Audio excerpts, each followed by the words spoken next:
everyone, we're live! This is Nick Roome here, and I could show you some incredible things during this Human Factors Cast HFES extravaganza. By my side, I have Heidi Mehrzad, who just shakes it off every time a new challenge arises, and way over across the seas, I can do this alone, we couldn't do this alone, is Mr. Barry Kirby. All right, I know I'm using a lot of Taylor Swift references. We got to hit that SEO because the new album drops at midnight. Let's talk about what you can expect today. So we are here at the 2023 annual meeting conference coverage, coming to you directly from the heart of Washington, D.C., a place that feels like we've been waiting for it to light up. I'm bringing you the Players Gonna Play vibes from Human Factors Cast, and today we're diving deep into the enchanted world of HFES.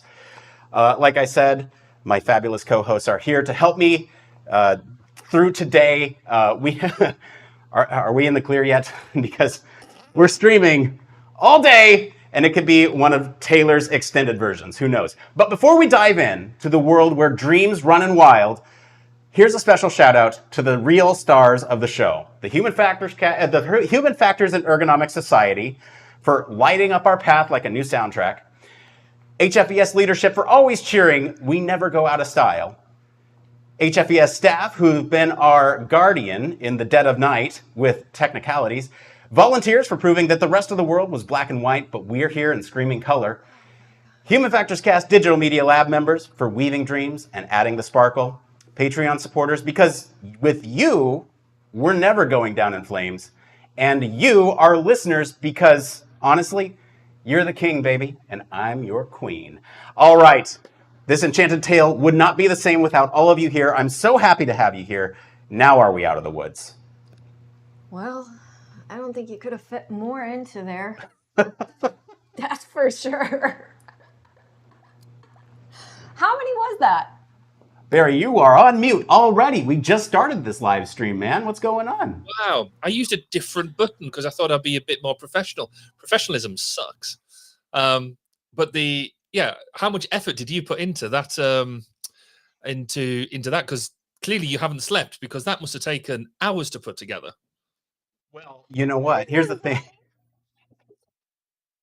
We're going to be talking a little bit about AI later. Got some AI help with that one. I don't know all the Taylor references. Right. I know some of them. And I had it kind of tell me when and where those would be. I knew all of them. I knew every single one of them. Look, I had to because the album comes out at midnight and we got to hit that SEO. I figured what better way to bring awareness to Human Factors and Ergonomics by getting some of that Taylor Swift SEO.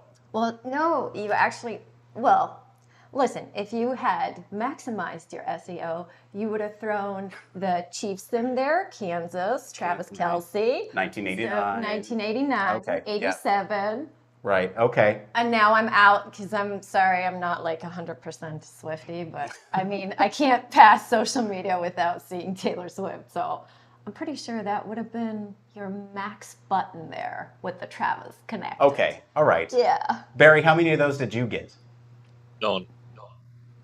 Okay. You didn't get the Out of the Woods one? My kids are all Swifties. Unfortunately, I'm slightly behind the times, and whilst I recognize he does some amazing work and he's a fantastic professional performer. Okay. All right. Human Factors. We're here to talk about Human Factors, guys. I'm excited for today. As there's been some allusion to already, I've been up since midnight. Okay. Continuing with the Taylor Swift references. There's a lot going on today, folks. We have a lot of great conversations to get to. A lot of folks will be stopping by. We're going to talk to all of them about a lot of different things. But right now, I just want to get everybody hyped up. If you're watching this live, we are now broadcasting across all the Human Factors Cast channels, all the official HFES channels. If you are watching live, please engage with us. We'd love to hear from you. What is something that you want to hear about from this year's conference? Let us know in the comments. And if we can get to it, we might get to it later in the program. So let us know and where you're listening from. We'd love to know. Human Factors and Ergonomics Society is a worldwide organization. And so we'd love to know where you all are listening from. Barry, where are you listening from? I am listening and interacting with you from South Wales. So a little town called Llanelli in South Wales in the UK. And how's the conference been from over there? Amazing. It's been Yeah. really, really, yeah. I can't wait to see some of this stuff coming up. Um, I've got to be honest. I'm slightly gutted because I'm slightly annoyed because this was the conference I was hoping to be there in person. We had grand plans about me hitting the red eye and getting over there, and they've all just not happened. So I feel like I'm in slightly second class seats having to you guys, I'm so jealous that you guys are going to get to interact and engage with all the people actually face to face, and I just get to vicariously live through your experiences. Well, what's funny is that you say that we get to engage in face to face, but right now we are in a closet. Storage closet. We're breaking down barriers here. Fourth wall. There's literally a wall right behind us. Maybe we'll do a behind the scenes tour a little later. But no, we actually have a booth out on the floor. And if you are out on the floor, please stop by. We have some of our lab members over there. You can talk to them and learn more about the podcast, learn more about who stopped by this week. And if you have any other questions for our guests, be sure to leave them there and we can always follow up. I don't know. I guess, Barry, I want to ask you, what is something that you're excited about today from your perspective? You're coming in pretty blind, not to rub it in, but you're not here. You haven't seen what's going on. What are you looking forward to? I think just seeing, obviously with my role at the moment being as president of the Chandler Institute of Ergonomics and Human Factors, I'm really keen to see what your next leadership is going to be all about. So what's the vision? What's the future look like? And how can we collaborate across the pond? So I'm really excited to see how HFES is going to step up to some of the international challenges that we've got. So I'm quite excited to hear bits about that, but also just about what does the annual meeting mean to other attendees? So people go to these conferences for very different reasons. Some of it's to learn more about what technical process has been made, but actually a lot of it's around networking and working out what different groups are up to. So I'm quite excited to hear about what these different groups have been up to, what different people have been engaging with, and what the priorities are of everyday members. Yeah, well, definitely we're going to fulfill some of that promise on the president and the president-elect. We had a chance to sit down with them, or we will be sitting down with them later. Got to maintain that illusion of this is a complete live stream.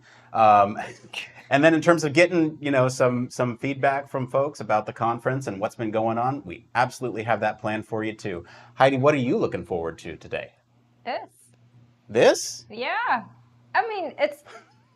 y'all pretend like this is like, oh yeah, let's just do this. But this is exciting. This is my first time being here, right? And considering that I specialized in medical human factors over a decade ago, I actually haven't gone to an annual meeting in 11 years. Wow. So this is my first annual meeting in 11 years, I think. And my company is sponsoring. And the lanyards are very pretty. Yes, we're not wearing our lanyards in this, but here you go. Here's the lanyards. Yeah, and I guess a special shout out to Safe Effective Podcast. Yes, another podcast in the Human Factors Cast network of podcasts. And it's always like at the big conference, which is how I call HFES annual.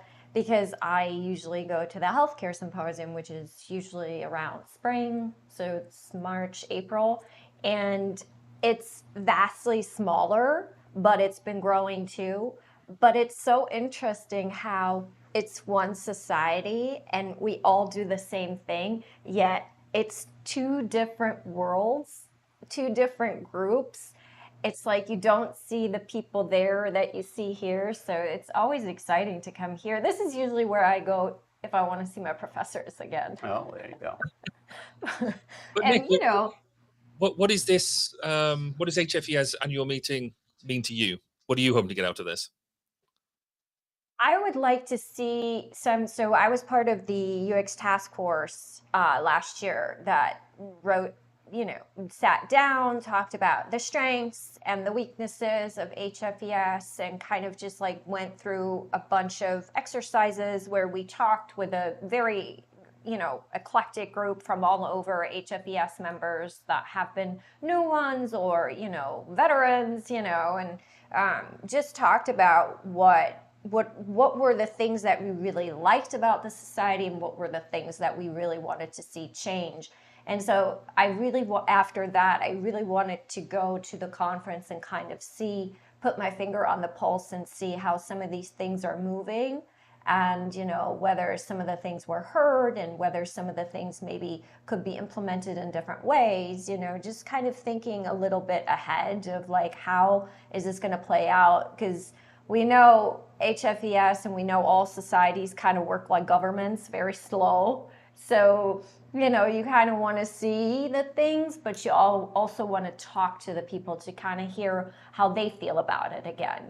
It's easy to sit with a bunch of people on Zoom, every week and say, this sucks and this is great, and then not go to the conference and not talk to the people and not get the actual feedback. So that's kind of what my goal was here.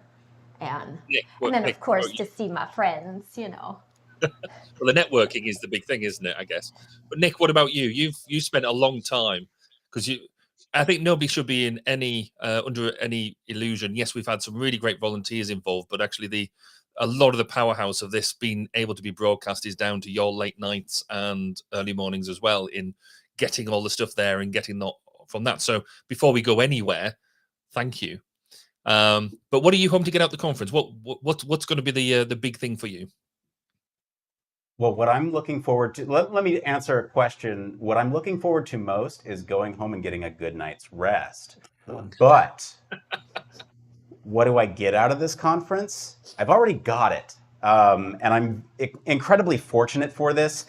We talk about this, during our normal live stream, pre-show, post-show type of thing. But really for me, it's almost like speed networking, where people come to the podcast booth and I get to talk to these amazing people working on some really incredible challenges, some global, some really niche, but all really important. The work that we do in human factors and ergonomics is all really important. And getting to talk to folks who have different slices of life, who can enrich me with their experiences and with their expertise in those slices of life that I don't necessarily get to see all the time. That, for me, is the part of the conference that just means the most to me. Yes, I've spent a lot of nights this week awake when I probably shouldn't have been. I've spent a lot of nights this week making sure that the stuff that you're about to see today is like something that we're proud of. And so because of that, because I want to share this with the world, I want the people who are unable to be here to experience the conference. And I'm excited to see what that is like for folks who are unable to be here, or perhaps folks that are here that maybe didn't get to sit down with some of these other people. So that's it for me. I mean, cool.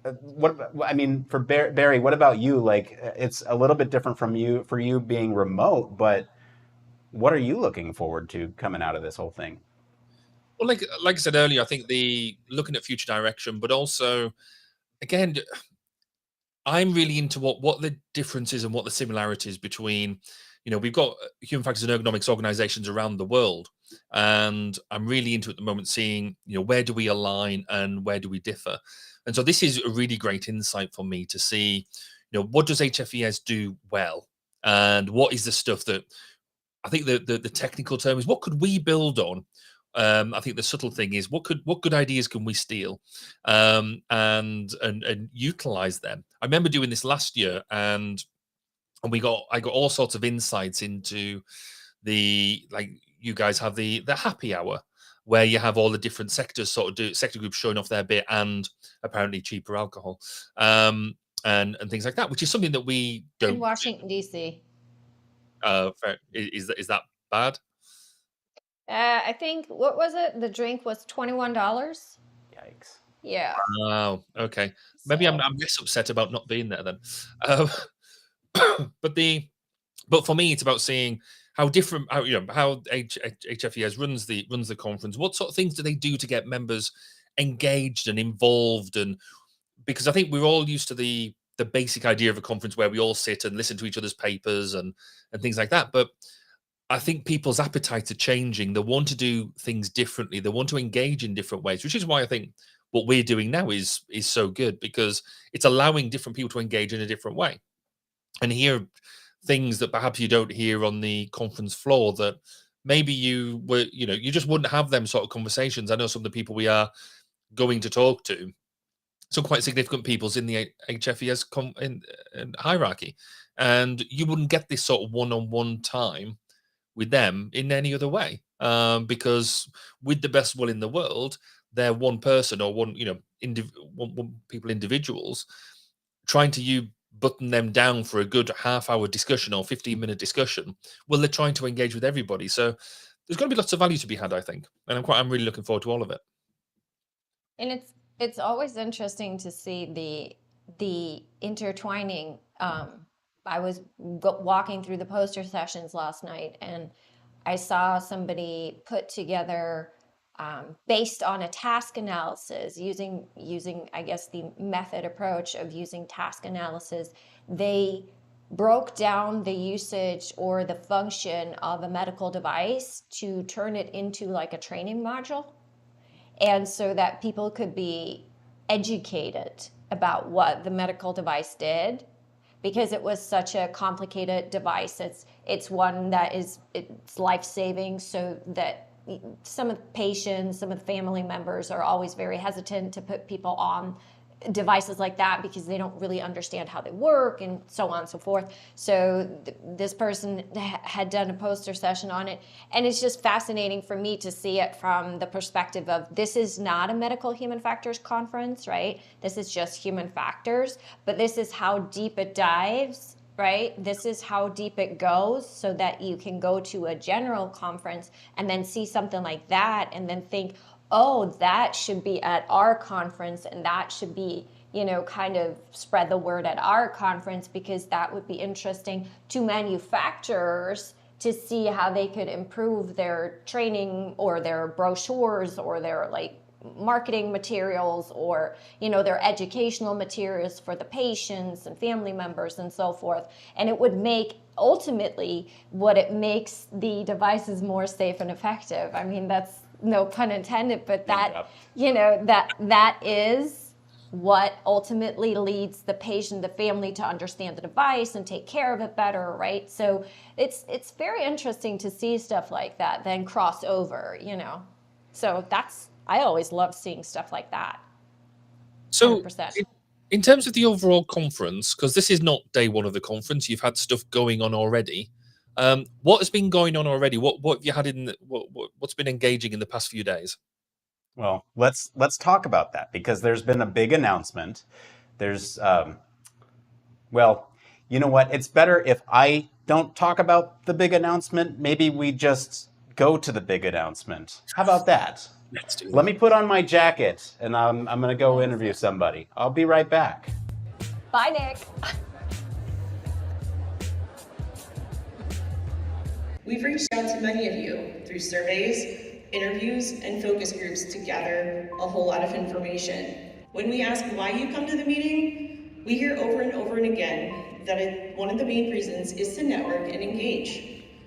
We've listened to your feedback. We're going to elevate what we offer at the meeting. New topics, new ways of presenting information, and more ways to interact with others. As part of our reimagining effort, we decided to rename and rebrand the annual meeting to bring a more modern and fresh feel to the conference. I am very excited to reveal what our annual meeting will now be called. Where does it come from? It's always been there. The fire that burns inside each of us. The passion to serve. To distill complexities into elegant solutions with precision and empathy. To study, design, build, test, and continue to improve systems that help people live better, safer, and more productive lives. Our work is not just a job, it's our calling to elevate lives and empower all humans. And it requires the background and perspective of academics, researchers, students, scientists, engineers, and all human factors and ergonomics practitioners from every industry and in every corner of the globe. We gather to foster collaboration and unlock exponential possibilities. We aspire to inspire others. We are the Human Factors in Ergonomics Society. Together, we are advancing systems and practice through innovation, research, and education.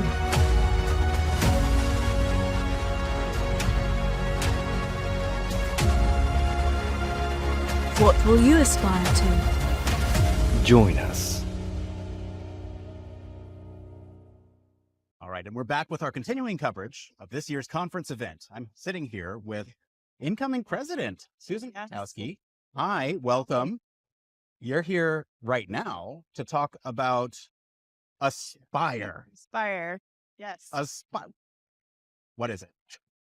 It is the new annual meeting event name and brand for the Human Factors International Annual Conference. Will now be called Aspire. Event name and brand. So we're rebranding HFES here? What are we doing? No, not the whole society. Okay. That's still HFES, just the annual meeting. Okay, so society stays. Society stays. The annual meeting changes. Yeah. It's no longer going to be the number, international human factors and everything. I like it. Kind of rolls off the tongue. It does. It's an acronym. What does it stand for? So it's going to stand for advancing systems and practices through research, through innovation, research, and education. There we go. Sorry, we still need to It's okay. We're all getting used to the new branding. So I guess my first question for you is going to be, why did we need this rebrand? So our demographics are changing. If you look at the meeting this year, we have about 1,500 attendees and about 400 of them are students. So our demographics now look a lot different than they have in the past. And times have changed. What people want from a conference, what they hope to see, what they hope to do looks different than it has in the past. So we're trying to be really responsive to that and modernize, provide, different things to meet those needs and wants. Okay, so that's the why. How did you all come up with Aspire? And why is it this acronym and why is it catchy? Why? And this has been a 10-month process. So we committed to this endeavor a year ago at last year's annual meeting. And it kicked off the process in about February. And there have been many different things. It's not just the name and the brand, but that was a part. And there were many, many things we considered, sourced ideas from other places, from other people, from our members, from all different things. And really just thought through what resonated with us, what will resonate with our members and other people in the HFE world. So you mentioned it's more than just a name. It sounds like there's more to this. Can you talk a little bit about what some of those changes are going to be? Yeah, absolutely. I'm super excited for these. So at the meeting, we're going to have a lot more opportunity to engage and network. We know that is the top reason, or one of the top reasons why people come to the conference. They want to see those people that they don't see often. They want to see people that they haven't seen and meet new people. So they want time to network and engage with people. And we're going to try some new things in terms of sessions. So we're going to modernize a little bit and we're still going to keep our some of our traditional lectures and panels and posters and things like that. But some sessions where we're still going to have science be presented, but in different ways. So like some lightning posters where you might talk for a couple minutes, but you're going to rotate through to hear a little snippet, and then you'll have time to discuss the whole.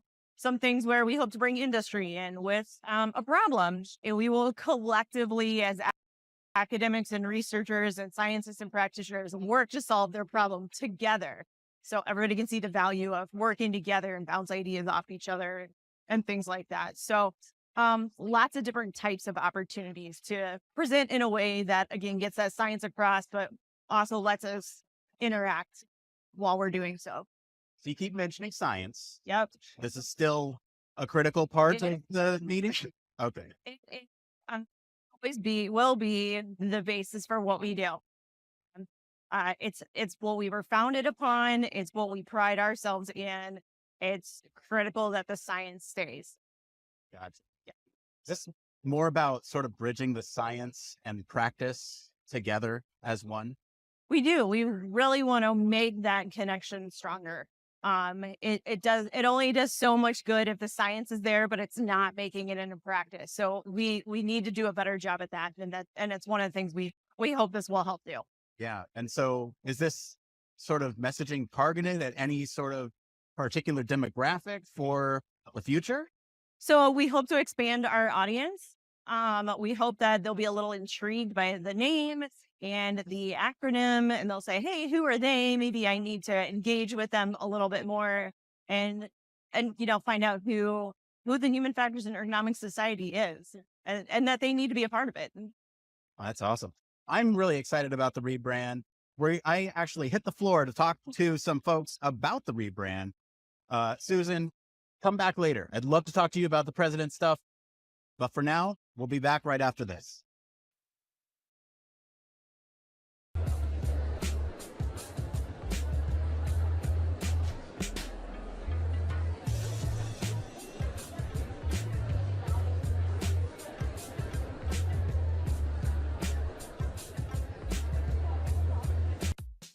Human Factors Cast brings you the best in human factors news, interviews, conference coverage, and overall fun conversations into each and every episode we produce.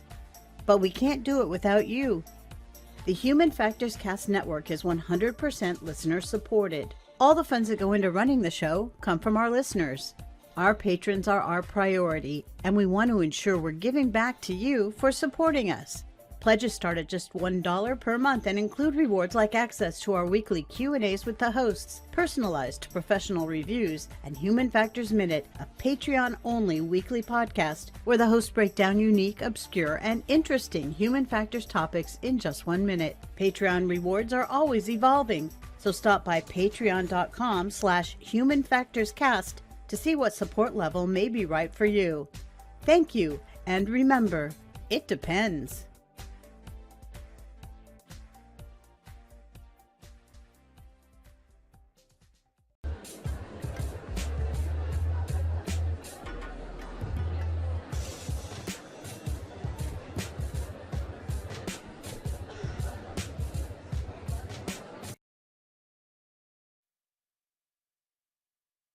Well, are we back?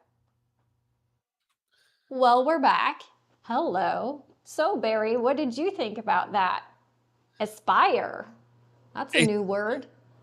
It is. Aspire brings, it's such an evocative word. There is obviously been a real drive to move away from perhaps a conference that is, just the annual meeting, which clearly just talks around it being an annual meeting, to maybe giving it a level of ambition of what it's going to be.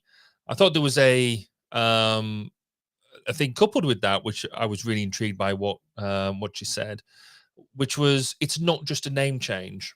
It's a changing, it feels like it's a changing culture and changing the way they're going to do things. So it's not just a rebrand. It feels like it's going to be a bit more systematic and bottom up. What about you? What did you take away from it? I'm always weary about the brand changing thing when something is so established. So for me, I'm very intrigued to see how that actually plays out. I think I think this is where maybe even a little ageism comes in, because I think when you've had a society around for your whole academic career and then your whole professional career afterwards, and you're so ingrained with the HFES,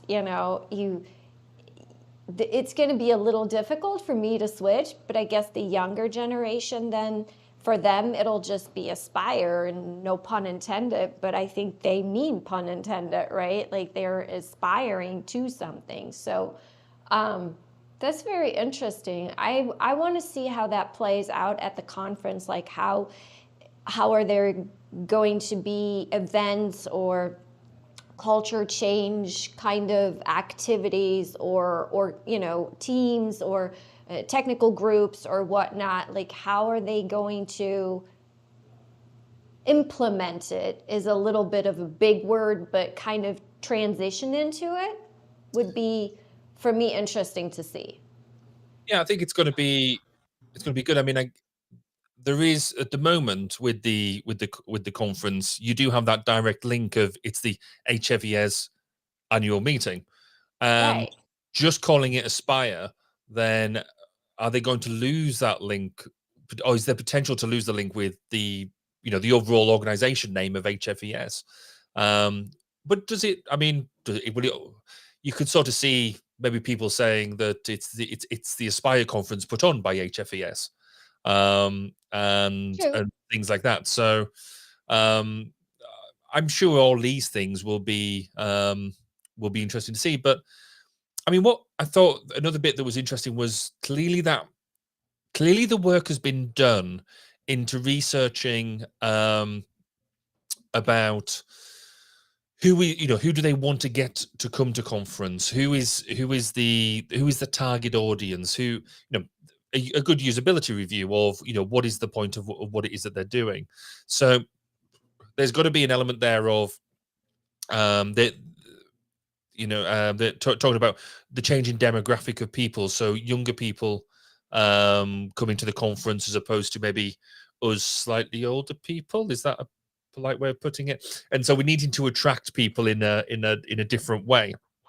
So that's interesting, and I think that's really insightful, I think, because it means that HFES are not just putting on a conference for the sake of putting on a conference. They're trying to be receptive to the people who want to be at the conference, and therefore putting on something that is appealing. Which I thought. What do you feel that there is a change of demographic going to the conference from what you've seen so far? I think sorry, I have to crack up on that one, because in my head, that's exactly what I thought. As I just mentioned earlier, it's been 11 years since I've been to an annual meeting.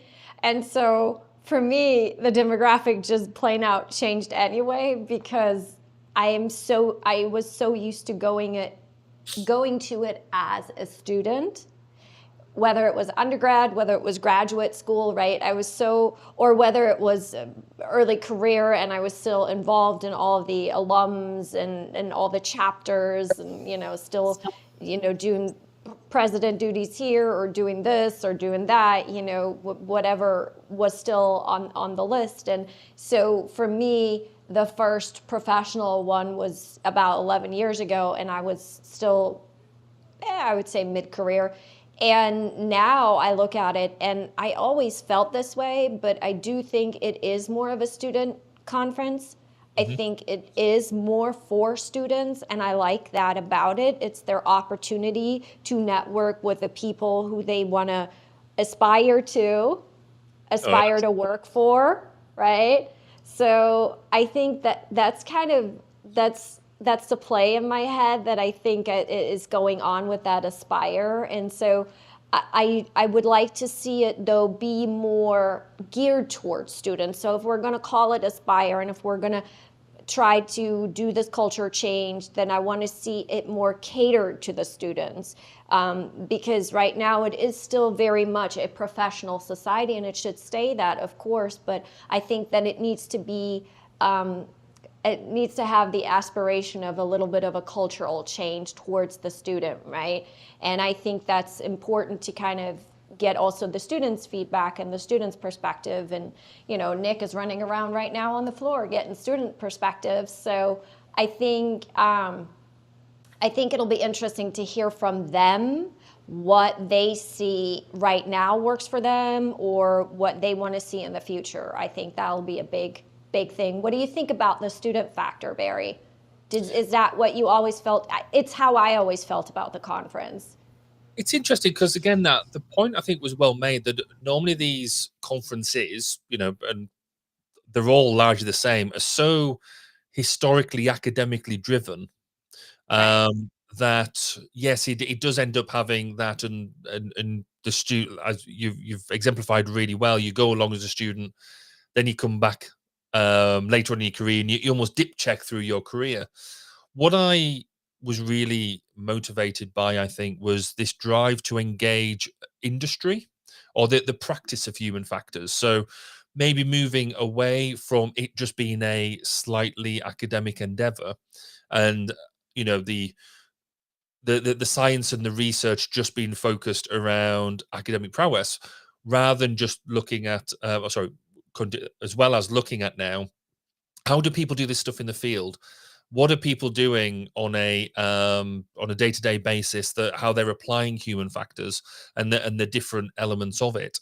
So I'm quite keen to see how that's done in practice, because that's something I think we can all learn from when we're putting on like these types of conferences. It's all very well, you know, a lot of students and a lot of early years practitioners and academics go along because it's your opportunity to get a paper published and get your research published, which is seen as a key part of it. But as a practitioner, I'm more interested in working out, right, what's the modern method that people are using? What is it that people are engaging with that is working for them or in different environments and things like that? So I think for me, that leads me nicely into, they've talked about the name Aspire, but it isn't just the word. It is an acronym, which I'd be keen and interested to know which came first, the word or the acronym, because the I'm going to go with the word.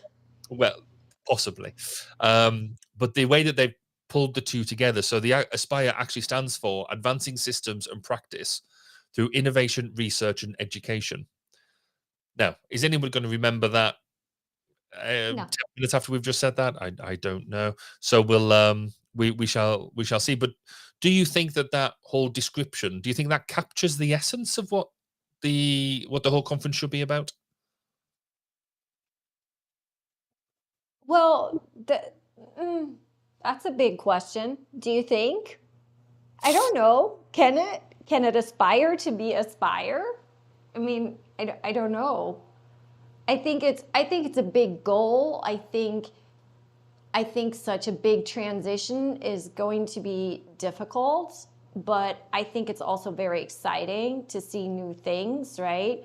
I think when it comes to this type of conference, you do have to consider what the students use it for the most and what their value out of it is the most. And I think one of the biggest things, thinking back to my early career, I had one of my very first interviews for a human factors career on site at a conference, right? The job fair.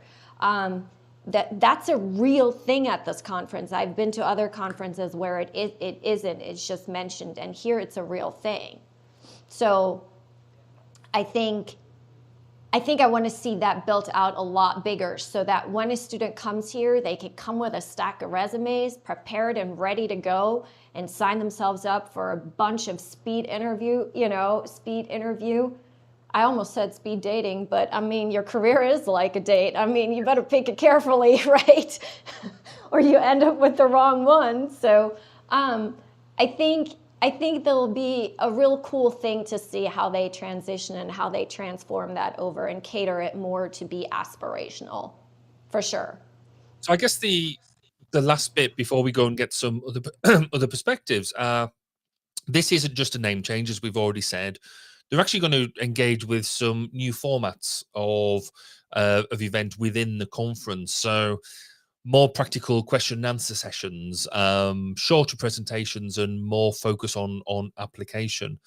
And that not only, I think, fits with this idea that we need to engage in different ways and bringing in looking at the changing way that people use human factors and bringing in the practice of human factors into it, but that also, I think, reflects the cultural element as well, because the way that younger generations engage with information is very different now. We know the social media is absorbed in different ways. We know that the short form video, live streaming events like what we're doing now, podcasts and things like that, are much more applicable than sitting watching somebody giving a PowerPoint presentation or just reading somebody's research paper. Which is not to denigrate the work that they do, because we all know a lot of hard work and effort needs to go into that, and we know that putting them papers together is a craft in amongst itself. But the way that we are delivering that information now is changing, the way that we're engaging with it. So I think if this new format, this Aspire, there is a change in culture, a changing methodology, that sounds like it could be really engaging and really useful. What do you think? Do you like this changing approach? You know what? It's always interesting when you talk. I always because the ADHD, and so when you talk, I always focus so much. I hone in, and your accent helps me a lot with it. So I always think that's funny. And you always trigger these thoughts. So as you were talking about that, and as you were saying like how they engage differently, I thought it was so interesting to see yesterday in the poster session. So some of the posters were like huge, right? They were massive, so you could read them like old folks like me don't need to get out their glasses and stand there and feel so old, right? But then next to it, you had this QR code just on a board, and there was just somebody standing, and I'm like, okay, what is this presentation, right? And it was somebody with VR goggles, so you could put the goggles on, and then you could watch their paper, like interact with it, right? That's cool. And so it's this vast difference, right? Like where you can see the awareness of certain things, but you can also, and this is the fascinating thing for me being in the medical arena, you can see that you just can't cater to extreme ends of the demographic at the same time. Like you have to have things for each to still engage them, keep them interested, right?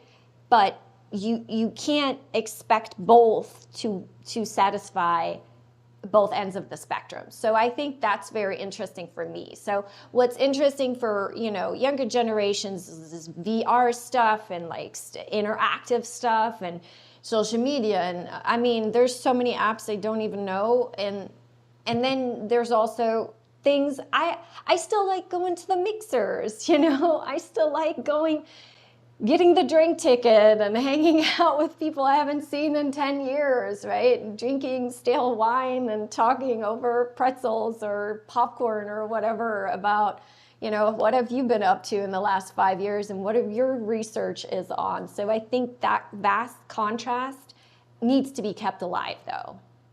Yeah, I think that whole networking element, that whole face-to-face engagement is a key part of any conference, and we just cannot lose that. I think that has to be that's the fun part. Yeah, no, you're absolutely right. That's why we're willing to go to very expensive places. That's very true. And hang out and spend $20 on sandwiches and $21 on drinks, and that's why I'm still back here in the UK then.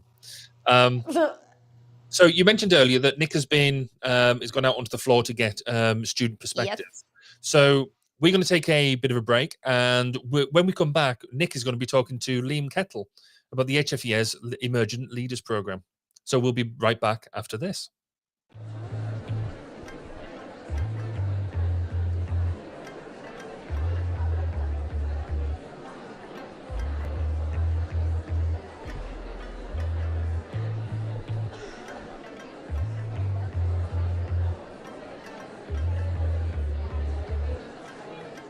All right, and we're continuing our coverage of this year's HFES annual meeting. I'm sitting here with Liam Kettle, PhD from George Mason, part of the Emerging Leaders Program. Now, Liam, you and I have a history.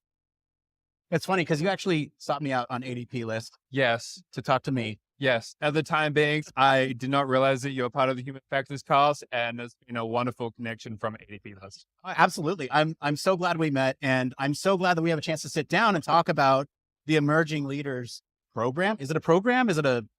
What is it? So the Emerging Leaders Program, they apparently had changed its name from a couple years back. So the Emerging Leaders Program currently is now an opportunity for students or early careers to discuss and participate on the executive council. It allows them the opportunity to understand the higher level strategic decisions that the HFES organization is making. And not just within the next 6 months or so, but they have initiatives that will span over the next couple of years. Great. So it gives them a voice at these EC meetings, at these high level decisions. I love that. What is the goal of including these early career professionals and students into these conversations? I think it's pretty self-explanatory, but from a goal perspective, is there like a goal for the program? So my understanding of what the goal for the Emerging Leaders Program is to open students and early careers' eyes to what the executive council actually engages with. So going in, and this seems to be the general consensus across students, is there actually an executive council? Is there a circle of individuals making these decisions? And is there any awareness of these people and what the decisions actually are? And so myself and Shraddha, who you'll may potentially talk to later, we got to understand all the finer details, obviously at a higher level, from both student perspectives that we could provide and industry perspectives, practitioner perspectives, what each of the different division chairs are providing, and understanding overall how it can improve HFES. That's wonderful. So I see this program. What does HFES get out of it? Growth. So growth and ultimately awareness. So as students, there is a large general agreement that for students, we are HFES members, and then there's a huge drop-off. And so part of the HFES Executive Council meeting and part of what the Emerging Leaders does is help identify initiatives to maintain students as members and provide them a pipeline and positions. And so the Executive Council members, they've been in the game for 5, 10, 15 years. And so giving early career individuals opportunities to express the current relevant pains that we have or the obstacles that we have moving into HFES leadership and seeing its growth is honestly a brilliant opportunity. The overall gain that Emerging Leaders has is we can spread the arena of the awareness of the initiatives to the students. So we become a voice for the students to the Executive Council, and we are a voice for the Executive Council to students and other individuals as well. Right. So that was kind of my next question. Mm-hmm. That's what HFES gets out of it. But what do students as a group get out of having representation on the Emerging Leaders? So one of the largest things that we talked about during this past weekend's Executive Council meetings was obviously the number of students attending HFES. For us, we're broke, we're poor. HFES, for us, expensive. And so one of the larger things that I guess we're trying to hope for the students. How can we break down these obstacles for students to attend annual meeting, soon to be Aspire? And how can we break down these obstacles for them to be members as well? And what value can provide to these students? Gotcha. And so it's not necessarily one tangible item, but it is more a discussion and a move towards helping students across the board. Those are fully aware of what human factors are. The lone students out in the middle of boondocks. Gotcha. So, Liam, I want to ask you, what has been your personal experience on the Emerging Leaders Program? Like, what's it been like for you? So, my personal experience, I will admit, going into the meeting this past weekend, I did not have any expectations. I wasn't even really aware of what the executive council did. And so going through, I got to hear voices from every single perspective. It wasn't just a group of inner circle individuals wholeheartedly deciding we want to do this into a dictatorship. Everyone gets a say, and I really appreciated that, because as soon as the conversation of students and the obstacles for students came up, there are so many voices arguing for students, and I absolutely love that. Because amongst the students, there is a slight perspective that we're disconnected from the HFES community. There's no pipeline towards HFES leadership for us unless you're in the know. And going to the executive council meeting, that washed away my concerns, because there are discussions, there are conversations, and I highly appreciated that. That's awesome. Where can folks find out more information about the Emerging Leaders Program if they want to find out more information or become part of that program? So each year, HFES sends out an application for the Emerging Leaders Program. I will say, from my experiences, I was involved in the student chapter presidency. I was involved with, volunteered my time for a committee. And so that experience helps my application towards engaging in the Emerging Leaders Program. There are also more ways for students to get involved than just the Emerging Leaders Program, as we attend one meeting out of tens of thousands over the several, however long HFES has been in business for. Whereas if you get yourself involved in the student affairs, student affairs chapter, I'm not entirely sure what that is actually. Student affairs. Yeah, student affairs. Or technical groups, you will have a more long-lasting impact rather than one meeting. So my recommendation definitely is look at the org chart.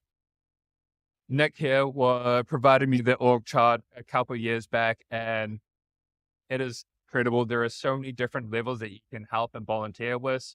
So if you're more interested in technical groups such as service transportation, or you want to help out with the journal board, then HFES org chart has it all. You can find that one online. But definitely reach out to any potential leaders, technical group chairs, or Steve Kemp. Steve Kemp knows it all. He'll be able to help you. Throw it to Steve. Yes. All right, Liam, thank you for being on. We'll be right back right after this.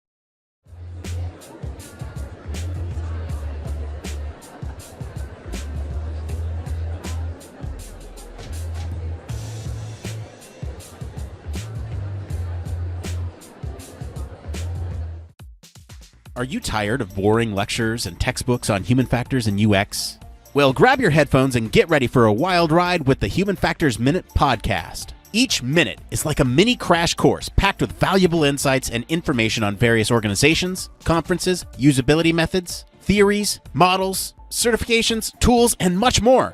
We'll take you on a journey through the fascinating world of human factors, from the ancient history to the latest trends and developments. Listen in as we explore the field and discover new ways to enhance the user experience.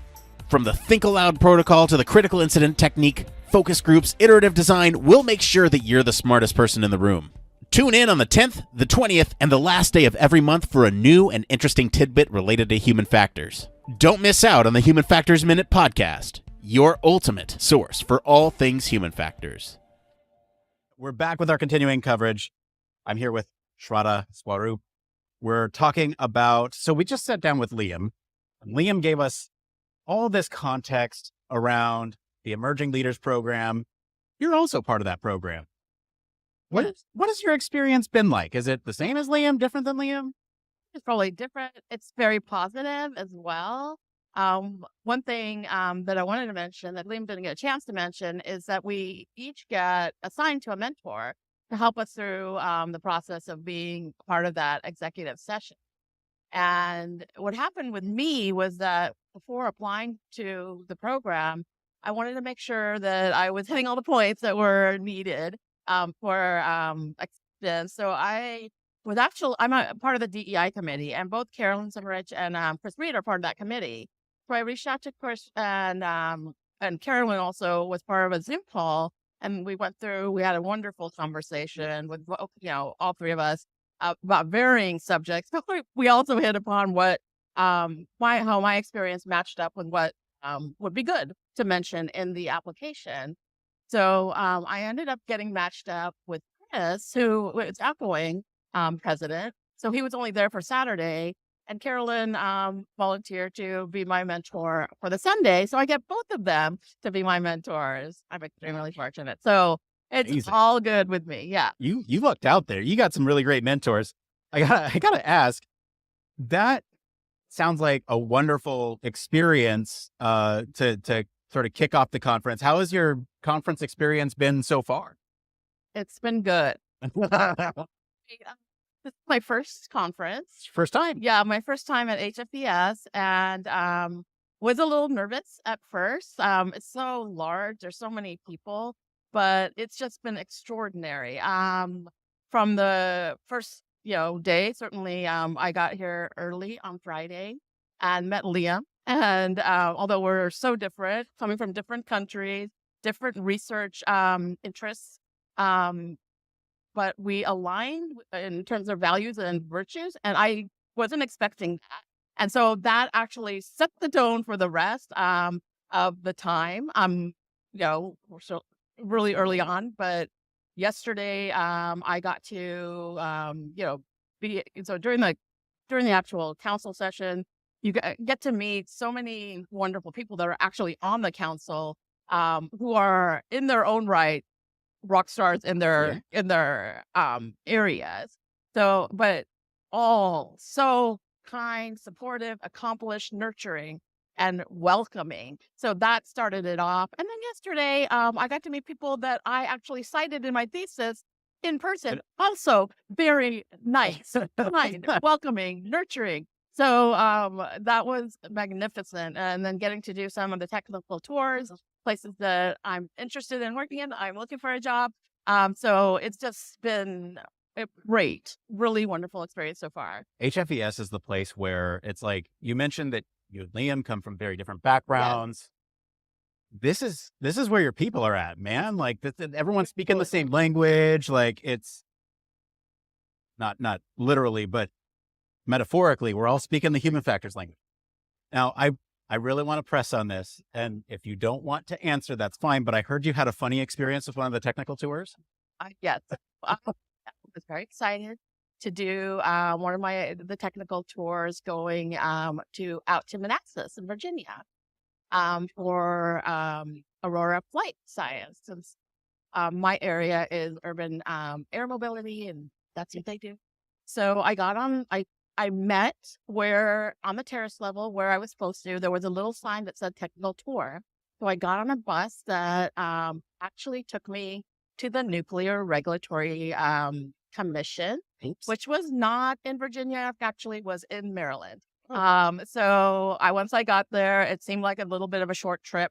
So I asked the person that was the representative there, and he said, "No, you're totally in the wrong place." And actually, it was someone from the host committee that contacted the person that was coordinating the Aurora portion, and we found out that I could still do it. It was 8:30. They were about to leave the hotel. So it probably wouldn't have been wise. I would have missed it altogether if I had come back to the hotel. So I went from there, Maryland, to Virginia, and actually got to do the tour, which was fantastic. Okay. And wonderful. And so very accommodating. So I really have to give a shout out to the host committee, not just this experience, but overall, the level of detail and caring that they put in for this wonderful, grand event with the many details that they've had to take care of. It's phenomenal, and they really deserve it.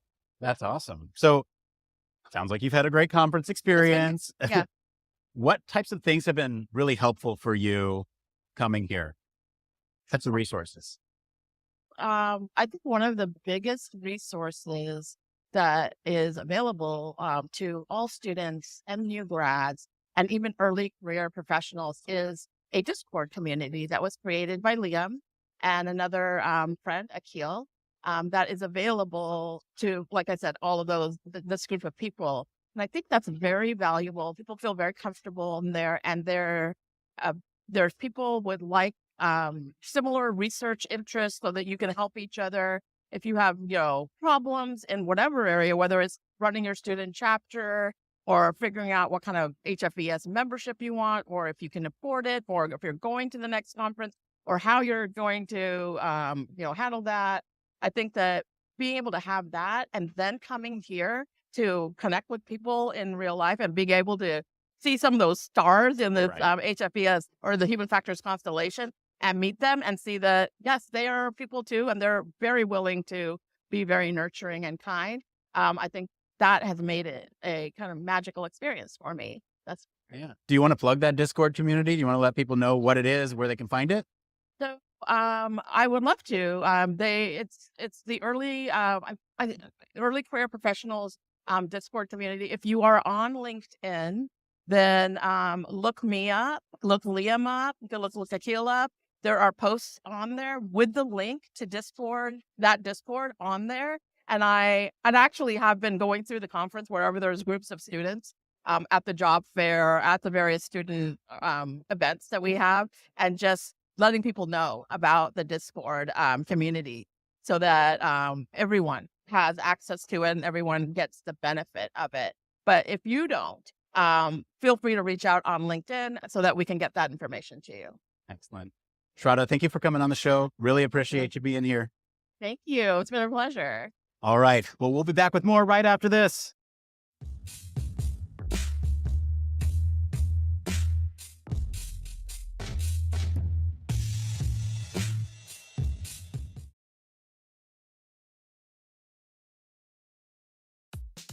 Human Factors Cast brings you the best in human factors news, interviews, conference coverage, and overall fun conversations into each and every episode we produce.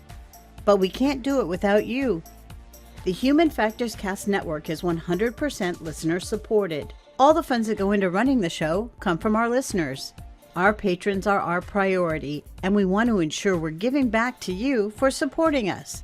Pledges start at just $1 per month and include rewards like access to our weekly Q&As with the hosts, personalized professional reviews, and Human Factors Minute, a Patreon-only weekly podcast where the hosts break down unique, obscure, and interesting human factors topics in just 1 minute. Patreon rewards are always evolving, so stop by patreon.com/humanfactorscast to see what support level may be right for you. Thank you, and remember, it depends.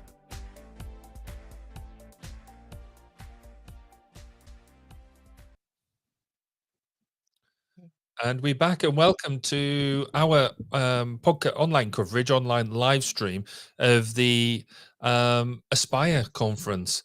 Because I was about to go and say it's Human Factors and Ergonomics annual meeting, but it's not. It's the Aspire conference with their new branding and new drive, which is great to see. That was a really interesting couple of interviews that we saw there and listened to there around the Future Leadership Program and the communities that are involved. Clearly, there was one bit of minor lesson that we learned out after that around how to make sure you get where you're going, but we'll come back to that, no doubt.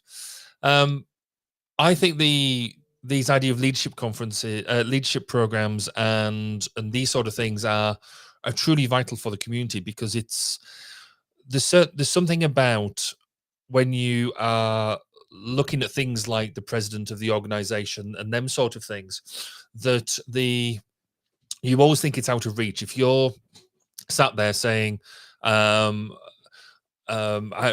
president is somebody else, the president elect is somebody else, that doesn't apply to me. How do you make sure that that is something that is accessible to you and accessible to anybody? Because it truly is. If you have an ambition to become the president of your organization or anything like that, then how do we tell people that these things are? So the fact that we've got a leadership program, a mentoring program, is a really, really strong part of the organization. It shows that there's a level of future proofing that is going on. What do you think, Heidi? Do you think that sort of thing has value and is something that is useful to people? Yeah, I mean, when I think of leadership, leadership is a very multifaceted kind of way of thinking at something where a person takes on a role and leads kind of a group to a common goal or to a common, mission, creativity, whatever it is that you're trying to aspire to. Oh, I'm going to get good at the puns on aspire here today. But when you think of it that way, you do have to kind of consider leadership programs, because leadership is such a multifaceted thing where a lot of people even have different definitions and perceptions of it, right? So a lot of people consider it one person. It's like a hierarchy, right?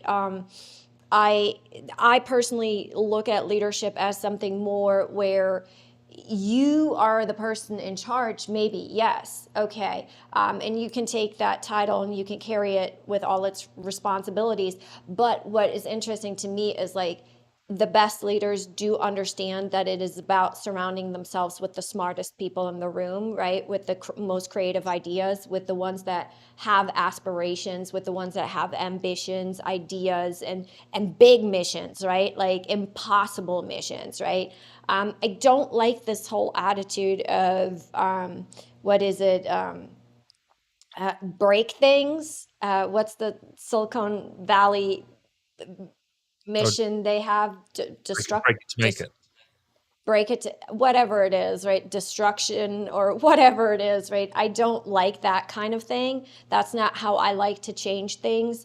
I like to bring people along with me while we're changing things, right? So a good leader can actually surround themselves with people who support their mission, right? So who support the thing that you're striving for, the thing that you're aspiring for. So for me, what'll be interesting to see in this leadership program is not just about leadership, but how do you form a team? How do you pick the second, in command, the third in command? How do you pick your individual little group leaders? How do you lead them, and what kind of mission do you follow there, and how do you bring them along with you? Because if you don't bring people along with you on your journey or on the way, on the transition, then you're going to lose them real quick. And then aspiring to aspire will be very difficult. Yeah, I think you're right. And I think basically volunteer organizations, which is what we're all a part of, always had that extra little bit of challenge, because you don't necessarily get to choose who you play with. Because of the nature of democracy, that a lot of them are voted in positions. So a lot of people volunteer for these things, put themselves up for election, and you have the team around you that is elected by the membership. I think certainly one of the challenges I've faced is, as being a president over here in the UK, has been around how do we try and make sure that we are engaging people? Because you're right, there is so many good people doing good things, and actually the higher up in leadership you go, the less of it you do. I think if you're doing it well, then you're actually just facilitating people, and it's something that comes a lot out of agile. agile leadership. It shows that you're, this idea of a servant leader, if you're doing it well, should be about facilitating people and making sure that people have everything they need in order for them to be successful in the ideas and the tasks that they do. So certainly them two interviews, I thought, really brought that out and sort of showed that there is an opportunity there for you to learn about what leadership means in the human factors community, both in the in the wider realm and also specific for HFES. The other bit that it went on, that the two interviews went on to talk about, was around communities in general. And I think that all the communities of which we are a part are quite vital.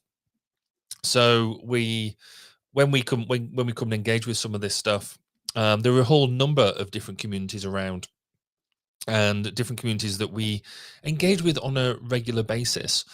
And really what I think we will do is go through some of the different types of communities that are there, and talk through them. But fundamentally, communities exist for like-minded people to get together and not only share best practice and have a natter and have an engagement, but being able to share pain. When you get on and do things, doing things in, like, we all might be running like sort of different companies and things like that, but in the grand scheme of things, we all work. We're all working in the same domain, and therefore, if I can help somebody else, if I can help somebody else, then that's a good thing. We show, so this for us is one type of community that is really powerful. So we have our engagements. That's fantastic. So there was talked about on that interview, there is growing Discord communities, of which we have our own, the Human Factors Cast community. We do have our own Discord. If you're regular listeners to the podcast, then you know that we have our Human Factors Lab, and a lot of that is hosted by Discord. As we found out, the early human factors professionals have their own Discord community, and therefore really worth seeing that Discord community grow as being a sort of a chat and broader ability to engage with people. We've been using it throughout this live stream so far, so we have it running alongside and been able to do some engagements in planning, and it's turning into quite a valuable resource. Podcasts themselves, we all know that obviously Human Factors Cast and 1202, the Human Factors podcast, and Safe and Effective, all three hosts of this show, host this live stream. We're all hosting our own podcasts, and there is lots more podcasts coming out now, that as more and more people see the value of different media for not only just talking at people, but actually sharing some of the best practice and some of the engagement. There is also loads of support groups out there. We've seen things like around Reddit, different online activities like that where we can engage. And then with HFES and CIHF is very similar. The idea of local chapters, local events, but then the final thing I'll bring out is this need for one-on-one support, so mentor-mentee relationships, but also just broader than that, just being out there as an ability to engage with people, and being able to reach out and say, I'm having a problem, or I'm having something like that. Moving forward. Heidi, you're back with us. How much of that did you actually hear, or have you just been furiously dealing with technical problems in the background? No, I just, thought you got it and went Cool. and got a coffee and Oh, hung good. So out. Chilled and relaxed then. Just before really we thought you had it, Cool. Happy with that. Just before we move into the next break, then, obviously you've just launched your, well, I say just launched. You recently launched your podcast, Safe and Effective. How have you found being a podcast host, and basically now starting to culminate your own little community? It's very Yes, new. It's interesting. It's definitely been one of those things where you walk in with one mindset and then you kind of quickly, universe kind of goes, you thought it's going to be like this? No, let me show you how this works, right? So one thing that's very fascinating or been a bit of a learning curve for me is just understanding how certain communities connect with certain topics and how they like to discuss certain topics. So one of the things that I found very I guess, revealing about it was that definitely the type of casual conversation that we have on my podcast that is more of we pick a topic where we've been kind of annoyed almost by the topic because we've talked about the topic so much. It's one of those topics that's really been driving and driving and driving.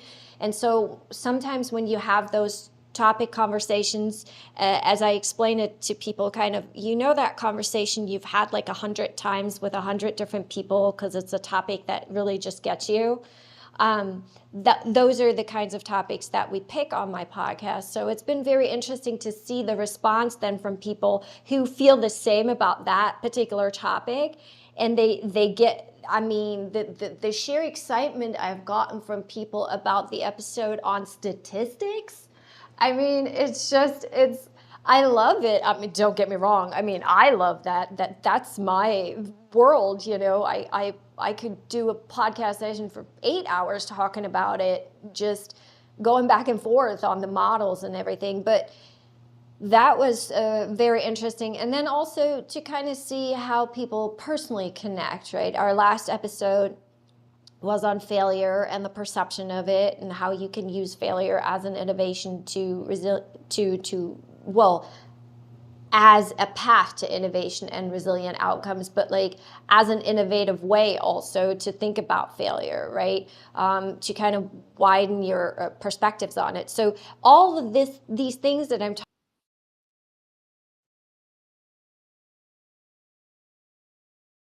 And clearly, everything that Heidi's been talking about has blown her mind because she's now without that podcast. Cool. Just before we take a quick break, I think I'll just do a quick shout out to people who've commented and engaged with us online. So Alan from the Philippines has said hello. So has Yusuf from Malaysia and Marla in Portugal. So great to have hello there. a broad range of people engaging with the live stream. If you're listening or watching live on the live stream, drop us a message in whatever social media platform you're listening through, because we get it here. We'd love to hear your input, what you think of the of what you're seeing and hearing so far. What do you think of the new name Aspire? Is something that you think works for you and will be really successful going forward? Let us know. Drop us a message. We're going to take a quick break, and when we come back, Nick's going to be talking to Neil Gainey about the Government Relations Committee. So we'll be right back after this.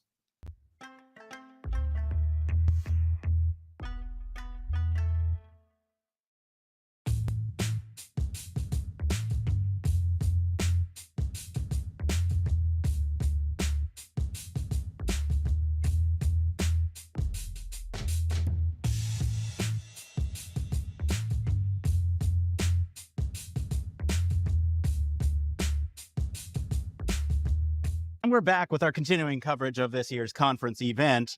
I'm sitting here with a familiar name for those of you who listen to the show on a regular basis. This is our patron, Neil Gainey, right here. Neil, welcome to the show, man. My pleasure.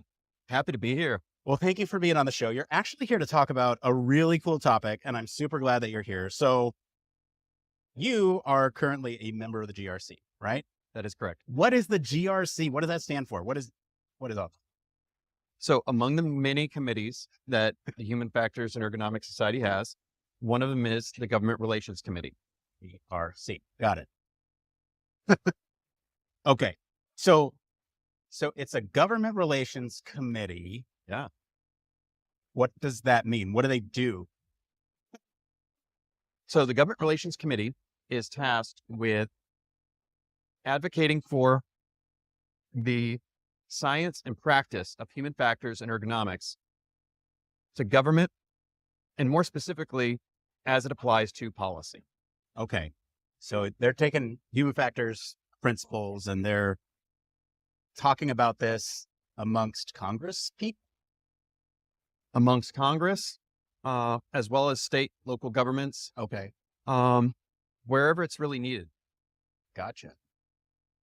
What type of projects or are there any high profile cases that we may have heard of or that are super important that need visibility? Oh, very much so. In fact, the GRC recently released a policy paper on the HFES website around our policy for AI for human use.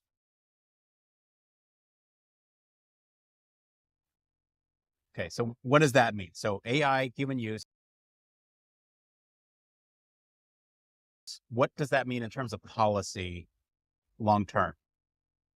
So this is the Human Factors and Ergonomics Society's stance on what we recommend lawmakers should consider when looking into developing, defining, funding policy around AI for human use.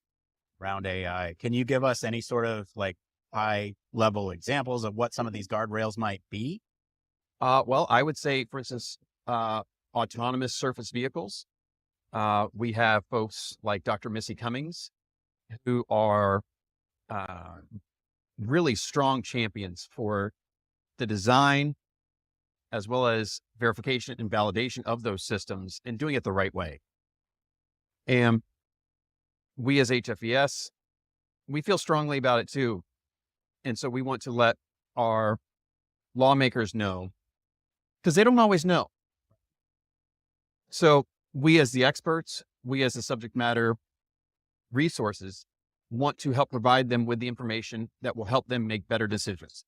And I guess that kind of leads to for the next question, which is, what is some of the ROI or the importance for why human factors should in fact be involved with some of the, policymakers?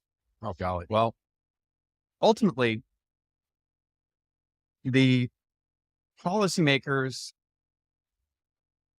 it matters to them because human factors impacts every one of their constituents. And that's where the rubber meets the road for them. That's their ROI. And whether it's on the defense side and it's getting those daughters, sons, sisters, brothers, mothers, fathers, significant others home safely, or just the users of any other products. That's where it's key. And more so if they're on the receiving end of any of those products. It's important. Yeah. And I mean, it feels like, there's, from what you're saying, sounds like some defense, but it could go as far as like transportation or aviation and just anything that has to deal with something that affects people's lives. The GRC is there. There's actually a very robust team within the GRC and the Science Policy Fellows around healthcare, for instance, and around science and technology advocacy. That's great. So these politicians, their jobs are on the line with their constituents. That's kind of the ROI, but it also affects us as sort of the end users, right? Like every day. It's amazing. So I know you and Kelly, who we'll have on in just a minute, have some exciting news to share about an ongoing effort. We'll be back with Kelly in just a minute, but Neil, thank you for being on the show. And I'm glad our listeners can finally meet the man behind the patron. Neil, thank you. All right, we'll be right back with Kelly right after this.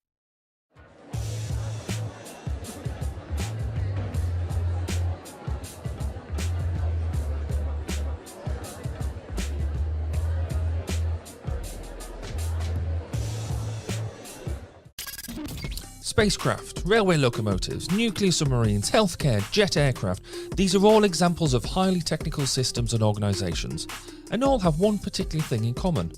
They all involve humans. Humans who want to do amazing things and are using technology to achieve them. They all have something else in common. They have amazing people ensuring that the users who are involved can do what they need to do, are safe when they do so, and have the optimum user experience. These people are human factors practitioners, and on 1202, the Human Factors podcast, they talk to me, Barry Kirby, about what they do, sharing their career paths, highlighting their ideas and best practices, and fundamentally raising awareness of our discipline. Find us on 1202podcast.com, on social media, and on your favourite podcast directory, because it's more than just common sense.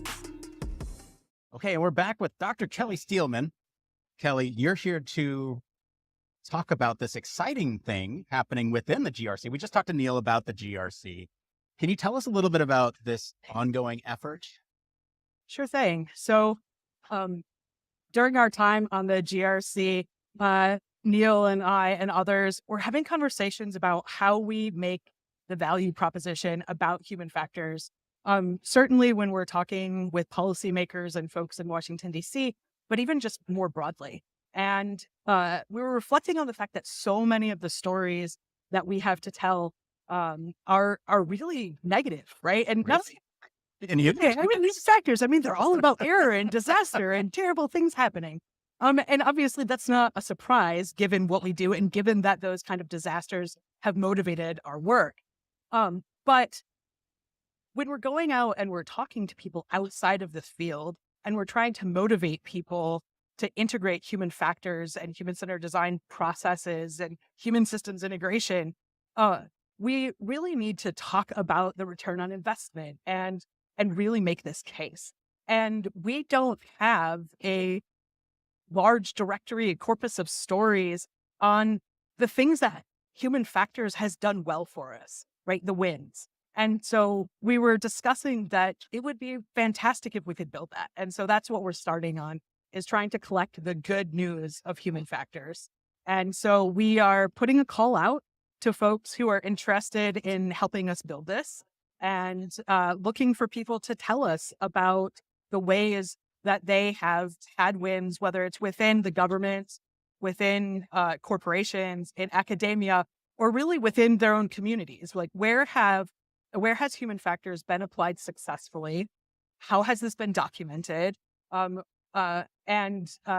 helping us actually build out these stories that we can share with others. Right. So I love this. This is sharing good news. And I guess the question I have is, what's the goal? Well, one is to actually equip us with resources, right? Whether we are trying to motivate students to study human factors in the classroom, whether we're trying to influence policy in Washington, D.C., motivate hires, or the integration of HSI practices within our own workplaces, we need to have compelling conversations with people. We need those stories, those hooks. And so we want to be able to provide access to information that people can go to and say, all right, here are my objectives. And here are groups of stories that will help me motivate this. Here's some and examples. make that, some concrete real world examples, not hypotheticals, Right. not the woulda, shoulda, couldas if we had been involved prior to these disasters, but actually real world wins that we can point to as part of building these cases. Gotcha. I need to propose something to my boss, and I need to show them that it works in this context. Right. So Gotcha. come to our database and we will provide you with the ammunition that you need to build the case. Okay, this sounds like a monumental effort. How are you going about collecting some of these good stories? Like, how do people tell you things? Well, the first thing is filling out our survey. Very short survey, your name, your email address, and how you want to get involved. Whether you know that you have a story to tell, or if you know a person who has a great story to tell, or you want to be on the receiving end of our final product, just add your name to our database, and we will be in touch to follow up and to collect those stories from you. That's awesome. Is that little QR code hanging out behind your shoulder there? Indeed, I believe it is. Yeah. Great. So what do you, I mean, we talked a little bit about the goal. We talked a bit about how folks might use them. How do you use them when they get collected? Like what happens to them? So our goal is that at next year's conference that we will have a session devoted to sharing out these stories, bringing together many of the folks who have contributed in some way.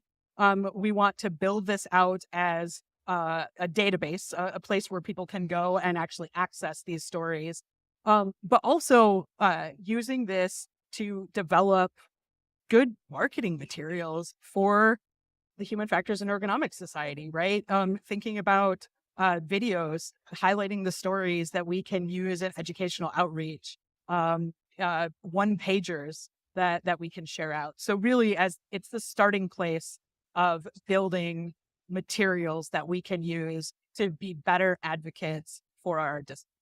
Okay, I'm going to drop my podcast host facade for a second. I love this effort, and I think it's just totally awesome that what you guys are doing. How can folks get involved if they want to send you their stories or just get involved with collecting the stories or anything like that? How can folks get involved? Again, reach out to myself or to Neil. The best way to do that is through the QR code that I believe is still over my shoulder. Right up there. Yep. Kelly, thank you for being on the show. We'll be right back right after this. Excellent. Thank you.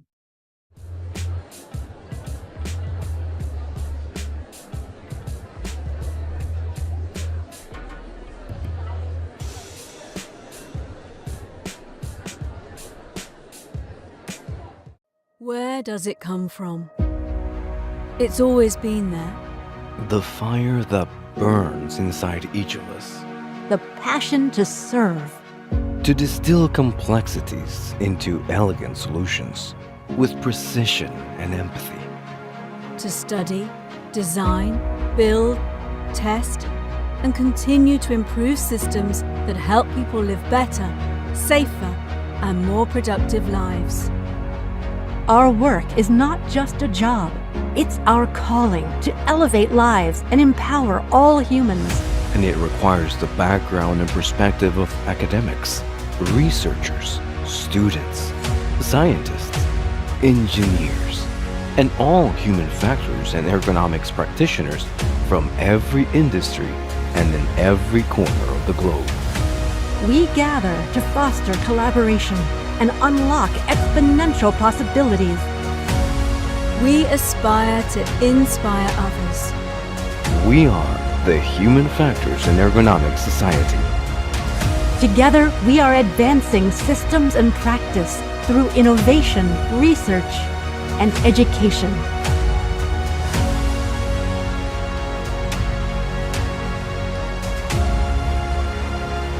What will you aspire to? Join us.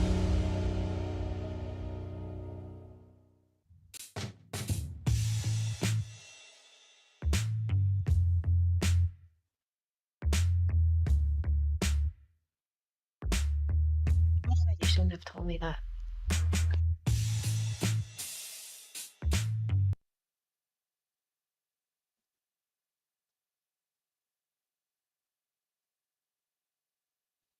Oh, okay. Sorry. Sorry, I've been huffing and puffing all around. Whew. Hi, guys. I'm back. We back. I'm back. Hey, I just want to acknowledge sort of the elephant in the room here. I'm right here. No, the elephant in the room is that we're having some technical difficulties with some of our remote streaming here. So stick with us. I promise that we're going to try our best to make sure that this is a good live stream for y'all. After the live stream is over, we will package up all this content and send it out, sort of individually, so that way it's easily it can be easily consumed either way. But hopefully it's not too much of a detractor from enjoying this live stream experience. But for now, let's talk about this good news stuff, because this is awesome. I love this approach, and I think it's one of my favorite talks so far today. I've candidly, I've had a conversation with Neil and Kelly separate from just now, where we were talking about, well, how can we package up these stories and tell them? Because it is human factors. It's what we do every day, where we make this good news happen and we don't share it. Why? It is. It's interesting, isn't it? Because if human factors is done well, it's invisible. You don't notice it's there, and this is the big part of the problem. And we're acknowledging that quite strongly here in the UK as well, because how often do people come along and say, well, what value does it give? Where's, how much is it going to save me? And then trying to quantify the value and the effort that goes into it is always a struggle. Notwithstanding as well, a lot of the historical good news stories have largely come from the defense industry, and a lot of that you just can't share because of security issues and all of that sort of good stuff. But there is so much more happening, like in the health domain, in the nuclear domain, in the space domain, in all these domains that don't have necessarily, they do have some, but not the same level of restrictions across the piece. And we just sort of, I think, take it for granted that we all know what we do, but that's just so not true. So this idea about sharing good news stories, identifying the good news stories is a good news story in of itself, if I can be so cheesy, because the fact that we're acknowledging that there are stories to tell, that there are things to do, is brilliant. But I think the point that you made, Nick, is a really good one about, yes, we can gather these stories and hopefully people engage, and we can perhaps discuss about that. But then how do we tell the story? How do we get them stories out there? That I've seen booklets and things that, maybe 2 or 3, 4 page long. Is that really the most consumable way of sharing this? I don't know. But what was your gut reaction, Nick, to what you heard? To what I heard? Mm-hmm. What I talked about with them? Yeah. I mean, my gut reaction, so I guess I'll go. So I've been sitting with this for a while. And what I'll do is I'll kind of go back to my initial conversation with them. They actually approached me to talk about a way to deliver this news. And when I had heard about that, I thought, this is good. Let's do this. Let's spread the word.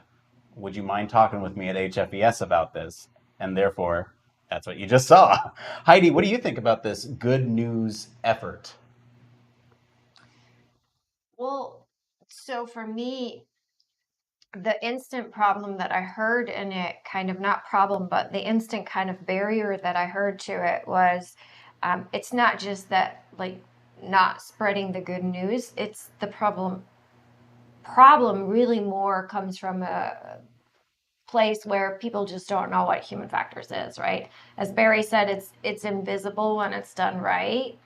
People aren't aware what human factors actually is. So how do you see the ROI, Barry? Like in med device development, you see the ROI when the V2 has to come out right after V1 because V1 is garnering too many problems, right? So there's your ROI right away. We have models in med device development where we can predict ROI of human factors engineering based on how early in the process have you kind of incorporated it. But to the average person, human factors is more all around them in everything they use daily, right? It is not average for anybody off the street to be confronted with nuclear plants, with transportation systems, with, OR workflows, with medical devices, right? So human factors in the extreme environments is what we kind of do, what we focus on, because once it's done in the extreme environment, it transpires into everything else, right? That's why you have such high usability, such high satisfaction user experience on Apple devices. All that stuff comes from from extreme environments, applications, right? Like it comes from the DoD, it comes from transportation, it comes from aviation, it comes from nuclear, it comes from emergency medicine, right? Automotive, like all these things where we learned what works, what doesn't, how does the human perception kind of evolve, you know, as they use something. So I think the problem I more see when I hear those things, it's not that we're not spreading the good news on human factors, because we are. I mean, most of us know all the big hits, you know, that we've accomplished, and what human factors is based on, where it comes from, how it evolved, and all those things. I think it's more that outside of us, people don't really know what human factors is.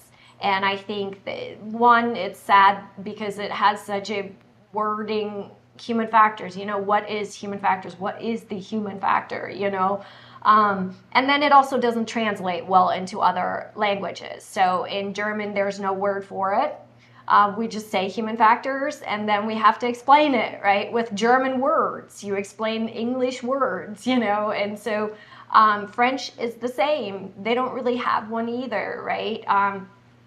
I know in Farsi we don't have one for it, so it's that kind of barrier I see is bigger. So that's instantly where I went when you were talking about it, Barry. You know, when you were thinking about like how do we spread the good news? Well, first, how about we figure out how we get people to understand what it is? Do we have a marketing problem? Yes, we have a marketing problem, a big one. But we already, I mean, we had that to begin with, didn't we? Because in the We've US, always had it. yeah, I mean, the US, it was human factors. In the UK, it was ergonomics. And then we decided to solve that. Usability engineering. Well, the initial way we solved it was to say, right, let's call it human factors and ergonomics. It's like, and so both organizations then, you know, sort of solved it like that. And you're right, where it's what it's called elsewhere around the world is a bigger issue. I mean, I think, notwithstanding that, and I think there is that whole issue around right, how I'm just putting together a talk at the moment that I'm giving in a couple of weeks, and my first slide is what is human factors, and you look at the IEA definitions, you look at the HFES definitions, you look at the CIHF definitions, etc., and they're all like half a page long, or a good chunky paragraph of what it involves, whereas we need, as Nick says, we need that marketing friendly, pithy phrase that encapsulates what we do. And so that's number one. But I think fundamentally this whole idea about developing good news stories, of where it's been practically engaged and successfully engaged, I mean, that's brilliant. It is something that, going back to the discussion around the GRC, the Government Relations Committee, all these policymakers, all these lawmakers are short on time, and potentially have got many different things that they're trying to crowbar into what they're doing. The fact that you have a committee there dedicated to engaging with these stakeholders is great. It's something that a lot of other companies can, a lot of other institutes can learn from. But we've got to give them the metaphorical ammunition. You've got to give them if you do this, this is the outcome. If you if we go in and mandate for better legislation around the application of AI, which we've talked about a lot on this podcast, if we know that they're going to do, if we do that, and we can say from a human factors perspective, we need to do this, this, and this, and look, here's a small A5 flyer on Y, or maybe a postcard on Y, or a short 1 minute video clip, because we know that 1 minute bits of information go down really, really well and is a really successful format. How do we know that? No. No, Barry, I think you're right. I think you're onto something here, and I think I want to sort of take points that you're both talking about here. So there's sort of the marketing issue with non-human factors folks, but then there's also the perception of non-human factors folks, and then there's also the government relations committee side of things. Policymakers are not human factors people. If we can somehow capture these good stories, communicate them in a way that is effective for folks to understand the message, the importance of what it does, I think this could really reach policymakers, especially in the GRC, for some of these, like some of the policy. Neil talked about the guardrails, the bumpers on AI, and I think that's a good example where we can point to the things that AI does wrong, but what if we talked about all the good things that AI does? It's solving issues with detecting breast cancer in X-rays or scans that humans can't detect. So let's talk about the good news there when it comes to AI, and let's make sure that those documents or the policy that enforces sort of the use of AI or other technologies can still have that good part to it. So I think there's a lot of good stuff there. I think for now, let's do we have any other closing thoughts on the good news stuff? Because there's we have some more guests that we need to get to in just a moment. So I want to make sure. Interesting to see is if we finally could advertise all the great human factors efforts that help to evolving our entire humanity. If people were aware that these people were human factors people, maybe more girls and boys would aspire to be human factor scientists. Yeah, that's a fair comment. The more that we can do to, I've sort of said this, anybody's heard me give this talk before as I like this, that people grow up wanting to be firefighters, nurses, doctors, astronauts. Nobody wants to grow up to be an ergonomist or a human factors practitioner because they've never heard of it. But just wanted to bring in one thought again from social thoughts that Marla in Portugal highlights that around the discussion that we were having around the definitions, that more people outside of human factors professions are familiar with user experience and UX rather than HF, which is something we've talked about quite a lot. That UX is a very fashionable and everybody's really engaging with it at the moment. And we need to work out how do we align both of them so we both get the benefits from it. Because a lot of HF practitioners will say that they are UX designers or UX professionals and vice versa. So we are more aligned than we think, but we like to sit in our own separate camps. Well, I also think I really like what you just say. I mean, kids aspire to want to be a firefighter, right? But what if there was a cartoon that showed a hero in a cape with an HF on their chest that solved the nuclear plant, catastrophe because they applied some, human factors. I mean, these are the things that we have influenced, human factors, and we solved some of the guys, I got it. You set me up perfectly. Love it. But we've solved some of the biggest problems on this planet with applying cognitive engineering, psychology, human factors, applied experimental psychology. We've solved some of the biggest issues on this planet, and here we are. People don't even know what human factors is. So maybe we need a cartoon on, the TV, because we want to reach children as early as 4 years old. And I would like to reach girls and boys and get them into science, not just because they want to be mathematicians and astronauts, but because they want to be human factors, psychology, engineering, like that kind of thing. Absolutely. And all this comes down to the local chapters. And if you want to know what I'm talking about, I'm going to go run and talk to Christy really quick. We'll be back right after this.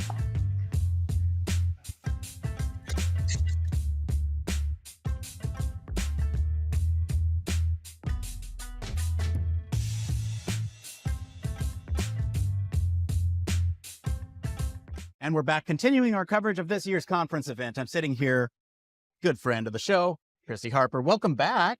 Thank you. Thank you. I'm happy to be back. I'm so glad to see you here. So we're having you here because you are the chairperson for local chapters. What does that mean? Okay, so there are lots of local chapters, and as chairperson, my job is to find out what's going on with them, how I can help them, and especially if a chapter is struggling, I want to know how I can help them revive and come back. And, we had COVID took a toll a bit, as you can imagine. So we want to be able to help chapters be vital again. Yeah. So let's talk about the current state of chapters. You mentioned COVID. I'm assuming that COVID made a big impact on the way that local chapters operate. What's going on with local chapters now? Yeah, so I think it definitely had an impact, and sometimes for the better, because during COVID, for the chapters that continued to remain active, they were able to bring in people, bring in speakers from all over the place instead of just from their region, right? So, and they were also able to open up and allow more people to attend their talks and their webinars. So it was good in that sense. But what people were missing was the interaction of getting together and networking in person. And this conference is great for that, of course, but this is only once a year, and people want that in-person contact more frequently. And that's what we hope to provide with local chapters. So some of them didn't make that transition to being a remote type of webinar structure very well. And they kind of just stagnated as people, moved on, got different jobs, went into different roles. So a lot of them just are sort of in this flat tire holding pattern now. Gotcha. Yeah, it's a weird place to be in, kind of with the post-COVID recovery. I guess there's this want and need for human connection in person, and that's hopefully solved by local chapters. What are some ideas for maybe solving some of these issues with revitalizing some of these local chapters that have been suffering over the last couple of years here? We do have several ideas, and I come from the Houston chapter. The Houston chapter is pretty strong, and I know what works for us, but that may not work for every chapter. But I do think there are things that other chapters can learn from strong existing chapters. So we've talked about a few things. We've talked about being able to have a strong chapter sort of adopt a new revitalizing chapter and help them get started, share resources, just give them a plan and say, this is what's worked for us. Why don't you try this? And in another sense, you can also share events. So if we're having a really good speaker come to Houston and we're doing an event in person, we can also stream that, which is something that happened to us during COVID, but encourage people to get together in person to watch that in satellite locations. And so that way we still have the in-person connection, and that'll help get things going for the chapters. Yeah, I love that. So it's almost like a in-person watch party for one of these speakers. I love that. And then, yeah, that could be great if you have like, discussion afterwards or something. I'll kind of talk about what was said. So I'm curious. You mentioned sort of these, what's the word for it? Larger chapters, adopting smaller chapters. And I guess what's the right level of resolution? What's the right level of fidelity for some of these geographic regions that may need to adopt some of the other society? Yeah. I think it's something, so it's a balance, right? Because I think adopting may be a strong word, because I don't mean to say that we want a strong chapter to sort of take over. If somebody wants to have a vital chapter in their region, whatever that is, whether it's a city or a state or even a larger geographical area, that's great. But if they just feel like, there is a chapter, it's not that far away, but it's too far for us, and we have enough interest in this area, we want to get one going here, that's something we also want to support. So we want to support people whichever direction they want to go, wherever there is a need to develop that in-person local network, we want to do that. So some chapters, I've been talking to people a little bit, during the conference, we always have a lunch with other local chapter presidents. and I've been talking to the current president, incoming and past president of HFES, and we've been trying to figure out how we could help with this. So I think there's lots of different options on the table, and some chapters have told me, you know what, we've decided that ours is just not big enough. Like, we have people, but there's all these other people around, but they just don't want to create their own chapter. So we've decided to just expand ours and be like the something region, you know, the West region or something. And then there's others who are like, you know what, there's so many people here in this city, even though it's an hour away, let's just start a separate one. So, you know, I think it can look very differently depending on just how motivated people are in different regions and what really works for them. Yeah. It'd be cool if at some point we could have almost like a local chapter conference where, you know, everybody gets together and has these different sessions that they could go to in person at their own chapter without needing to come to these, you know, wider. That you mentioned that too, because some chapters are already doing that. Like the Houston chapter has its own conference. I think up in the Northeast, Washington has a, that's Northwest geography. Let's say no. Anyway, they have a small symposium, and there's somebody here today from that I was speaking to from the European chapter, and of course, you know, Europe, that's pretty large as far as a region goes, right? But they have a huge conference that's a 3-day deal, and they're even thinking of opening that up and inviting the U.S. and Canada to even be a part of that, right? Because right now it's been restricted to Europe. So I think it can take many forms, and I think regional conferences are not a bad idea because it gives people a chance if they're not able to make the 1-year event, right? It gives them a chance to have that experience. Okay, so I'm going to ask you, this is a lot of talk. Yeah.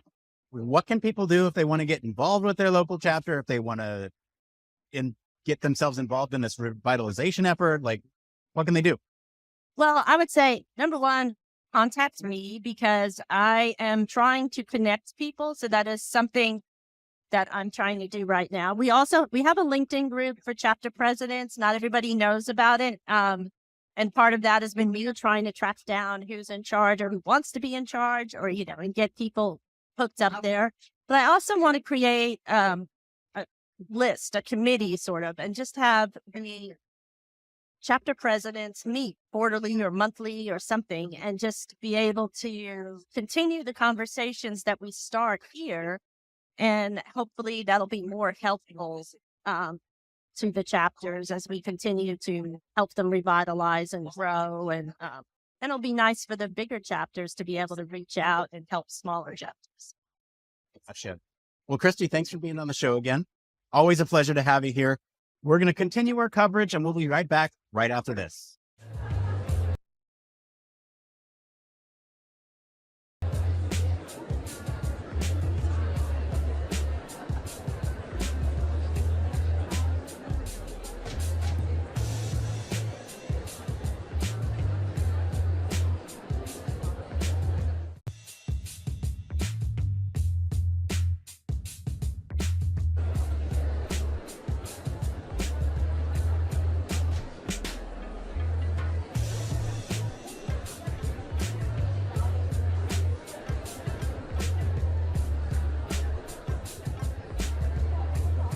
All right, and we're back with our continued coverage of this year's HFES annual meeting. I'm here with Jose Orlando Gomez, president of the IEA. Welcome to the show. Thank you. Thank you for having me. I am super excited to have you on because we're going to talk about HFES in the Caribbean. What an exciting development. I would love to know what inspired the IEA to establish the Caribbean Human Factors and Ergonomics Society? Oh, that's a good question. IEA has been guided by strategic policies, and this is to engage more and more the stakeholders to disseminate HFE around the world. And the case of Caribbean region, We have already tried, for example, to organize a society in Cuba, Puerto Rico. And then this time, we had conjunction of these three countries, like Barbados, Cuba, and Puerto Rico. And then we suggest, why not to have a Caribbean HFE society, gathering all the 16 countries and territories supported by IEA and federated societies like HFES. So in this order of ideas, Christopher used to be council representative to the IEA council, and he loved the idea, and he jumped on board, and we are working on it. Excellent. Did you want to respond in español as well? Oh, esta es una pregunta muy interesante porque de verdad que la IEA está con sus políticas estratégicas diseminando la organización de sociedades de ergonomía por todas las regiones del mundo. Y esta región del Caribe necesitaba, pues ya había mucha ergonomía en Cuba, Puerto Rico, Barbados, y ahí nosotros conseguimos juntar dos países para comenzar el núcleo inicial y ahí articular los 16 países que están en la región, además de los territorios y todo eso. Son casi 45 millones de personas. Excellent. So how does the establishment of this Caribbean HFES align with the broader vision of the IEA? Oh, first of all, it's really interesting to say that this society, we articulate professionals in companies, professionals at the government in the area, students, researchers, and so on. So it's a very broad perspective to engage people to come to the society. Besides this, in their bylaws, they are open to receive affiliation from companies, consultants, small and medium enterprises, and government institutions. So that is fantastic because you can have on board different views and at the same time the diverse make power. Entonces, podría decir que la manera como se está organizando esta sociedad es en el sentido de agregar no solo los profesionales, sea investigadores, sea practicantes, pero de empresas, de gobiernos y también estudiantes, sea de pregrado, de posgrado, porque todo eso va a traer una visión diversificada y esto que construye la potencia. And why is the Caribbean an important region for the IEA? And how does establishing a local society enhance the association's global impact? Oh, that is really interesting to understand. The Caribbean is is vacation for so many people. Millions of people go there. So they needed to give good services in tourism. They need to have also to prepare their workforce to respond to this demand industrially. And at the same time, as you know, you have such kind of issues related to HFE in tourism industry, not only in transportation, not only in the hotel, lodging, etc. But also this region, also HFE can contribute, is like in disaster prevention, how to develop emergency response and how HFE can help them not only design the emergency response, but train people and make the system awareness working very well. Entonces, por ejemplo, la industria del turismo en la región del Caribe es muy desarrollada, recibe millones de turistas de muchas partes del mundo, de Estados Unidos, de Norteamérica, de Europa, de América Latina. Entonces, la industria de los hoteles, de transporte, las industrias relacionadas a toda la provisión de comida y todo eso, de restauración, por ejemplo, todo eso demanda ergonomía para ser más eficiente, con mejores condiciones de trabajo. Y además es una área que tiene que trabajar con los sistemas de prevención de desastres. Y ahí, por ejemplo, hay todo un aporte de ergonomía en factores humanos para diseñar e entrenar las personas que van a responder a los desastres. Entonces, todo esto conforma una área importante de la economía caribeña y nosotros estamos para aportar, para ayudar en este proceso.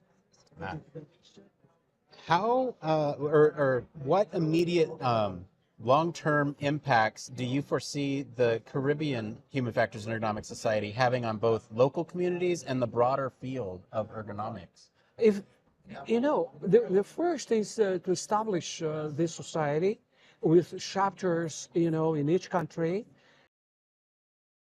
and articulate the training, like you have already developed, for example, in Cuba, Puerto Rico, and in some extent in Barbados, but also to train in other countries, for other countries, like Jamaica, like Dominican Republic, but in small islands like Bahamas, like San Vicente, Grenadines, Grenada, Santa Lucia, Dominica, for example.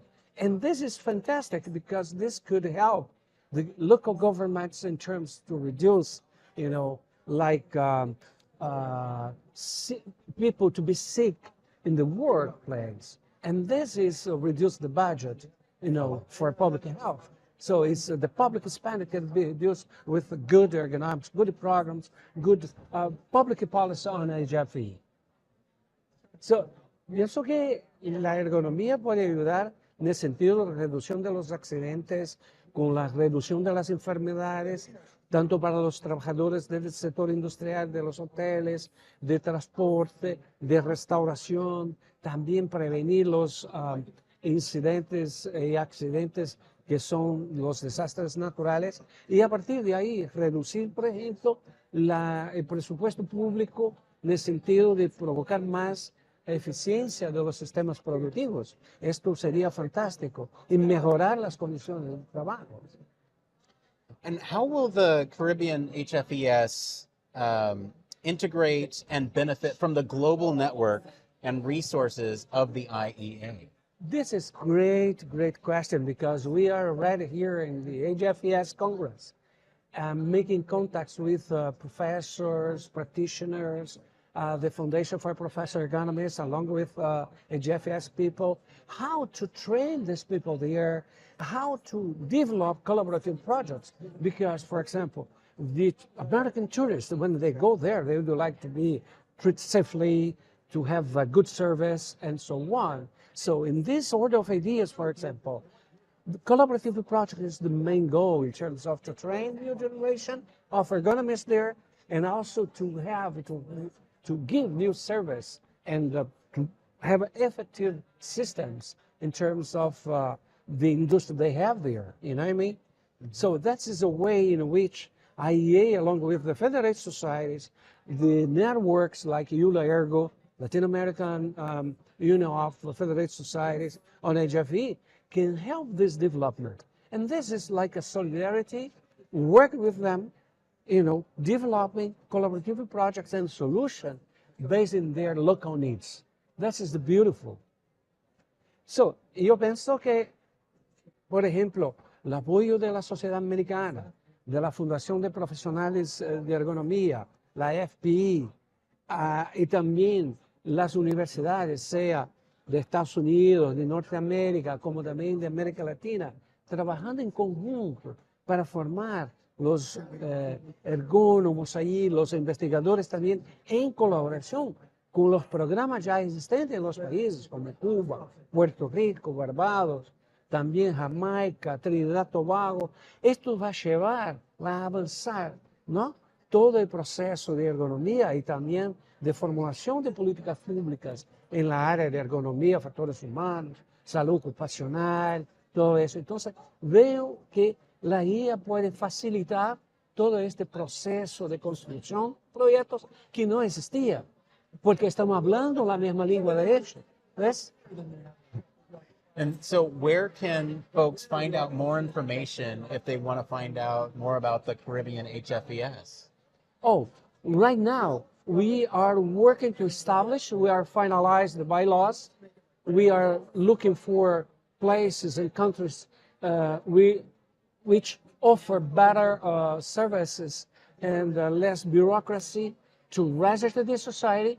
And I guess very soon we'll have a website, etc. But right now, we can be the point of contact, the Standing Committee of International Development, for example. You can contact Dr. Ganguly and can contact the IEA co-chairs, EULA Ergo presidency, in the website. You can write to them. You can contact the IEA co-chairs. It's listed in the IEA website. You can contact, for example, Christopher Reid in HFES. So we are on board developing this work, and we have also Rosa Figueroa from HFES working on this entrepreneurship. So our contact people and myself. So people are interested. Okay, please. We have our email in the IEA website. Write it to us, and we'll be, glad, happy to bring people on board to help us to concrete this dream. Entonces pienso que para responder objetivamente puede contactar a nosotros. Tenemos los correos en la página de la IEA. Ahí tiene, por ejemplo, del presidente del Comité de Desarrollo Internacional, profesor Ganguly. Tiene también de los co-chairs, y también el mío, Christopher Reid, que está en la HFES, puede accesarlo. Rosa Figueroa también, que trabaja ahí en el grupo de afinidad de los latinos, que también tiene su correo ahí en la página de la Sociedad de Ergonomía de Estados Unidos. Y todo eso, la gente que estuviera en contacto con esta emisión acá, puede contactar a nosotros. Y ahí nosotros tenemos el placer de poder incluir de los países que hacen parte de la región y también de otros que quieran colaborar en este proyecto, desarrollando proyectos que van a responder a las necesidades de la región caribeña. Perfecto. Gracias. Muchísimas gracias. Jose. Thank you so much. Thank you. Thank you. Really appreciate you having on the show. Stay tuned. We'll be back with more right after this.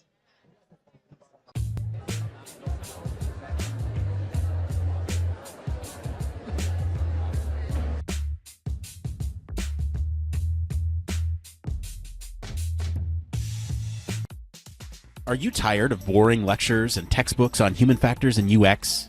Well, grab your headphones and get ready for a wild ride with the Human Factors Minute podcast. Each minute is like a mini crash course packed with valuable insights and information on various organizations, conferences, usability methods, theories, models, certifications, tools, and much more. We'll take you on a journey through the fascinating world of human factors, from the ancient history to the latest trends and developments.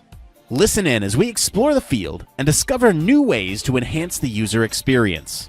From the Think Aloud protocol to the critical incident technique, focus groups, iterative design, we'll make sure that you're the smartest person in the room. Tune in on the 10th, the 20th, and the last day of every month for a new and interesting tidbit related to human factors. Don't miss out on the Human Factors Minute podcast, your ultimate source for all things human factors.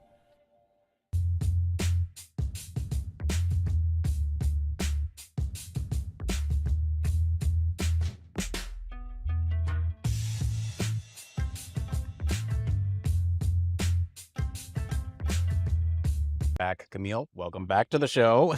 I know you were here earlier talking about your president. Exactly. I wanted to talk to you about something else, though. So there's this really important effort called the So What webinar series. Yes. Tell us a little bit about that. Sure. We've adjusted the title a little bit to kind of help people understand what we're talking about, and we're calling it Research to Practice, and in answering the so what question. And so this webinar series is really about translating the science that's out there to practice, and then also having what's out there and what the practitioners are doing and finding out what scientists need to know from those folks. And so during these webinars, what we do is we have somebody who has written a scientific paper that gets cited a lot, and one from the Human Factors Journal, and then have practitioners on that can use that science. And so it's it's very conversational, it's maybe about 15, 20 minutes of presentation. And then the rest is all question and answer. And typically it's mostly questions from the attendees. And so the practitioner and the scientist, both, they talk with each other a lot, but they mostly are responding to questions from the audience. So it's been very dynamic. And some of the questions that we get and some of the conversations that we have and some of the issues that are presented by the people who come to the webinar. And I always learn so much. It's really quite exciting. And but some of the issues that are brought up are really fascinating as well. But the topics have ranged from robotics to the human readiness level scale that standard that has just come up. Team cohesion was another one. And there's a fourth one I'm not remembering right now. Oh, no, I know. We did one with Society of Petroleum Engineering on automation, and had Micah Inslee on that one. And so it's been a wide range, and it's really nice to see how that conversation can happen. Yeah. Because a lot of times academics don't get a lot of training on how to have that conversation back and forth. Typically, the practitioners are trained by scientists, but scientists don't necessarily get trained on how to do the practitioner piece. So I think this is something that as a society, we need to intentionally figure out how to do that. So, yeah. So that's exciting. And we'll have, I guess we kind of an announcement. For listeners of the show, you will actually have these in our podcast feed for you all at some point. We're still figuring out a release schedule for that, but HFES has been generous enough to give us the rights to all those. So, yes, exactly. So awesome. That's exciting. Stay tuned. Stay tuned for more. Camille, thank you again for being on. Always love having you here. It's a pleasure. Well, thank you so much. I always love being on. All right. Great. Okay. We'll be back right after this. Okay.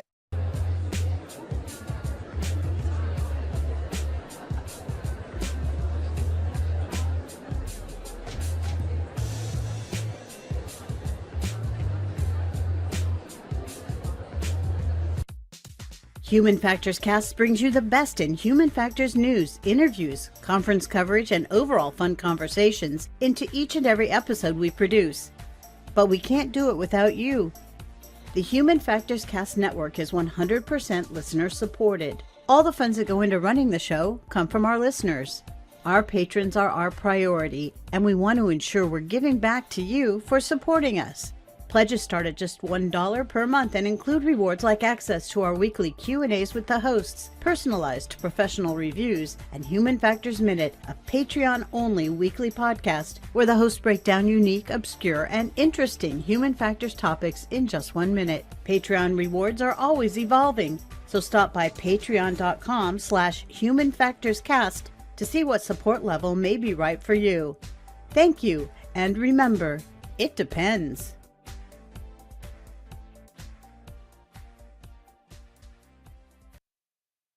Yes, and we're back continuing our discussion on the coverage of this year's annual meeting. So, Heidi, this is a great opportunity for us to talk about sort of the global reach of human factors.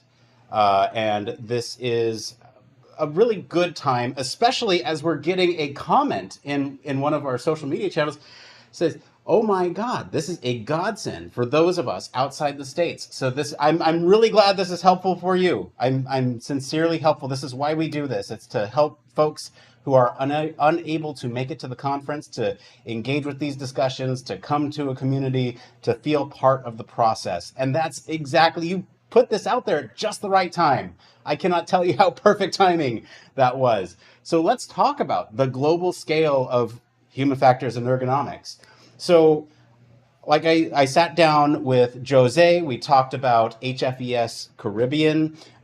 There's the whole effort of the IEA. And then there's also, I think, there's a bunch of different satellite HFES, not chapters, but segments. So you have like Australia and, it's worldwide. It truly is worldwide. And so we need to embrace this worldwide community. But then I also sat down with Christy to talk about sort of revitalizing the local chapters and how we can better reach folks, even stateside, who are unable to make the conference, and how can we create something that's even better for folks who might have a community nearby but can't necessarily engage because the strength of those local chapters aren't there.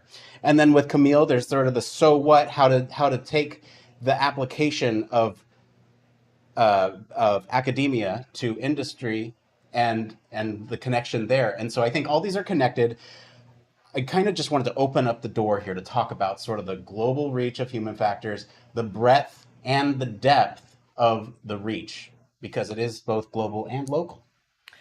Right. I think you just mentioned a lot of things. So Everywhere. there's the local part, there's the international part, there's the having chapters in different countries, different languages, different cultures, right? So there's that part, and then there's also the part of industry and academia, right? That good old story that we've had in HFES. Ever since you've joined HFES, you probably know of the battle between the academics and the practitioners, right? But to that point made in the interview is like, you can't do one or the other and not think of the other, right? And then there's always the overlap. So the thing that probably speaks to me the most in that a lot of times is the confidentiality part. And it really, I don't know a better word, but it just sucks. A lot of our work can't be published. But then there's also people like me who never had an interest in publishing. I never did. I was always more interested in instantly hitting the industry, instantly going out into the field, discovering things, and then putting them into products, right? So I heavily leaned into product development instantly from an education as an aviation, aeronautics, and human factors, and then switching over, becoming a medical professional. I worked as an EMT and then seeing it in the medical arena, and then working at the firehouse and the fire trucks, I instantly got hit with human factors again, right? Yeah. So I think that's the part where my mind always goes when I think of those things, like how does it touch? It's more the industry and the academics, because the global becomes easy when you can bond them together. Exactly. Right? Yeah. And this is something that we've talked about on the show before. This is something that we've talked about with others here at the conference, leadership. For me, and this is me speaking very candidly, Ooh. I think there's... Do you ever not? Do I ever not? There's a good opportunity for us as human factors practitioners to do a better job at communicating. That's part of the reason why we do what we do. And I think you said it yourself, you have no interest in publishing, but you can still share your knowledge with people. And yes, from an industry perspective, do we need to be so rigorous with sort of submitting things to to show off at a conference? Does it need to go through the same rigorous review as maybe an academic paper does? I don't know. These are questions that we are opening the can of worms to and have no plan on answering today. So these are larger questions that I think we can focus on to kind of think about how we start sharing some of these lessons learned globally. If we are sort of, especially when something works in practice and it works well and we want to share that, why can't we write a blog post about it and just or make a podcast about it and have that be shared in a short form format where maybe people will digest it easier than having to read a 10-page paper on your methodology, right? I think there's a happy medium, and I'm not saying let's get rid of academic research, because that is absolutely necessary. But I think in terms of sharing information, we need to get better about it. And I think, again, it all comes back to that global community. I keep I'm sitting here, I'm burning. I'm like, I need my moment. I gotta cut in because that was just such a beautiful transition into what Christy, who we just heard on the interview, and I actually did with one of our submissions. So we actually submitted a panel this year, and we're giving it tomorrow, Friday, Georgetown West Room, I think at 10:30. Oh my God, I hope I don't say that wrong. But it's on failure as a path to innovation and resilient outcomes. And everything you just said, we did, right? We did a podcast episode of it on safe and effective. Christy and I talked about failure and how the perception of it and the definition you hold in your head kind of dictates how you achieve failure and achieve success, and how you basically move on from it, how you handle it and evolve from it. And so when I think about how our panel submission went, we had to write a paper about our panel in order to submit, right? Which, don't get me wrong, in the end ended up being neat because now we have kind of this Proof. paper proof together that we've Right. collaborated and stuff like that. But it's ultimately it's gonna be a panel. We're not going up there and presenting and going, all right, and here is this, and then we found out this, and then we did that. You know, it's more our personal experiences and how failure kind of goes through it. And when you said, you know, why can't we do a blog post or like a podcast, and that's ultimately what we did. So I'm interested to see how that then turns out tomorrow, because we've had great feedback on that episode on the podcast, and Chrissy and I have heard a lot of good things about it. So I'm interested to see how that unconventional submission that we did there plays out. Yeah, that's a really good point too, because something you said just resonated with me. In industry, testing is messy, and we don't follow necessarily the same type of process that an academic might. We test one thing, throw it at a wall. If it doesn't work, okay, don't. But we can't. It's so fast and furious that you're just trying to get something that works, and that's part of the, you know, it doesn't have the same rigor of trying to sort of control all the things around any sort of one study.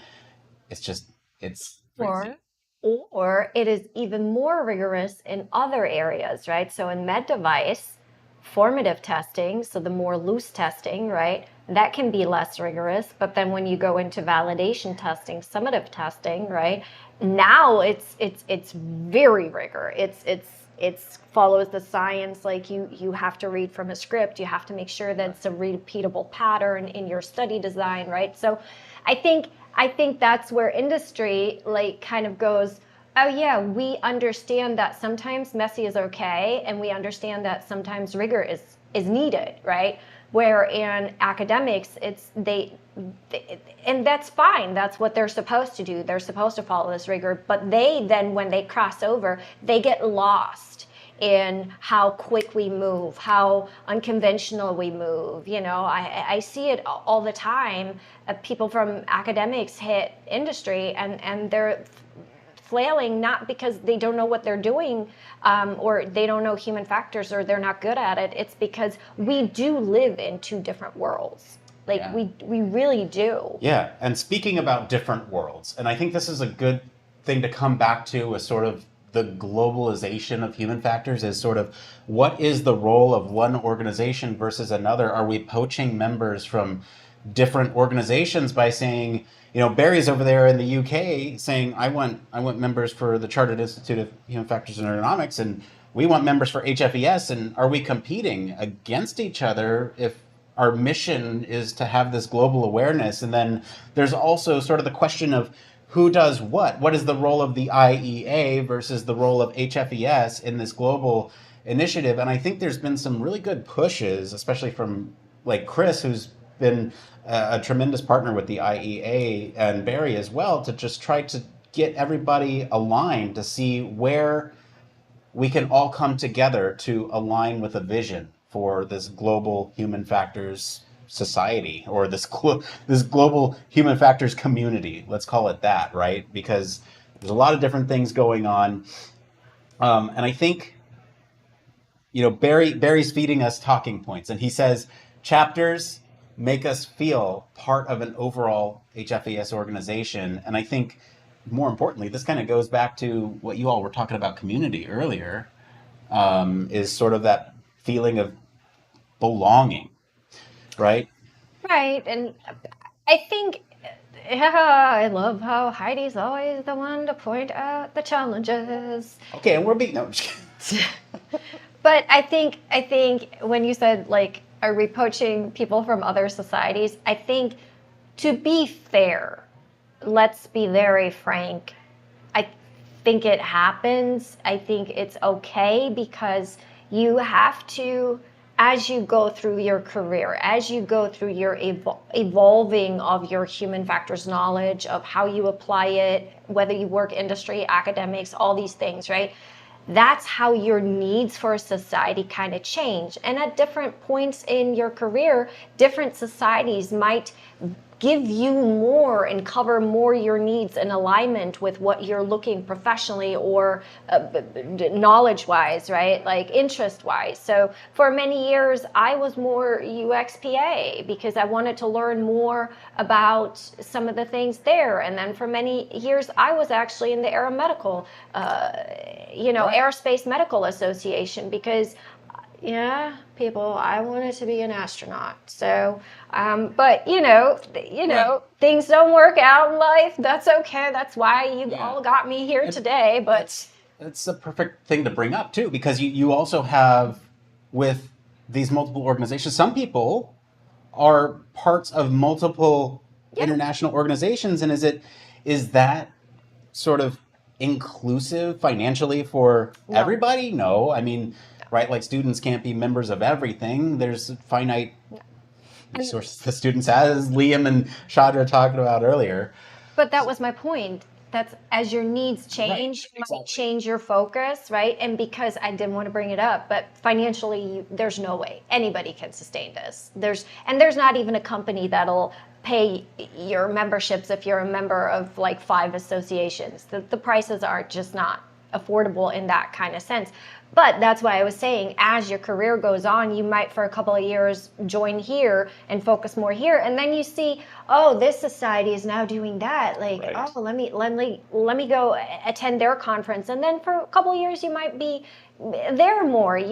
So I think everybody kind of has their like interests and how they're shaped and how they're going forward. I am right now, I'm very eager on getting more into medical societies because I'm more interested in learning more about surgeons' challenges in the OR in different specialties. So I'm looking at like becoming a member of like cardiovascular groups and stuff like that because I want to learn more about that in order to solve the problem as the human factors problem solver, right? Right. So I think that's a good point you bring up with like, can you sustain multiple memberships? I don't think so, but I think it's okay to go from society to society and hop around. Yeah. I think that's okay. That's one approach. And I think we have to be realistic that happens. It's not going to not happen.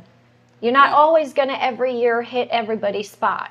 So next year you might not have them, but then maybe next year, the year after that, you have them back again. Good. So that's one approach. Another approach is potentially getting certifications. We're going to take a quick break, and I'll be back right after this.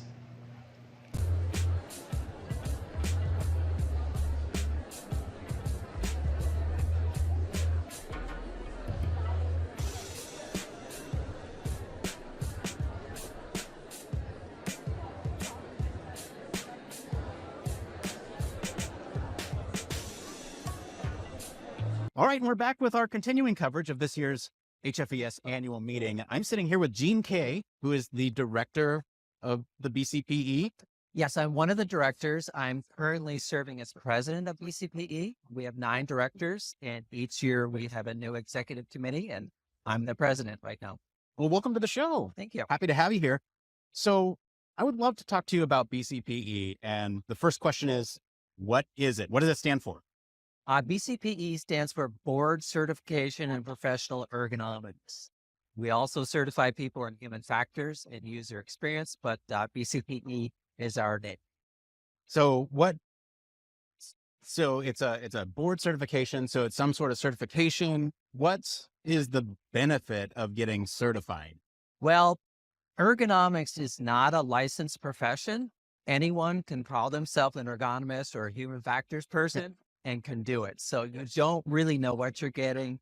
A lot of people do have lesser credentials. They don't have the same training. So we are board certification in professional ergonomics. It's equivalent to a professional engineer type certification. Lots of people are engineers, but not many are professional engineers. So we do that in ergonomics and human factors. Gotcha. So I'm guessing that this is a super easy test to pass. It's anyone can do it. No. You need to have, it's close to a graduate degree in human factors or ergonomics. You need to have at least 3 years experience. You need to submit detailed work samples, and then you have to pass the exam. Currently, the failure rate is around 50%. So many of our applicants don't pass the first time. Many don't pass ever. So it is a very challenging thing, but we're setting the bar high because we really want the best in the field. Right. So, okay. So challenge level's high. What's the benefit then for someone who, or what's the return on investment? I put in all this time and effort studying and into it. What's for the members or the people who get certified? What is? Sure. Well, many employers will require professional certification. Many people that have the professional certification can demand a higher wage. They can handle more complex jobs. It can be very good for employment and that type of thing. And that also from like an employer perspective, that's got to be some sort of peace of mind that you're hiring the best. It is, yeah, because again, there are many people that call themselves ergonomists or human factors, but you know that these people have been vetted. They've got the educational requirements. They've shown the work and they've passed the exam. So you can be pretty assured that they're pretty good and they know what they're talking about. Right. You might pay a little bit more of a premium, but you know what you're getting. Exactly. Gotcha. Yes. So is it just one type of certification? Are there multiple types of certification? Well, our certification is very broad. The exam covers a number of topics, but once people pass, they can choose what designation they want. I'm a certified professional ergonomist. Many of my colleagues are certified human factor professional, and there's also certified user experience professional. You can choose the designation that makes sense for your area of expertise or the type of clients or company you're working with. But the exam and the rigorous requirements are the same for all the professions. Gotcha. Well, thanks for being on. Where can folks find out more about becoming certified if they want to? Sure. The website has a lot of information. It's bcpe.org. We have sample questions there, questions that are no longer in the exam cycle. You can test yourself and see how you did. You can see the educational requirements.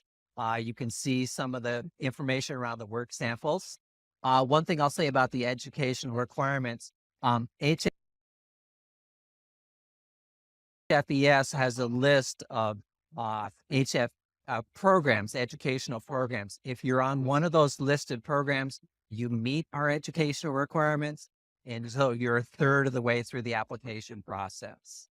Also, for the new students, if you completed an HFE degree, you can apply to become an associate professional right away without the work samples and the exam. So that gives you a step up in trying to be in a competitive job environment.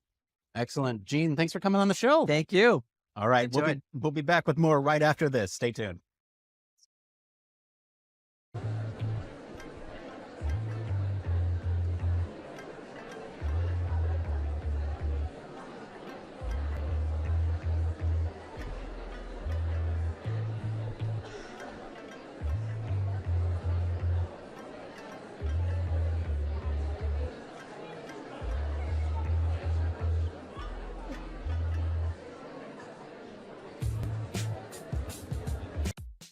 Human Factors Cast brings you the best in human factors news, interviews, conference coverage, and overall fun conversations into each and every episode we produce.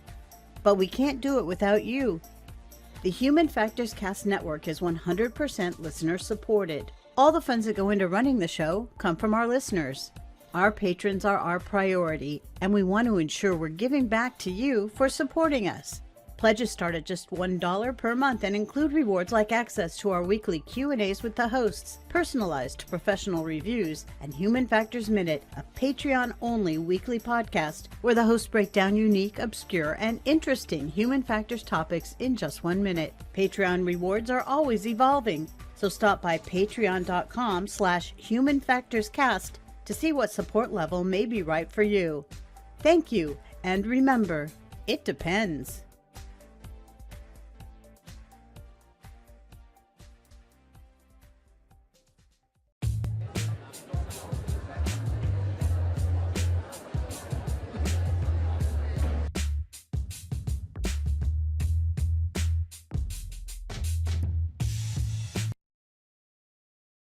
And we're back with our continuing coverage. I'm sitting here with Bob Cargill, member of ASTM and part of the Acceleration Task Group. Hi, Bob. Welcome to the show. How you doing, Nick? I'm doing fine, and I have been part of ASTM, actually specifically Committee F24 since about 2008, and in that committee, we actually set the standards for amusement rides and attractions. That's amazing. So I was going to ask, what is that task group? What do you do? That task group covers so many different areas. It's crazy. We cover everything from a roller coaster and how you respond to the accelerations and how much acceleration we can apply to your body, all the way to the design of one of those hamster balls that rolls down hills with people inside of it. That's included. So yes, that's part of our committee. So it covers a wide range of things, including water slides as well. So those things are all included in our committee. In my particular area, as you said, I'm on the G-Force task group, which is part of the design subtask or subcommittee. And that group specifically addresses what kind of accelerations that a patron or someone riding the ride can experience without injury, given the proper designs, the proper restraints. Right. So I'd imagine it's all very. I'm imagining a lot of equations in my head. Well, it's interesting. The background, the information that we actually use to set the standard is fairly complicated, relies on information from NASA, and empirical data from existing rides, and just a lot of experience and studies. And all of that underlying complexity, because the standards are designed for not just designers, not just engineers who make these rides, but the authorities having jurisdiction. So the people who are actually out there and inspecting the rides and making sure they're safe for the public, they also have to understand the standards. So we walk that tightrope between too complex and simple so that everyone can understand it. So that's amazing. Yeah, you got the operators, the maintainers, and the end users, the patron, the enjoyer, right? Yep, definitely. I think it's pretty obvious as to why something like this is important, but why is this important? It is important because we have to design the rides so that they don't expose the rider to accelerations or motions that are going to be injurious, that are going to cause them to be hurt. Now, I think a lot of your audience probably has been on an amusement ride. They know there's this huge range of amusement rides. You know, the merry-go-round where it goes up and down, you're going around a big circle, to a really exciting, roller coaster where you're going through corkscrews and doing inverted loops. And those are different levels of the accelerations. And the designer designs the ride for a certain effect so that you have the experience that you're expecting on their ride. And the operator, who's typically not the designer, so like a Universal, there are ride manufacturers who design their rides. And in Universal, and I hate to talk about one company, but they're all pretty much the same. They operate the ride, and their job is to communicate to the rider the type of ride it is and what is required of them to be able to ride the ride. And then the rider's job is to make sure that they understand that and that they're going to ride a ride that they're comfortable with the experience. Right. And so it's all a team effort to basically keep people safe and comfortable. In fact, and I'm sorry, I'm going to just throw in an extra thing. Please do. I've been on a lot of different committees, and ASTM F24 is a committee that just always amazes me, because all of the people there, they not only do they not want anybody to be hurt, they don't even want anybody to have a bad day. I mean, it is just amazing. Amazing. There's all kinds of things that they do to make sure people don't even get, seasick or motion sickness on the ride. So you're the reason why my son can't ride Star Tours with me yet, but you're also the reason why my son is safe. There you go. Exactly. Is he too young? Is that the issue? Yes. He'll be big enough next year, I'm sure. That's great. That's great. So thinking about some of these newer rides, you have the crazy ones where the cart goes off the track and then comes down, and then you're doing loop-de-loops, and then the carts are spinning while they're on the track. how do you kind of tackle some of these new and unusual rides? Wow. Well, we actually, from my perspective, so the biomechanics of the ride, we have methodologies, we have standards in place that tell us exactly how to measure the accelerations on the ride. And those same standards help the designers to basically design the ride to only give the rider that level of acceleration, the level of acceleration that they want them to experience, and only that. And even if the ride does something weird, like we all know things happen, including we call it basically bottoming out when the roller coaster gets stuck like in the bottom. Right. So you got to evacuate them. So the designers have to have a way to get the people off or to get the ride moving again, right? And then we talked earlier about upside down. If you're in a loop and the ride gets stuck upside down, how long can those people be upside down? That's a G-Force Task Committee question that came up to us. Right. And basically there is no number. It's interesting that some people are fine for a long period of time. Some people, not so much. So what happens now is the operator, along with the rescue people, because typically in that situation, the fire department's called, focus on the riders that need to get down first. Right. But the designer sets it up so that they can get them off, period. And then the operator sets up a protocol to actually make it happen. So it's a great synergy of expertise. Yeah. So you talked a little bit about matching the ride to the rider. Can you explain a little bit more about how that works? So there are a number of different things from the biomechanical perspective where we will take into account differences in tolerance that might be in younger riders like your son, who is too short to ride. Typically, we use height as an estimate of age. So at different ages, we've all seen different children, at different ages, the ratio of their body parts changes. And so how they accept these accelerations might change. So for some rides, they don't want younger people. And then correspondingly, they actually do use the height because maybe the restraint won't work below a certain height. So there's these things that roll in there. But then there's also how much relative to the maximum that you want this ride to go. And then that level of excitement, like a thrill ride or a family ride, those terms actually are used in the industry all the time to communicate to the rider, what level of acceleration and excitement this ride's going to have. And then that's that part of the design process that the designer takes into account when they put that ride together. And it has to be communicated so that the patron, the rider, basically knows whether they want to ride it or not. And most of the time, there's also the ride out in the air, so they can see it and then see other people coming off as well. Exactly. Now, I know we didn't talk about this, and so I hope I'm not throwing you a curveball here, but how do you handle the cases, or do you have any sort of safeguards in place for folks who may not abide by the rules all the time, like boosting the height of maybe younger riders? Yes. This is an operations question that typically comes up because the operators take the information that the manufacturer of the ride gives them and they have to apply that.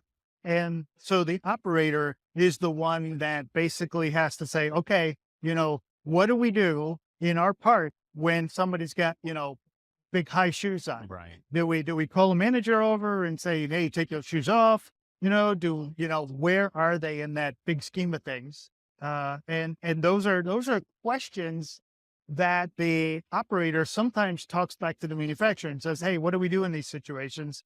Or they have an overall park rule that basically says you have to take your shoes off. And then in terms of gross, fist behavior, where, for instance, someone's standing up on a roller coaster, very bad, very, very bad.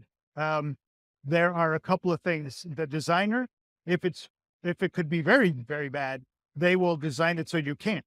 If it's obvious that this is going to be a problem, they will sign it. They'll basically say, don't do that. And then the operators, believe it or not, when the operators are interacting with the patrons, they will be looking for telltale signs. Like, for instance, a drunk rider, and they'll say, I'm sorry, you can't get on. Or if there's a ride, specifically talking about ADA or disabled, we call them limb different people. So if somebody doesn't have hands and the ride requires you to hold onto a handle, then the operator is going to say, I'm sorry, you can't ride.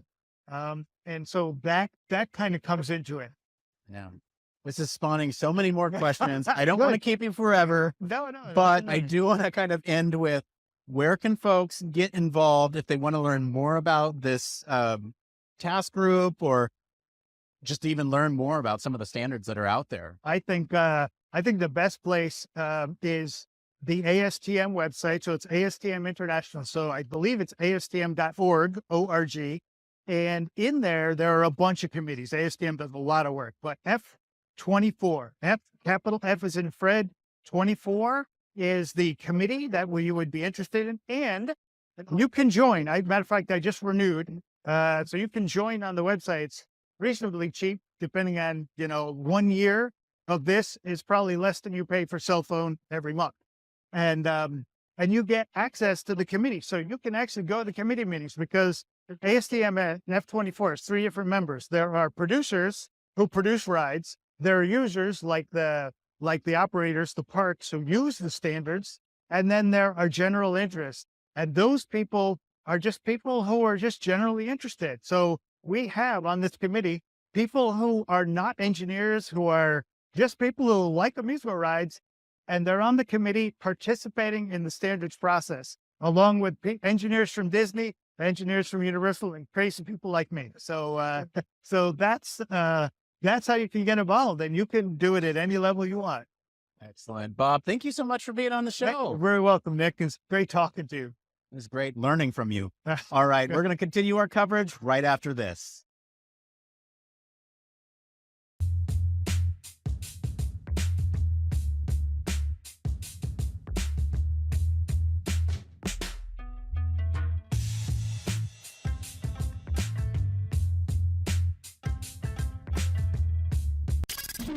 Spacecraft, railway locomotives, nuclear submarines, healthcare, jet aircraft, these are all examples of highly technical systems and organisations, and all have one particular thing in common. They all involve humans. Humans who want to do amazing things and are using technology to achieve them. They all have something else in common. They have amazing people ensuring that the users who are involved can do what they need to do, are safe when they do so, and have the optimum user experience. These people are human factors practitioners, and on 1202, the Human Factors podcast, they talk to me, Barry Kirby, about what they do, sharing their career paths, highlighting their ideas and best practices, and fundamentally raising awareness of our discipline.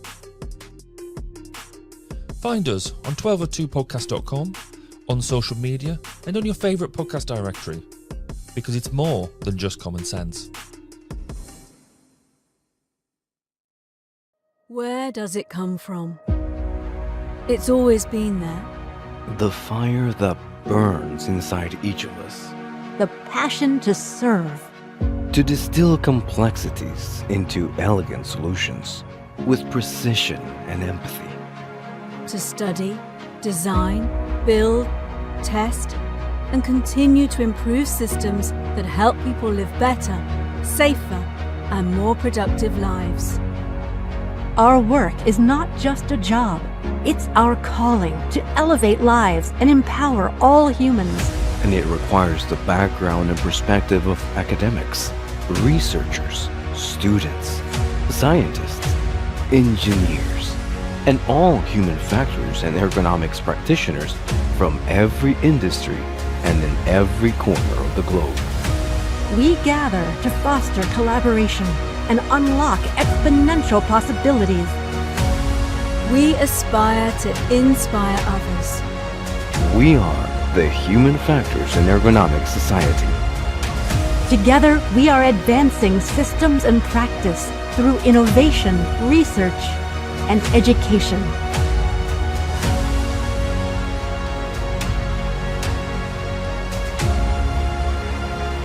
What will you aspire to? Join us.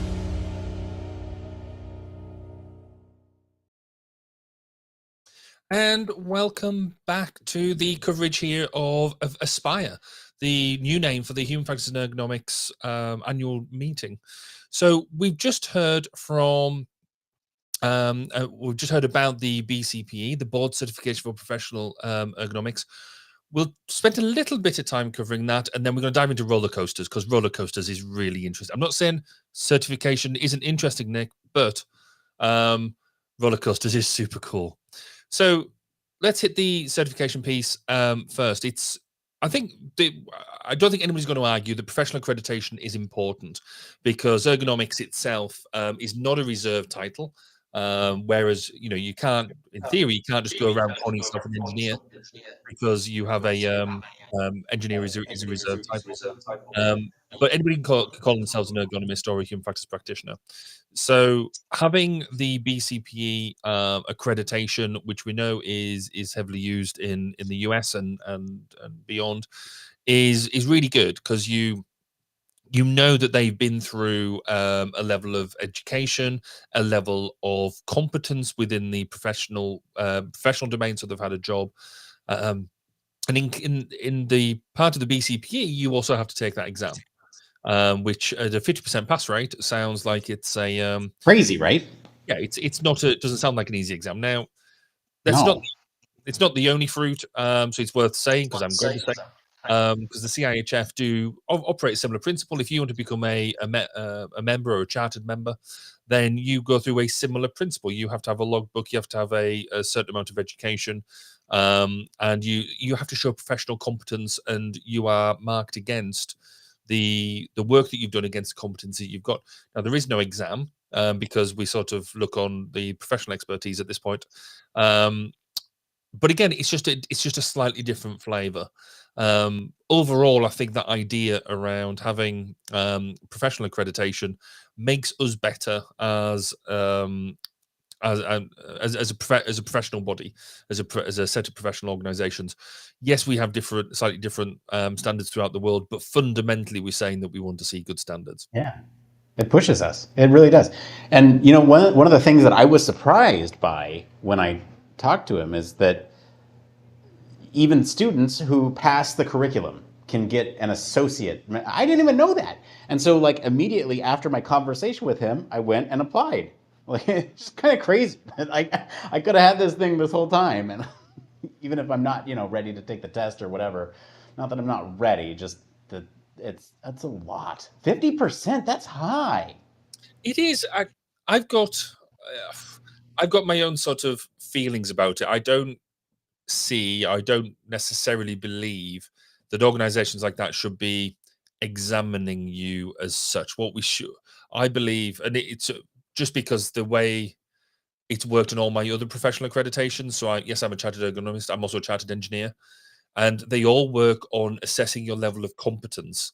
And I don't believe sitting an exam truly shows a level of competence. It means that you can regurgitate a level of content, which you've already done because you've already done exams. You've already got your baseline accreditations.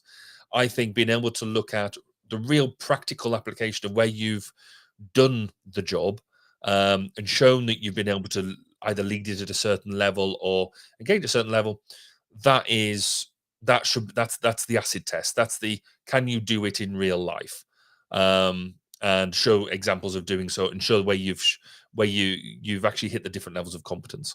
So, but it's the fundamental principle here is, if somebody has got a BCP accreditation or a CIHF accreditation or whatever, you can go back to the organization that give it and said, right, and you should be able to see on their website, what does it mean? And back up them credentials, back up them that professional membership. So yeah, but I wouldn't like to take an exam now. I don't know how much I've forgotten. Never mind anything else.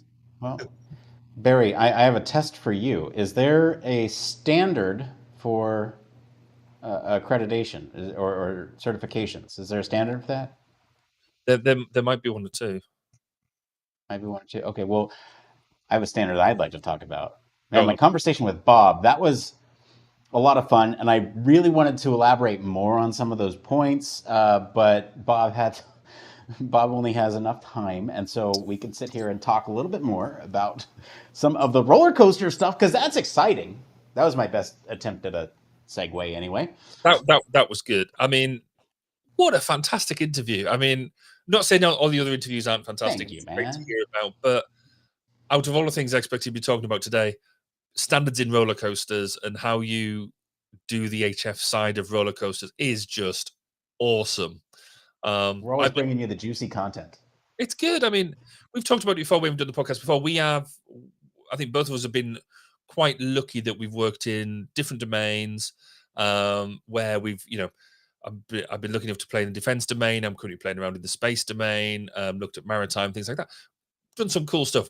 But roller coasters, I mean... Roller coasters, so that's cool. Just something else. I mean, I sort of wrote down in the notes here, I mean, for me, it encapsulated normally when we talk about safety, we talk about keeping people as safe as possible, removing as much risk as we possibly can, and making sure that things are, are comfortable and engaging. But from what Bob was going on about, you've got that balance between providing an extremely safe experience in an extreme environment. Right. You're wanting people to get close to nausea, but not actually throw up. You want to get people to experience G, but not too much G. Just enough G. Whoa! We're live, Barry. Can you please just keep it PG? That was as good G. Anyway, but you know what I mean. It's that whole. That's just utterly fascinating. I mean, where I've experienced engaging, with G forces before, it's like within the pilot domain, and when you go above a certain level, and they're going to go to G lock, they're going to black out, and that's a bad situation. Here, they're trying to do a bit of it, not too much of it. It blew me away. Okay, Barry, PG, come on, man. So look, here's the thing is you're absolutely right though, because the words that he used was you want them to make sure that they don't get hurt, but also that they don't have a bad day, which that measure of not having a bad day to me screams a good user experience or a good time having fun. That is what it's all about. And I love that that's kind of their focus, right? It's such an interesting type of standard because it's atypical. Instead of just looking at safety, you're also looking at this mixture of safety and fun. And I think that fun aspect for me was sort of the most fun part about this interview is just you're establishing a standard, or you're working on a standard for fun and safety with fun. Well, it's sort of, I mean, this might be the best example, I think, of the convergence of UX and HF. Because we've sort of said before, I mean, the way I've always described the difference is, in the past couple of years is HF is a very bottom-up, very safety-oriented, very rules structured approach, sort of. And then UX is almost that top down. It's about customer delight. It's about engagement. It's about sales. It's about making sure that they want to come back for more, a really good customer experience. And this sounds like it's a real good example of the smashing together of the two. Of you want it to be safe, you want it to be good, but you also want them to have a really good time as well. Are you enjoying playing with the camera and the autofocus? I'm having a really good time playing with the camera. Look, it's over here. Look. We're live, folks. I don't know what to tell you. It's been a week, okay? Oh man. I haven't got my camera installed on my new machine properly yet because I haven't got any of the fun bits installed. But that's a completely different conversation. I'm not going to break the facade yet, but I think there's a lot of interesting things that are happening behind the scenes at this live stream that are really interesting. We try really hard to put on a good show for y'all, a good content for you all as you're watching this live at home. So hopefully you all are enjoying some of the stuff that we're talking about. I do want to transition just a little bit here into sort of the next guests that we have are from the practitioners group, and we're going to be right back, and I'm going to go do an interview with them. So we'll be right back after this.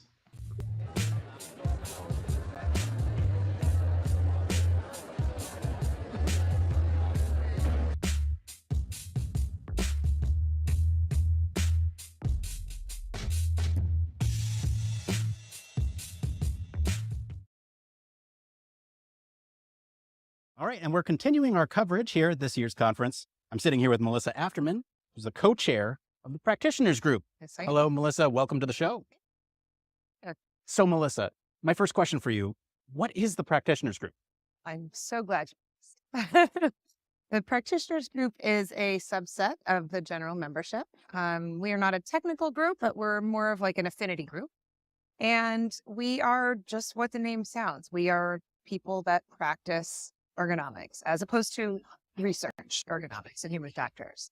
So we take the research and we apply it into our day-to-day work. How do you do that? That's a great question. And I feel like there's many different ways that it, that it happens, and that it looks very different depending on what type of a practitioner you are. When I first started being part of this group, which, by the way, the group is relatively new. It's been around this is the third year as far as an official group. I mean, there's been practitioners in HFES forever, but we finally have this group where we can get together. And I remember coming into this group thinking, everyone is going to be just like me, and we all must work in occupational ergonomics and do evaluations with people and groups and evaluate products and this and that. And then I realized that that's not what a lot of the practitioners in the group do, that some practitioners work in cognitive ergonomics, and a lot work in UX and product design and usability. And so it's really as varied as HFES is in and of itself with the research that happens. There's practitioners out there, people doing, taking the research and applying it to the real world in the workplace. I love that. And I guess this one's not on my notes here, but where can people go find the research, right? Mm-hmm. Like there's all these practitioners out there. Where can they find the research to help them apply that to their work? Well, I mean, most of the research that we talk about comes from the HFES members and the researchers that are here presenting at the conference, at the annual meeting. But there's also a number of other ergonomics and human factors journals with published papers. And so we find our papers where we find them. But the cool thing about the practitioners group as part of HFES is we can be here together at the annual meeting and sit in a talk with a researcher and learn about the latest and greatest, way of doing something, and ask a question and say, well, how would I apply this in my own practice? And so we can have those conversations right then and there with the researcher. Gotcha. So what kind of activities do you do as a group? Well, the membership, we asked the membership what they wanted. So we sent out an interest survey recently. We got what I think was a good turnout. About 61 people responded to that over a month's time. The vast majority did not know there was a practitioners group anyway. So what we're doing right now is promoting, within and just trying to get the word out that if you're a practitioner, you, number one, belong here at HFES, and we can all be together and help raise us up together. And so what, in that interest survey, a lot of folks are interested in technical webinars. So ways to learn more about how the research has been applied and different, maybe there's research that is useful for me, but I haven't really seen that yet. So it's like practitioners talking about research and how it's been applied. So that's something that we do as a group, our webinars, technical webinars. We're trying to do at least 2 a year. So there's one coming up next month, actually, and then there'll be another, which would be November, and then another coming up early in 2024, and so on. So the main interest is technical networking and discussion. But so people just want to have a way to it's the birds of the feather thing, right? We just want to know that there's other practitioners out there and that we all feel the same way, that, our work matters, and it without practice, it doesn't feed back into that research cycle. And so I think that from what I've heard from other practitioners, sometimes it can feel like this is a research conference. I've heard that sentiment before too. And it is, but it also, without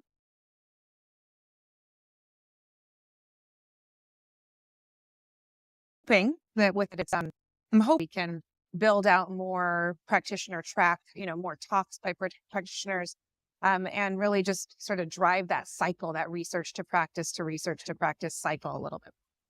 Gotcha. So you mentioned technical webinars. What kind of topics do those cover?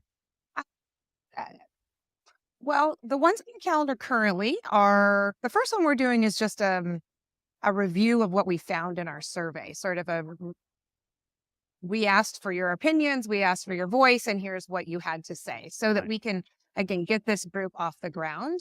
But then we have the next webinar coming up is about design sprints and design thinking.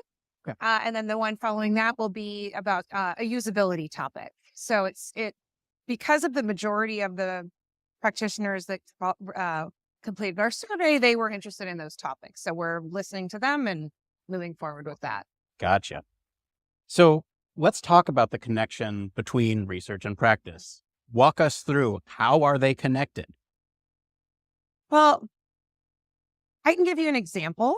So in my practice, a lot of what I do is assess work for an individual or for a group of individuals. And so that may be from an occupational, physical ergonomics standpoint. And so I need to know what are the most validated tools, assessment tools to do that. And so that may be the revised NIOSH lift equation, that may be the ACJH TLV for hand activity, or that may be some emerging tools like the MAE and RCRA from Dr. Poppins. So some of these tools that, I'm looking for research that validates those tools, and so that I can use them in my practice to know that when I'm assessing risk, it's doing its job correctly and it is truly assessing that risk. And so that's a way that I can use research in my practice. And because some of these emerging tools maybe don't have as much validation yet, my practice can inform that research to say, hey, can we do some more validation studies? Can we, and so that sort of pushes that research back. So that's, an example of, in my world, in the physical ergonomics world, how that might work. But I think it is this synergy of, what do we know to be true from research? And then how can we apply that in our day-to-day work? I think that this is the perfect place. HFES, the annual conference, is the perfect place to sort of foster this connection.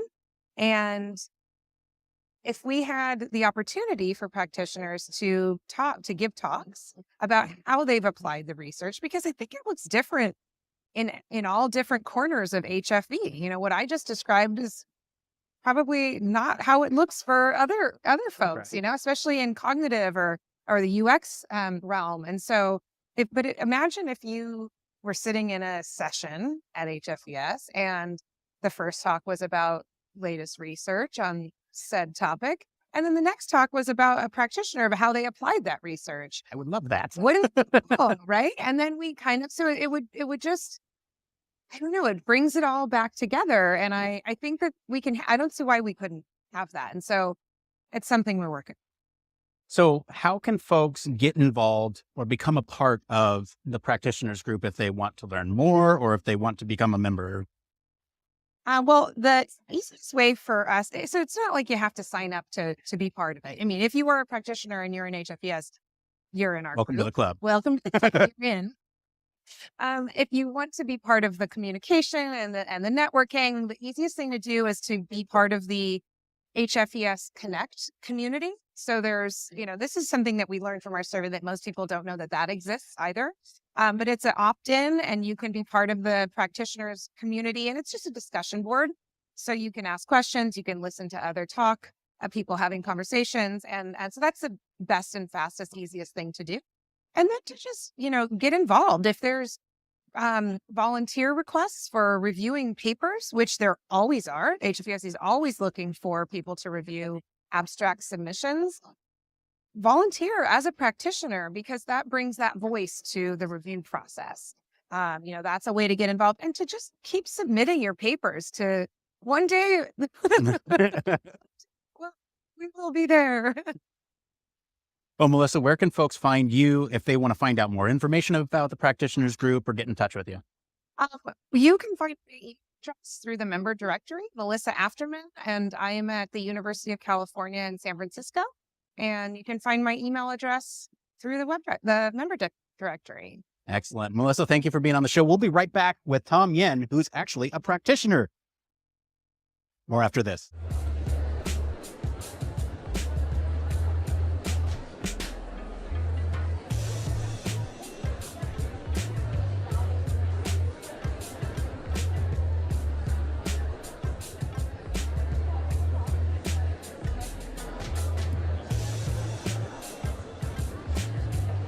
Technology in our world is evolving at a phenomenal pace, and keeping up with what that means in the human factors world can be challenging. That's where Human Factors Cast comes in. Human Factors Cast is a weekly podcast that highlights and breaks down stories that are chosen by you, the human factors community. Each week, a panel made up of human factors practitioners, UX specialists, and engineers sit down to discuss a weekly dose of knowledge that keeps you up to date with the latest areas of interest. New York State is giving out hundreds of robots as companions for the elderly. Buttons in cars are safer and quicker to use than touchscreen. A prototype just achieved a major milestone that actually fits the description of a flying car. The show provides perspective based on experiences from different domains and different industries. We even cover some of the hottest conferences in the field. On this episode, we're recapping EHF, Ergonomics and Human Factors Conference, Neuroergonomics Conference, Human Factors and Ergonomics Society, UXPA International, the International Symposium on Human Factors and Ergonomics in Healthcare, and we have the best guests. I'm joined today by Chris Reed, Micah Inslee, Farzan Sassin Gohar, Joe Keebler, Peter and Gabby Hancock. We have a dedicated community of listeners that engage with the show and contribute to the topics discussed. Join me, Nick Roome. And me, Barry Kirby. Every Friday morning when Human Factors Cast drops on YouTube and your favorite podcast directory. And remember, it depends.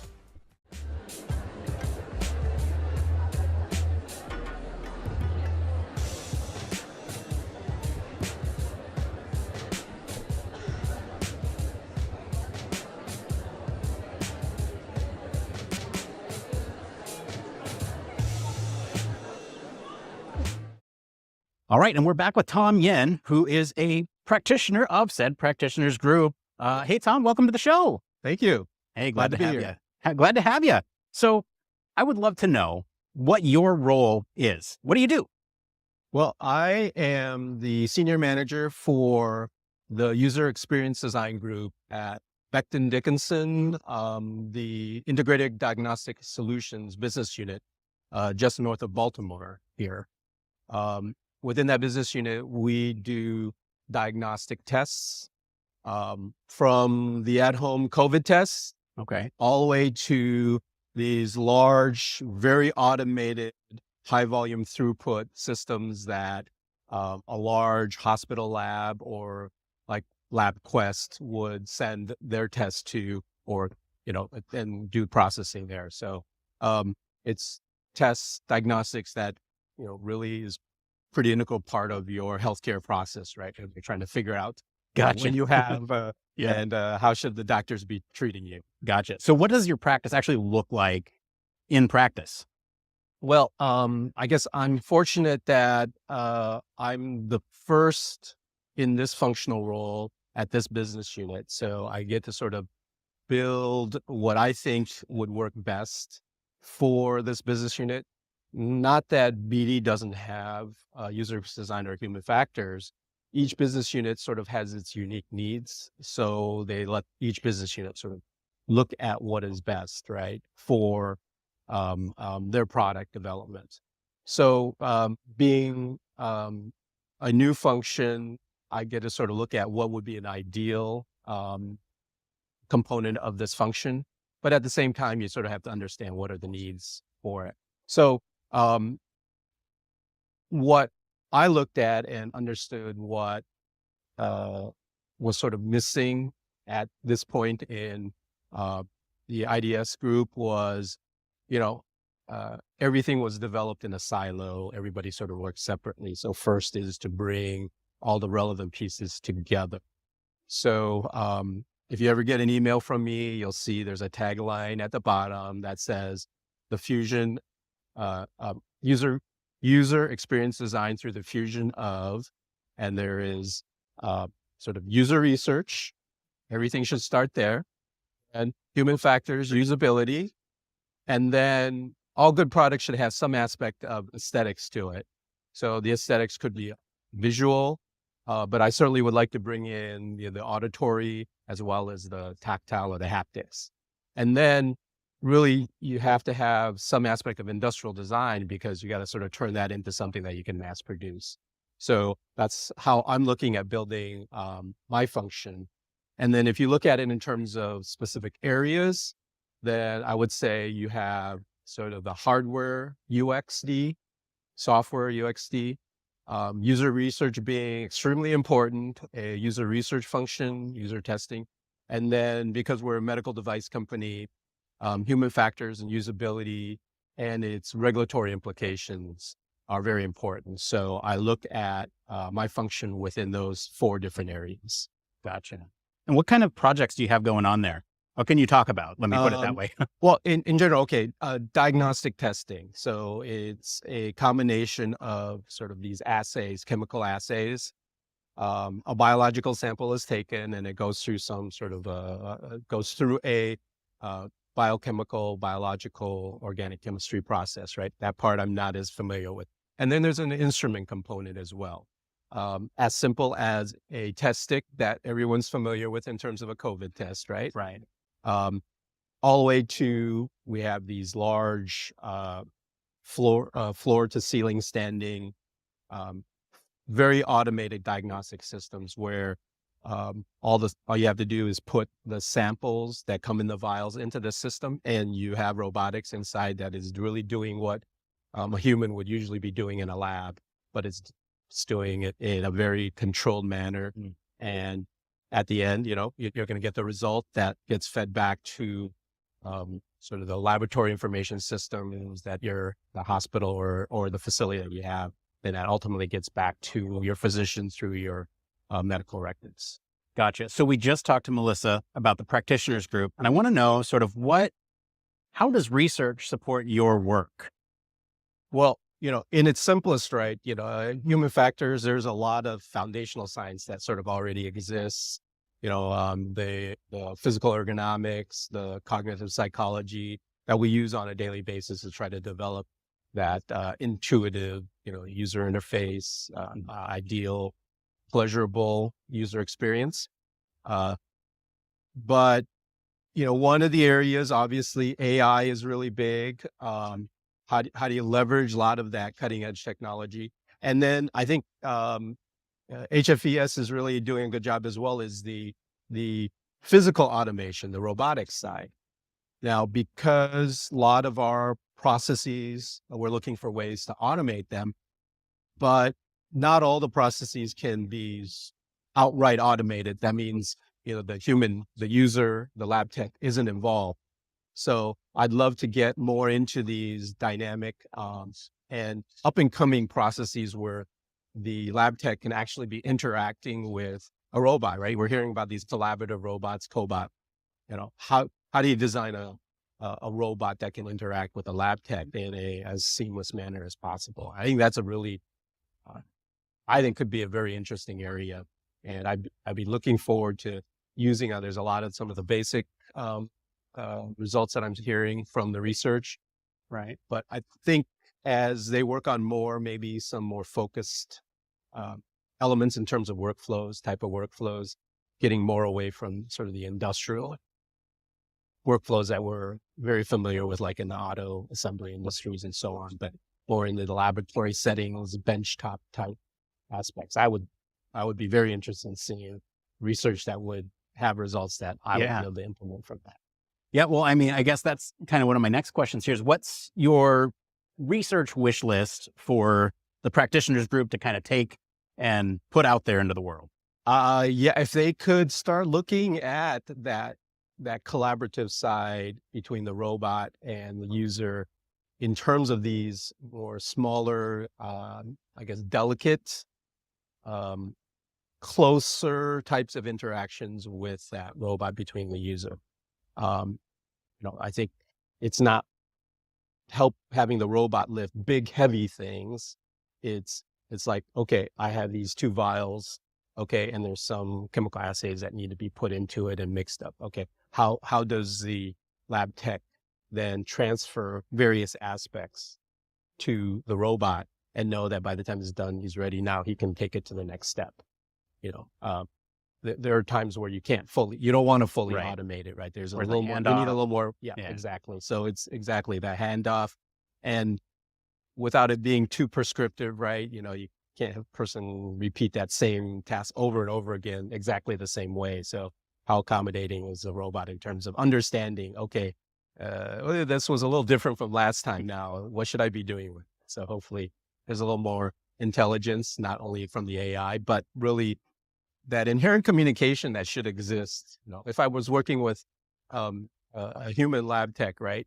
Either it's going to be a verbal communication or just the way the sample vial is passed over to you, or maybe gestures and stuff like that would indicate, okay, well, you're supposed to do this with this now. Right. So maybe something like that, very more, humanistic, I guess, approach in terms of that interaction. Gotcha. Tom, where can folks find you if they want to find out more about your work or get in touch with you? Becton Dickinson is the company I work at, IDS. You can certainly look me up in the HFES directory. You can reach out to me through the practitioners group, or my email address at my company. Very simple, thomas.yen@bd.com. Great. Tom, thanks for being on the show. Absolutely. Nice to be here. Thanks. We'll be back with more coverage right after this.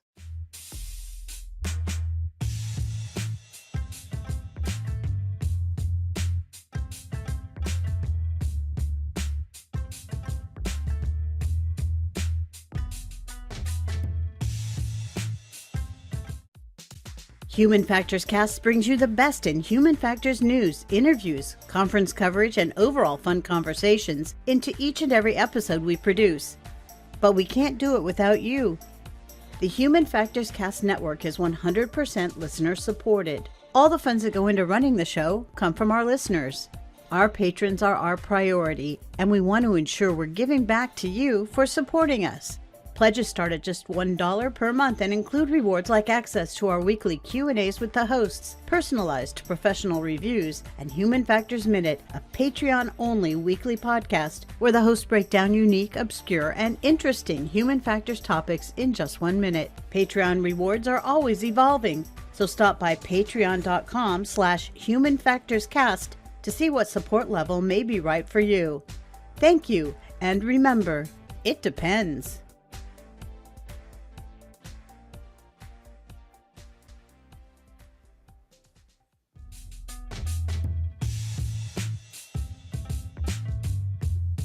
My cheesy smile.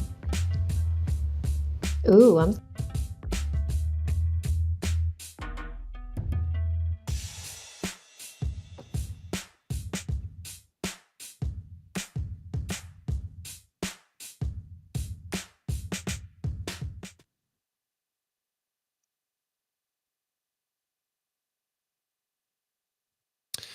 And welcome back to our coverage of the Human Factors and Ergonomics Society annual meeting, or Aspire as it's now called and been launched out to be.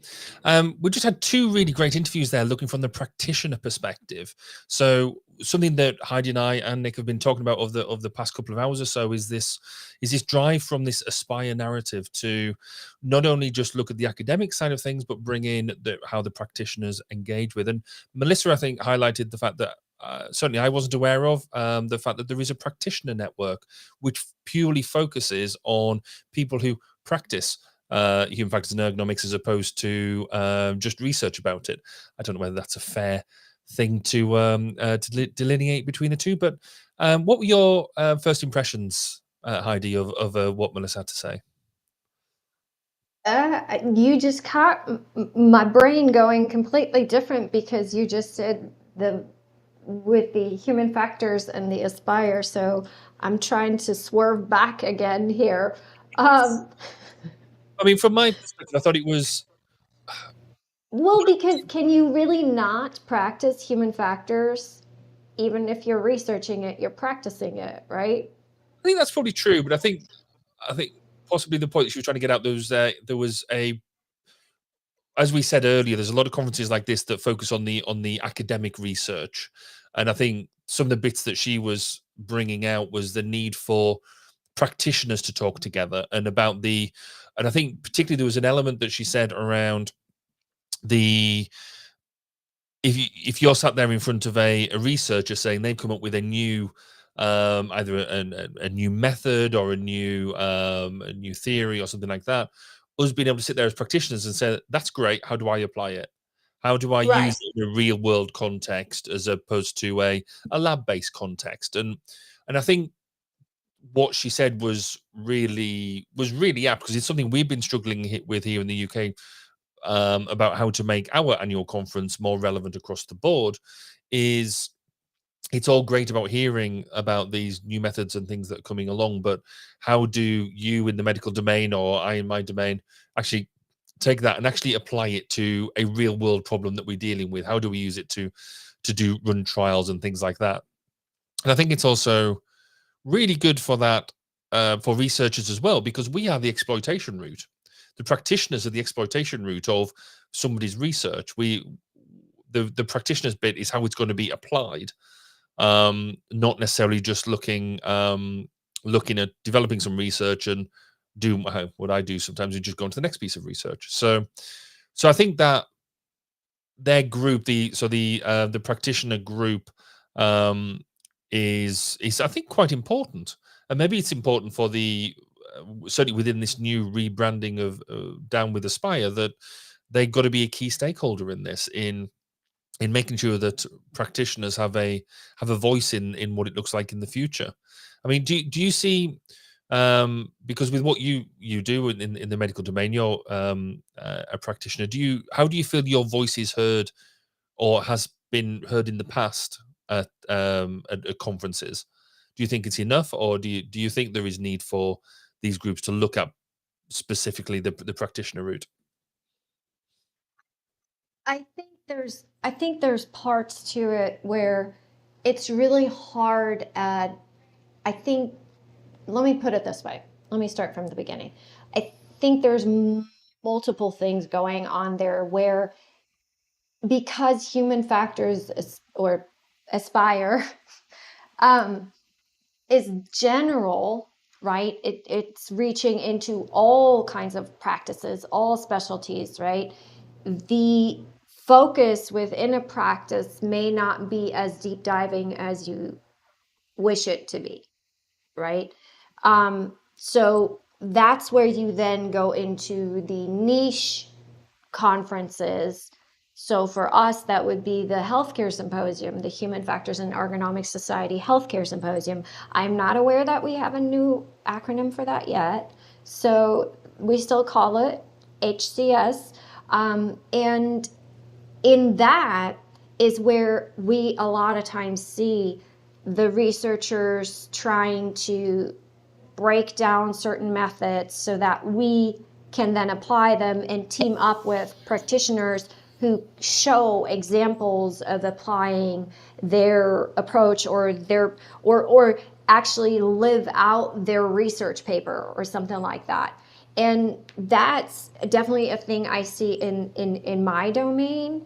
I think that would be interesting to see for topics who don't have their own conferences, right? Who don't have their own community. So that's where I think that would come in really handy to kind of have that kind of community grow, or have a spot to belong, as we earlier said, you know, because sometimes you do such niche things that it's hard to find a group even to belong to or feel like a part of, you know.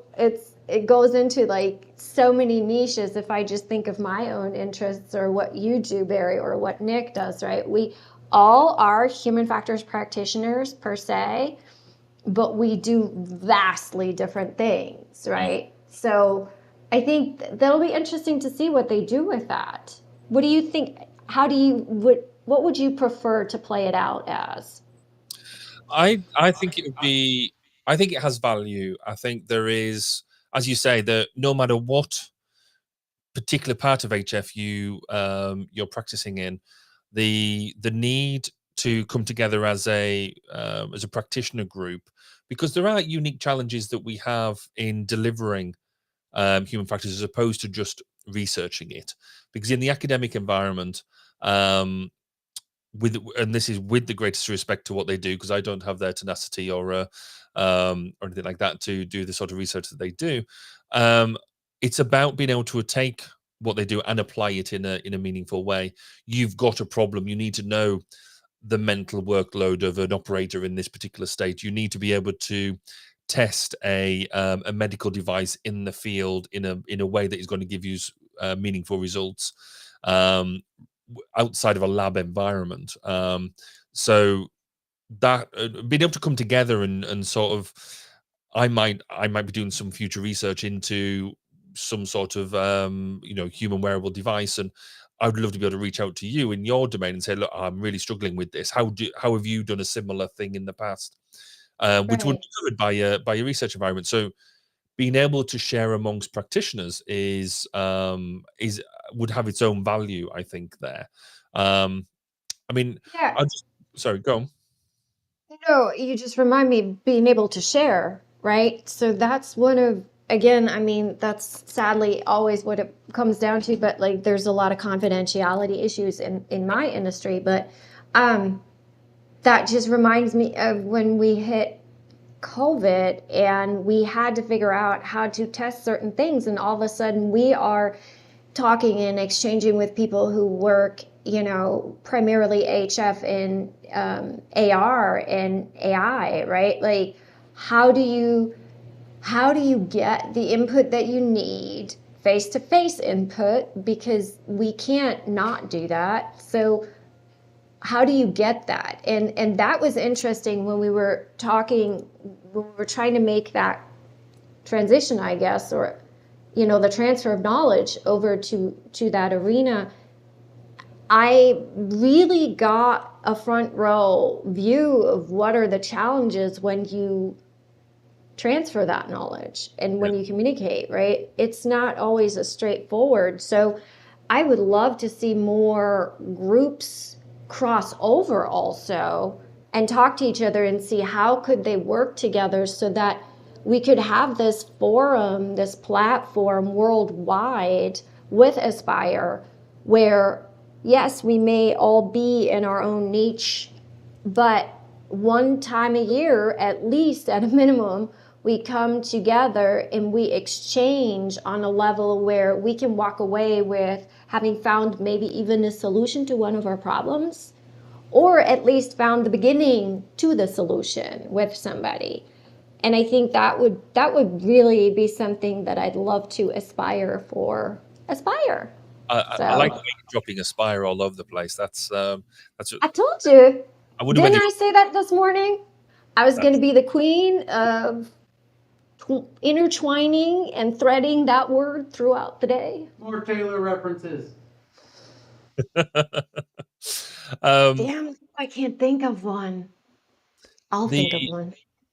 Just before, Tom's interview, where again, Tom being a practitioner and him having to deal with so he's a member of the practitioner group, but having to deal with basically this medical testing on using human factors in that domain on a day-to-day basis. The biggest fascination for me, and you mentioned it as well, was around COVID, because for me this was an unprecedented time where everybody kind of just dropped everything and focused on we've got a problem to fix. In terms of COVID testing, I got involved in some stuff around 3D printing face masks and things like that in making a usable product. There was some people developing hospital filters and things like that. Loads of human factors practitioners came together, took the theory of what was being developed and said, we have to develop stuff now. We have to develop testing protocols that people who have no medical expertise have to be able to carry out at home en masse. And I just thought that was a really, really interesting part of what he brought out. He was bringing out a whole bunch of sub-disciplines of HF and saying, we've had to smash these together and show that they're effective, which I thought was really interesting. Yeah, and I think that that's the kind of exchange that we're looking for, right? And that's ultimately, I think that's what HFES was always about, that exchange of, yeah, you may be working in the medical field, or when I was aviation, how do you end up in medical from aviation? You go to a conference and you see something, right? That's ultimately how it works. I was dedicated to my aviation career. Dedicated. And then I see one thing and all of a sudden I'm like, oh, that looks so much more fascinating, and then you start following, you start talking to people and you're like, oh, how can I make this more interesting? So you find your groups and I think that's ultimately what it is. And I think if we keep striving for that, if we keep aspiring for that, then that'll be ultimately what'll drive the transition and the change in order to have more crossover. But I think that I would like to say that I hope that the silo mentality is slowly, completely vanishing. Don't you think? Yes and no. I think you're right. It's vanishing. I think that we've still got a way to go. I But did say slowly. yeah, you did. You were absolutely right. So yes, I completely agree with you. Just to bring in a couple of social thoughts here from Agent P on YouTube. They say that maybe the context that makes the HF practice practical is hindering us from sharing. The audience might be conservative about how well can it be applicable to my situation, which I think is fair. And then the second comment that they followed that up with is practitioners need to handle some aspects in the real world job that academics would not be concerned with. That might be an important thing to note. And you're absolutely right. And I think we've noted it. And yeah, I think that just reinforces the some of the points that we were making, that difference between academia and the practical world. The conferences in the past have focused more so on the academia side of things because it's easy to do, and there was a real drive to do it in order to become published. Maybe with the new drive around Aspire, we'll get more input from the practitioner world. Maybe this is where they've got to look about how these practitioners input. So Heidi, you're doing this panel tomorrow, which is a new and novel way of interacting. That's going to be a good thing to see. Maybe bringing in more case studies and examples of how things are done, as opposed to just the paper theory. And as much as I love putting a good PowerPoint together, maybe we doing different ways of doing PowerPoint now, or doing them sort of presentations are. We need to think a bit clever and a bit more engaging and a bit more ready to go. Well, also inclusive, right? Yeah. The interesting thing about the panel is not just that we're talking about failure and that influences how your perception and definition of it influences how you consume, execute, and cope with it and learn from it. It's also a complete sharing of different backgrounds, right? So we're not all from the same field. We're not even from the same niche. We don't even necessarily do the same jobs, kind of. Yeah, we all function in human factors, but we're vastly different backgrounds. And so it's just that mix of such a diverse panel when it comes to opinions, backgrounds, experiences, and all that. And then those people come together and write a paper or give a panel on a topic that can be viewed at in so many different ways. That's the new approach, right? I would love to see, wouldn't it be fascinating if you had a panel where a bunch of researchers all kind of researched the same arena or topic and then just have a go at it and just like hear how they vastly think different of it and how they've applied and used methods and approaches, and then see how would they go about collaborating with each other. That's the kind of stuff I want to see as a practitioner. And I get it, I'm biased, I'm a practitioner, so I want to see practice. So, and on that point, I think the Aspire team for next year can take that. We want to see more practice. We want to see more engagement, and clearly the practitioner group is a way forward to that. So we're going to now take a quick break, and then we're going to go and check in with the presidents, past and present and future. So we got interviews with Camille Perez and Susan Katowalski. So really looking forward to that, and we'll do that after this.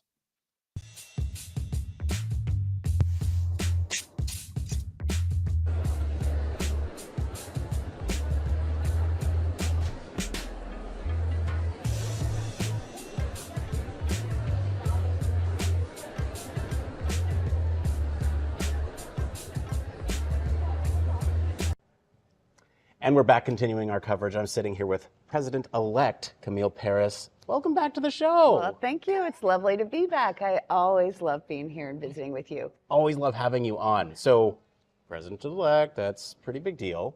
Congratulations, first off. Thank you very much. I really appreciate it. Yes, I'm really excited. I'm really, really excited about it. I am too. So what I would love to talk to you about is sort of some of your plans as President-elect. Can you tell us anything? I can tell you lots. I can tell you lots. I will sort of narrow it down to two big goals that I have for my entire tenure that I've started already. And one of them is more forward-facing. That is going to be things that everybody sees. Hopefully, assuming that that it pans out the way I'm hoping for it to pan out. And one of it is more inward-facing, that has to do more with structural things and organizational things that most people are probably not going to see and be aware of unless they're directly involved with the organization of the society, which I really recommend everybody get involved with. So hopefully you will get more involved and then be able to see all of the stuff that I'm going to be, all the feathers that I'm going to be ruffling while I'm in office. So let's start with the outward-facing one, because it's, I think, a little more exciting, honestly. Okay. So one of the things that I've been thinking about for several years is that the benefits of things like the annual meeting are really, I mean, obviously the science and the great sessions and the opportunities to see the vendors, like we're able to see right here, talk to people like you, but networking. Everybody talks about the networking, and it's so beneficial, the career fair and all of that, but it's expensive. And everybody's going to talk about that. The travel's expensive, the hotel room's expensive. My God, the food's so expensive. And that just, it is what it is. And we work really hard to have it not be any more expensive than it has to be. The challenge with that is we are unfortunately systematically eliminating people who are never going to be able to afford that. And their employers don't provide that kind of travel, or there's just a limited amount of travel, or they are self-employed or whatever, but it's a systematic thing that's happening, and that's not okay. We don't want to do that. And so what I'm looking to do is create another event that is more localized. And my current ideation around this, although it's evolving, is to have something that is more regional. And something, maybe have it during this spring semester. As an academic, I sort of tend to think of things as fall, spring, and summer, although the rest of the world doesn't necessarily do that. But sometime after the first of the year, and have it be that all of the regions are doing it on the same dates, and then we can have something that that HFES live streams just a really wonderful keynote, so that we get the keynote, we get somebody that is just really, really awesome, and that I don't know, Bill Gates or something crazy that. And maybe some other content that everybody has access to. And then those regional meetings, people get together, let's say at a university somewhere, and you've got, everybody can get together, get to be together, have that networking opportunity, and be in a big auditorium at a university or something. see that content, maybe have their own content that they have, maybe some posters or maybe some invited speakers or maybe submitted talks.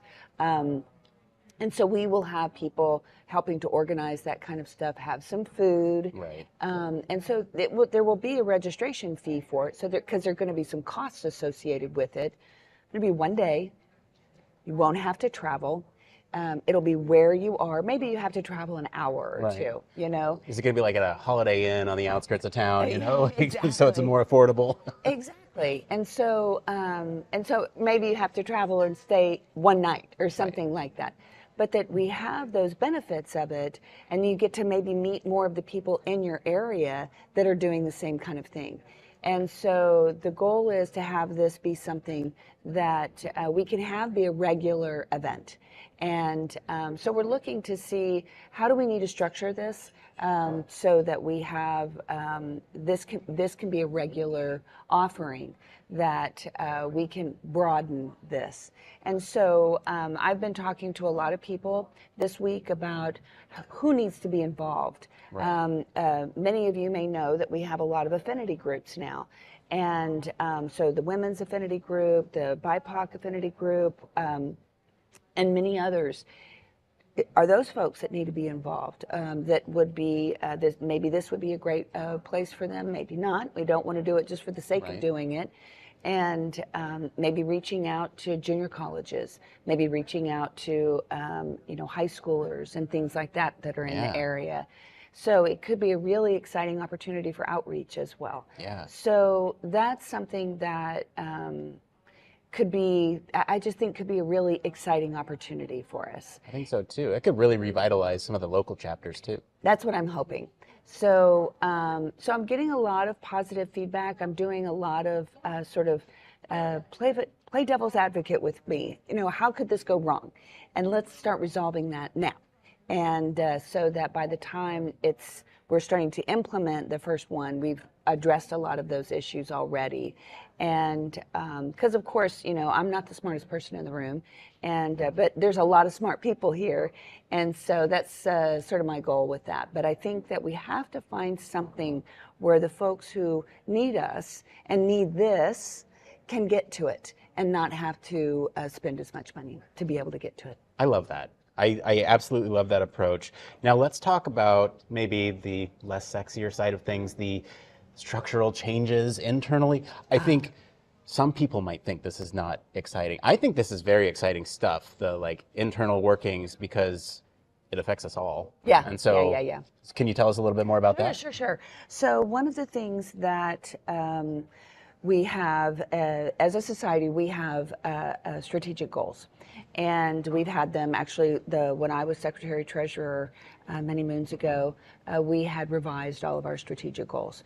And there, you know, some of them, we had one on diversity, equity, inclusion. I was part of the group that generated that, and I was pretty proud of that.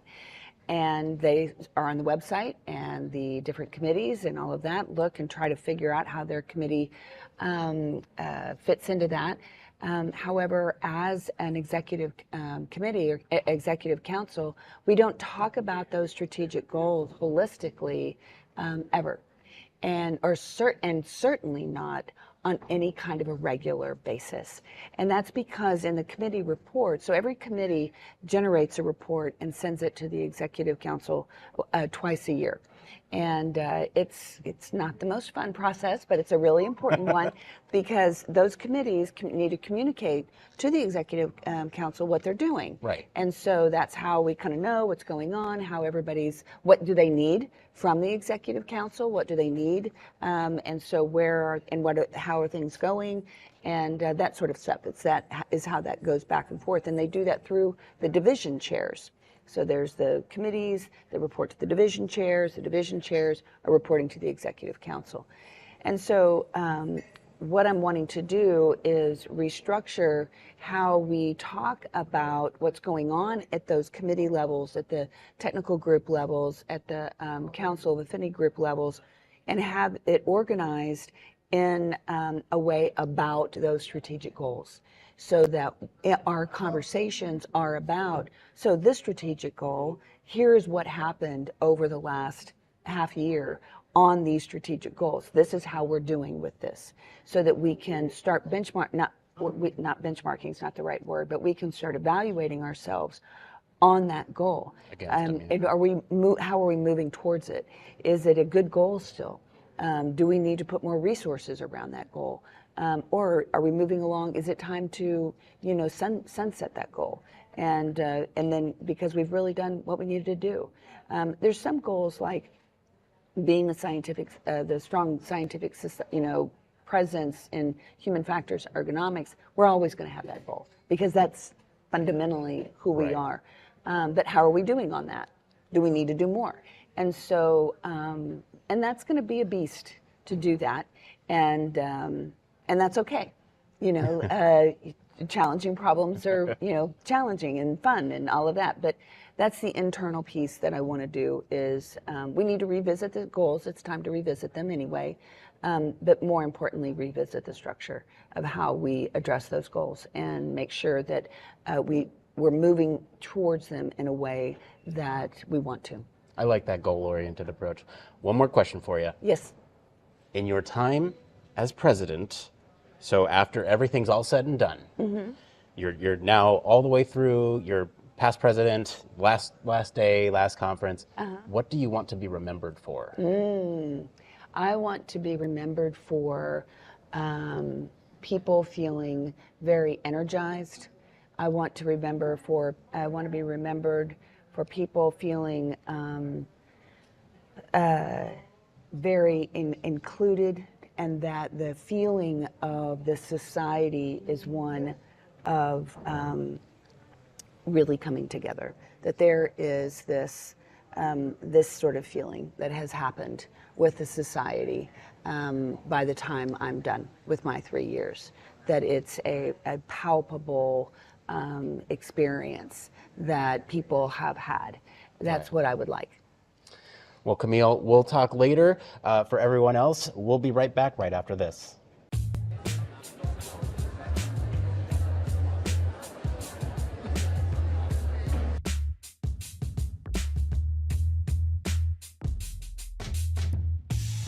Technology in our world is evolving at a phenomenal pace, and keeping up with what that means in the human factors world can be challenging.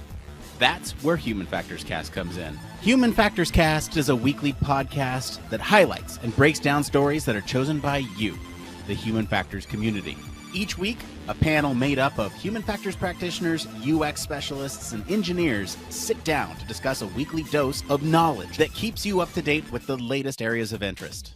New York State is giving out hundreds of robots as companions for the elderly. Buttons in cars are safer and quicker to use than touchscreen. A prototype just achieved a major milestone that actually fits the description of a flying car. The show provides perspective based on experiences from different domains and different industries. We even cover some of the hottest conferences in the field. On this episode, we're recapping EHF, Ergonomics and Human Factors Conference, Neuroergonomics Conference, Human Factors and Ergonomics Society, UXPA International, the International Symposium on Human Factors and Ergonomics in Healthcare, and we have the best guests. I'm joined today by Chris Reed, Micah Inslee, Farzan Sassin Gohar, Joe Keebler, Peter and Gabby Hancock. We have a dedicated community of listeners that engage with the show and contribute to the topics discussed. Join me, Nick Roome. And me, Barry Kirby. Every Friday morning when Human Factors Cast drops on YouTube and your favorite podcast directory. And remember, it depends.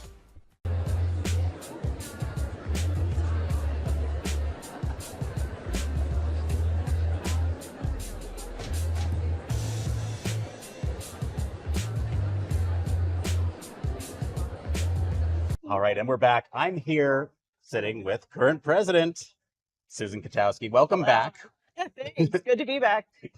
So we had you on the show earlier to talk about the rebrand effort, Aspire. And now we're going to be talking a little bit more about your tenure as president and what we can expect. I'd like to use Aspire as sort of a transition. So earlier we talked about the rebrand. What is the transition like from president-elect to president? So president-elect, you're really working towards setting your agenda and kind of diving into a couple of things that you want to start working on. And then this year will be a lot of execution. from those endeavors, and then all the mandatory committees and things that naturally come with the position. But it's the year of executing what you hope to do. Well, let's talk about the plans. I'd love to hear a little bit about what that execution looks like for the plans. What are the plans? What are the plans?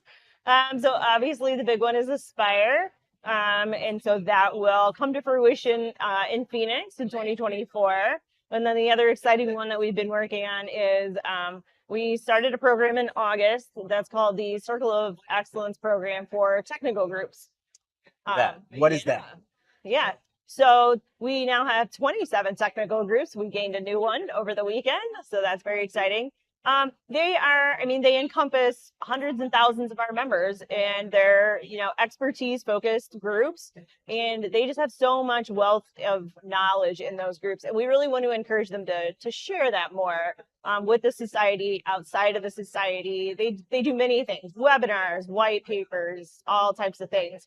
So it's a ranking system. It's a point system where they can achieve bronze, silver, or gold level recognition depending on what they do. So engage on social media, coordinate with other groups, other organizations, things like that. And then we'll recognize them for those efforts. So I think that's cool. Everybody likes to be recognized, and it gives us an opportunity to show off what they do. Yeah, so it's kind of like an incentive structure for. Yep. Okay. Yep. Very cool. So, speaking of structure, I know we had talked a little bit about this off camera. Can you talk a little bit about some changes to the structure of HFES? Yeah. So behind the scenes, there's a ton of volunteers that give a lot of time to HFES. And we all like to do things our own way and, on our own time and things like that. And that gets a little challenging sometimes. And so what I really hope to do is provide some alignment and organization of how we do things. So it'll make transitions in leadership easier. It'll make it easier for people to volunteer because they'll come in and they'll know exactly what to do, where to find information, who to contact, all those things. So it's a needed thing to do. It's not a glamorous thing to do, like come up with Aspire, but it's well needed, and it'll set us up great for the future. Can I ask, are you applying human factors principles to restructuring? Yeah, absolutely. Good. You mentioned volunteers. I want to talk about student engagement because that's another thing that you and I had talked about. Can you talk a little bit more about student engagement and what's going on from that perspective? Students are our future. They're the next generations. They'll be sitting where I am, hopefully in a couple of years.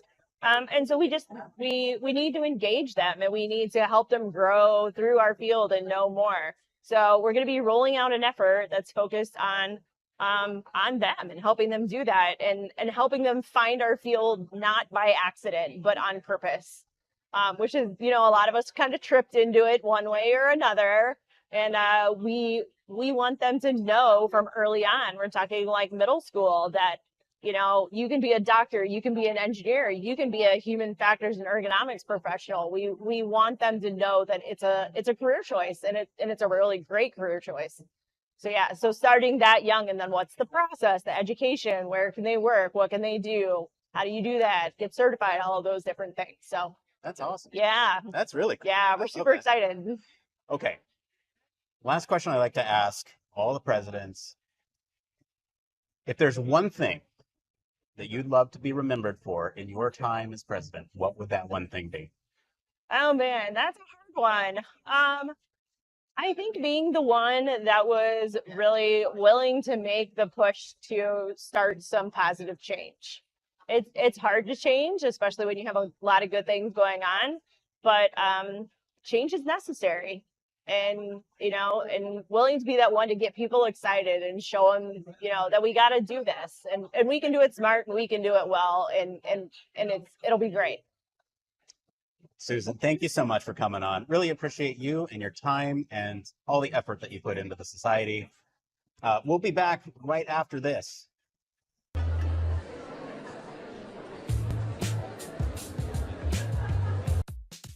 Human Factors Cast brings you the best in human factors news, interviews, conference coverage, and overall fun conversations into each and every episode we produce. But we can't do it without you. The Human Factors Cast network is 100% listener supported. All the funds that go into running the show come from our listeners. Our patrons are our priority, and we want to ensure we're giving back to you for supporting us.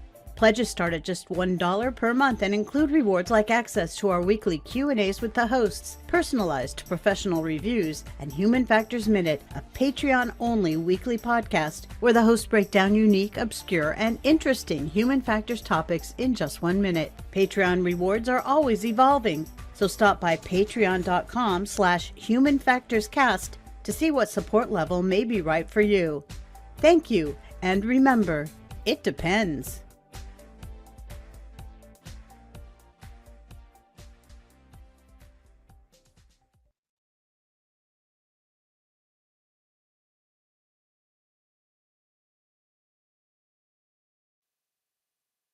Oh, Barry, hey, we're back. Your mic. You're being professional again. Twice I've done that. You'd have thought after like all these years I'd learned to unmute my microphone, but I was doing it a different way. That's why there's a usability issue with the way I've got my desk set up. But let's critique myself. But yeah, It's not just a Heidi issue. It's what? Sorry. It's not just a Heidi issue. No, we all get in a way that I'm encouraging all people to be open and honest with their muting issues. Then we can maybe we need to set up a mute support group. Mute support group. There you go. You just be very quiet. And see what I did there. Anyway, welcome back to the coverage. This is not just a bad gags place. This is all about the coverage of Aspire, this year's conference for Human Factors and Ergonomics Society. Used to be known as the annual meeting. No more. You're now attending Aspire. Isn't that amazing? We almost need. I feel like we need like stars or glittering across the screen every time we say it. Every time Heidi talks, it'd be there. You'd be on all the time. It'd be great. We've just heard. I should wave my sparkles. Oh, I should wave my sparkles across the screen every time you do that. Who doesn't need sparkles? There's got to be a Nick. You've got to be able to pull sparkles out somehow. Can we get the sparkles? Sparkles? Hang on. Wow, I honestly wondered where we were going with that for a second, but I love the sparkles. Whoa, there's a boot there. The sparkles. So that's an intro to the discussion around what we think from the president-elect and president. Sparkles, boots, and future progression. But I don't Look, folks, we're what? We're 5 hours into this stream. We're kind of getting off the rails, but let's focus it. Please, This is a human factors conference. We're human. We entertain ourselves as our concentration levels decline and our insomnia and tiredness increases. We might see more sparkles across the screen. Well, hopefully we haven't lost you yet. So let's actually talk about the president's plans. Barry, what were your sort of first initial responses? Because this is something that you brought up earlier today when we asked you what you were looking forward to. You said, I want to know what the presidents are going to do. So what's your reaction? I think this is, I loved everything I heard. Firstly, what Susan is doing with her year as president, some of the things that she spoke about, we'd spoken about previously when I'd had some discussions with her when she was president-elect.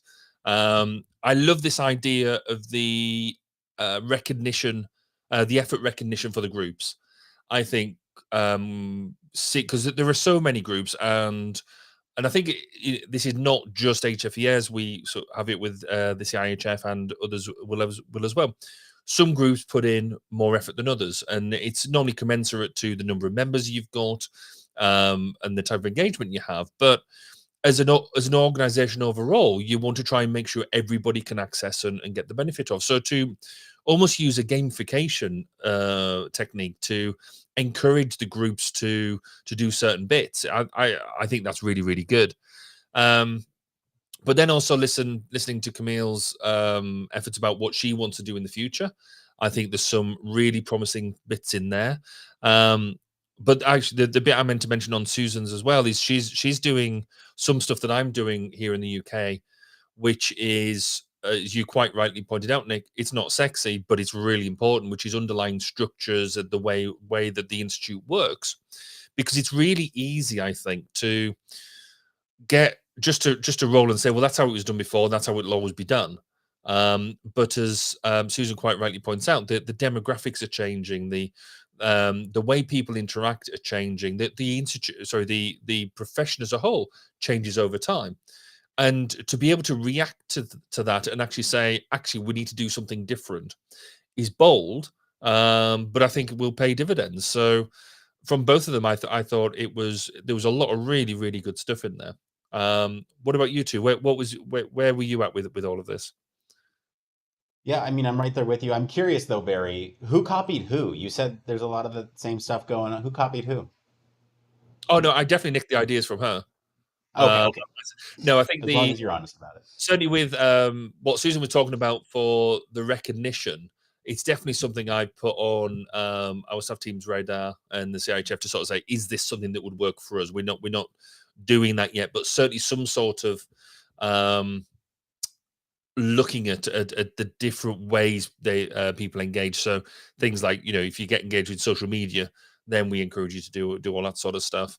In terms of some of Camille's ideas around the remote conferences, remote keynotes, there's some elements of that we have been doing for a while already, but I'm fairly sure she didn't steal that idea. As ever since COVID, we've all been doing it. It's about maximizing the use of it. So I quite the focus on reducing costs was interesting, I thought, because it's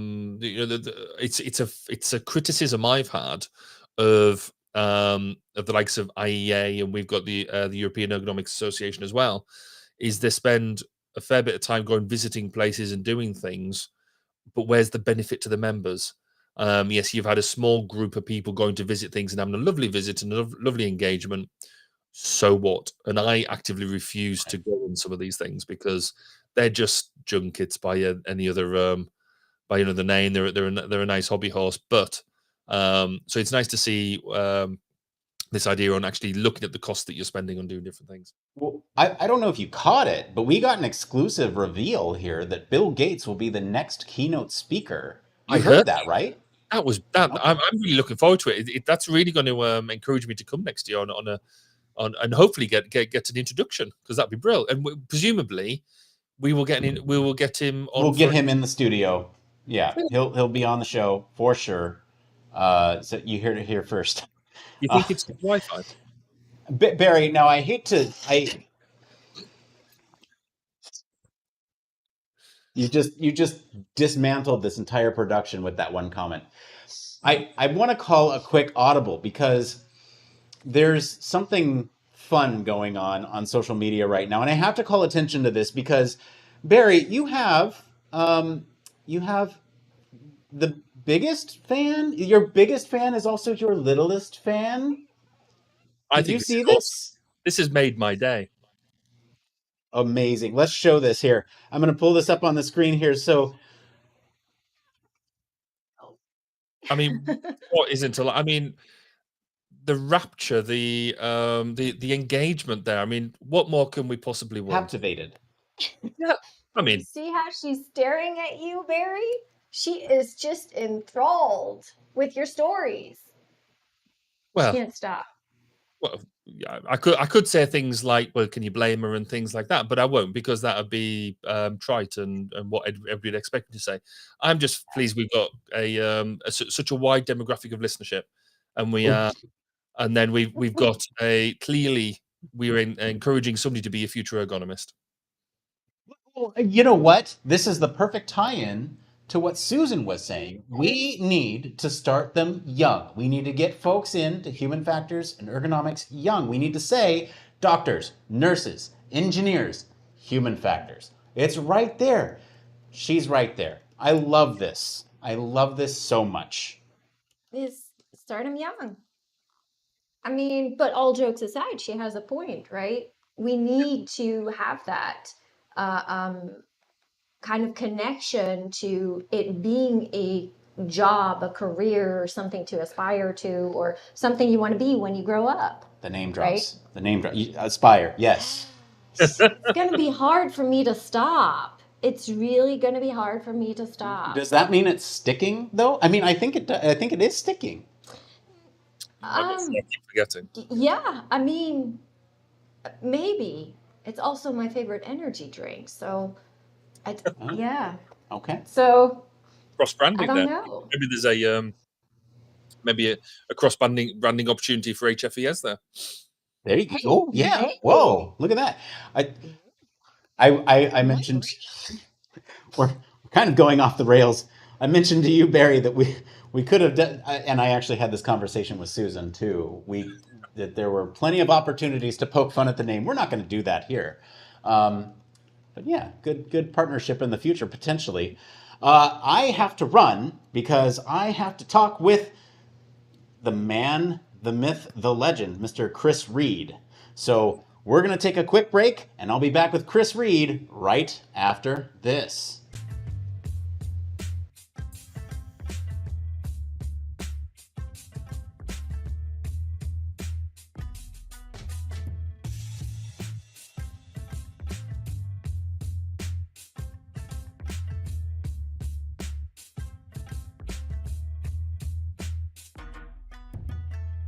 Cool. And we're continuing our live coverage of this year's HFES annual meeting. I'm sitting here with, well, you know him, you love him, the recipient of the Arnold M. Small and Betty M. Sanders President's Distinguished Sir Chris. I don't think it matters. We've done this a million times, man. Yeah, Can I we know. just like do away with the just, awards? Let's just jump into it. Skip that part. Let's go into the episode. Ahsoka. Yeah. So let's okay, we're human factor stuff. We'll try to keep it. You know, we'll try to talk human factor stuff. We're gonna switch to the sci-fi channel. But dude, I've been wanting to talk to you about sci-fi and Star Wars and just everything since our first meeting at ErgoX in 2018, I think it was. Yep. So what we've been kind of teasing it throughout the week. Ahsoka, you saw it. What'd you think? Anakin is in it. Oh my goodness. So first off, I don't know. Can we give away like I guess the episode? I guess we're already spoiling it. The So series? the full spoilers for Star Wars here. Spoiler alert. For Ahsoka. This is now a Star Wars podcast, human factors included. But yeah, so spoiler alerts there. Go. What do you think? All right. So first off, I've been an Ahsoka fan for Star Wars since she came out as a Padawan for Anakin in the Clone Wars series. The Clone Wars. And did you watch Rebels too? Oh man, yeah. Okay. So this was like I've been caught up on all the Star Wars because unfortunately or fortunately for my children, they have to. It's part of their inheritance. I know.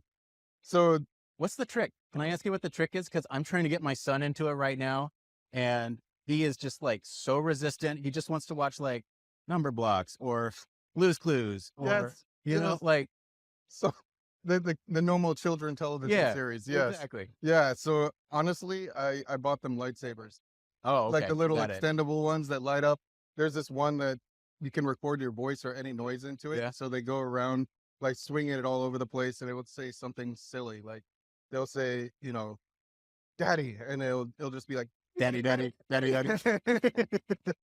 Just hilarious. But yeah, I think the toys are something that got him into it. I have the like actual replica lightsabers that have the full blade. I give him those too, and he's like, "No, I don't. No, those will break." No, I know. I mean, like we sit there and we fight with them. It's a ton of fun. But he won't like sit and watch the movies or the TV shows. Anyway. Yeah, I mean, it's a trick. I think the ones that were really cool with them were the animated ones. Yeah. So they love the animated series. So anytime, the Clone Wars series was on or anything with, just pick something. That's their natural affinity because they're kids. They love cartoons. I've been trying It's to not Peppa Pig with Star Wars, but the Simpsons have come close. Yeah. Every so often they do a little Star Wars thing. Well, Young Jedi Adventures just came out. That Oh, one's, yeah, I've been trying to push that. Not buying it, but maybe Ahsoka's the one. Who knows? Yeah. So you liked it? So back to Ahsoka. Sorry, we're all over the place. All over. All right. So in the Ahsoka series, it was really exciting because you got to see her picking up where essentially Rebels left off. Right. Yeah. So the Rebels series ended where essentially, well, Grand Admiral Thrawn goes off into the distant you know, galaxy. Exactly, with Ezra. Yeah. So you pick up on the series. There's little hints in there where they're like, Ezra this or Ezra that. We miss Ezra. Where is Ezra? The casting on that was spot on too. Yes. And so when they finally went to that one planet where Iridia. Ezra, Yeah. exactly, thank you, where Ezra showed up, I was like, finally, we got some closure. He's Return of the alive. King. Yes, he's alive. And so I think my favorite episode from the series, honestly, was where essentially Ahsoka pseudo died. Yeah, exactly. And she went to a ethereal place, another place where she could essentially go between time. You know, the world between worlds. The world between worlds, where time doesn't matter. Right. You can go between worlds, jump to any spot in the galaxy. It was, sorry guys, you got to go back to the episode from the Clone Wars. I feel like people are still waiting for us to like stop the bit. This is not a bit. We're talking about this. Yeah. And guess who shows up in the world between worlds? Oh, Mr. Hayden Christensen. Oh my God. I think everybody's heart stopped on that Dude. one. So good. Some of those cinematic shots of him like walking towards her, flashing with the flashing smoke in Vader? the flashing the Vader with the red saber. Dude. That was pure drama. Dude. Especially when he went from the blue to the red saber. Yes. Like he said, I see you really haven't learned. So let me help you out. And he just goes full Vader on her. You know, some people are saying that was Ahsoka's Jedi trial. Yes. Like, Yeah, I believe because it. she left. Yeah. She left. She left the Jedi. Yeah. And so the fact that she went from a gray Jedi to a white Jedi afterwards. The Gandalf. Yeah, she did a Gandalf, folks. Sorry, crossing series. Yeah. But who knows where that's gonna go now. So there the drama that was at the end where you saw the handoff to Ahsoka right between Anakin basically was telling it was not in so many words, but basically telling her, look, you're now a Jedi. Yeah. I've done what I needed to do. I've passed on the mantle and you can take it from here. And she came back a different person. Yeah. And amazing cinematics. I loved what they did with the saber fights. The saber fights, like very prequels, which I really enjoyed that aspect. You know, like there's super high intensity, very intense combat, super good. I really enjoyed, like I said, the casting for Ezra was great, but the casting for young Ahsoka was also great too. Like a lot of people associate her, that character with Ashley Eckstein, who's the voice actress. Clone Wars. And yeah, and speaking of Clone Wars, how long have you been watching? Like you watched the Clone Wars way back when? Tartakovsky? Oh man, so exactly going back to the original Clone Wars series. So yeah, when you think back to early 2000s, there was a cartoon, not the animated series that came out in the mid-teens or the early teens. There was an episode in there for me that made it all. I love Yoda. Don't get me wrong. Watching Yoda fight, flip all over the place and go nuts is amazing. But let's talk about Mace Windu. Let's talk about Mace Windu. The man with the purple saber. The man with the purple saber. Yeah. Oh man, I know exactly the episode that you're talking about. We should totally play that episode. There's like a small 3-minute, 4-minute excerpt where unfortunately Mace loses his saber in the middle of the fight. And we all think the Jedi are nothing but their lightsabers. I mean, especially Mace Windu. He's like combat. He invented a lightsaber form. Yes. Yes. And he didn't have it. So what happened? He went hand to hand with thousands of droids. Yeah. It was a lot of droids. I've never seen Jedi move like that. He literally just tore the place up in hand-to-hand combat, ripping droids apart with the Force, using the parts to destroy other droids. He didn't need a lightsaber. And then at the end, when he just like force pushes, if I'm remembering correctly, he force pushes them all to the side. Yes. And then he showed up, had a drink from the kid's water, and then went back into the combat. It was hilarious. I loved it. That was my favorite episode of that series. Yeah. People are still waiting for the human factors. It's not coming, but I mean, we might touch on it, but like, this is why I love talking to Chris, because it's just like, this is the conversation. And honestly, like, we can, I guess, tie it back to the conference a little bit here, because this is the type of conversation that I really do enjoy and appreciate, because you can talk about human factors all day, but like, this to me is such a personal connection. You have to relate. Yeah. It's part of the relationship of HFES and HFE. You need to be able to speak the language of others. And so for you and me, it's obvious. It's sci-fi. Let's sit here and talk. You are essentially my user in this interview, where I am getting to understand what makes you tick. Yes. Love it. I love it. So what else is going on, man? You know, it's been a fun ride. My so-called exit speech for the award ceremony on Monday was a moving piece for me. It took me many drafts to come up with what was I going to say, because most folks speak to, you know, a lot of thank yous, you know, from God to your parents and all the way down. And your parents were there, man. My parents were there. Awesome. It was a beautiful moment where literally it choked me up, because they were saying all this stuff about me, and I'm like, and then I'm looking out at my parents, and I'm like, this is stuff they really don't know. They don't know the crazy world that I live in and the work that I do. All they know is that I'm some kind of safety engineer. And so hearing all this, hearing them actually soak it in, or watching them soak it in, it was a moving moment for me. It choked me up.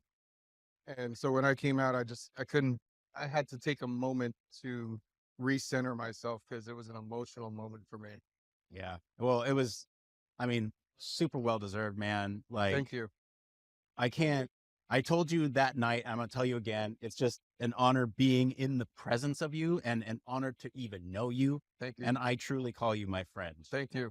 Anytime, Nate. Anytime, man. Chris, thank you for coming on and talking Star Wars with me. We'll be continuing our coverage right after this. Stay tuned.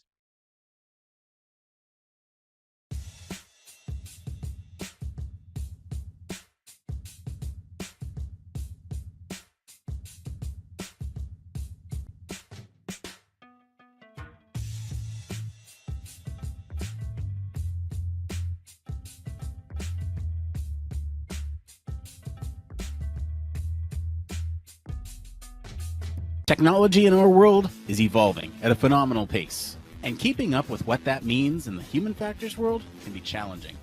That's where Human Factors Cast comes in. Human Factors Cast is a weekly podcast that highlights and breaks down stories that are chosen by you, the Human Factors community.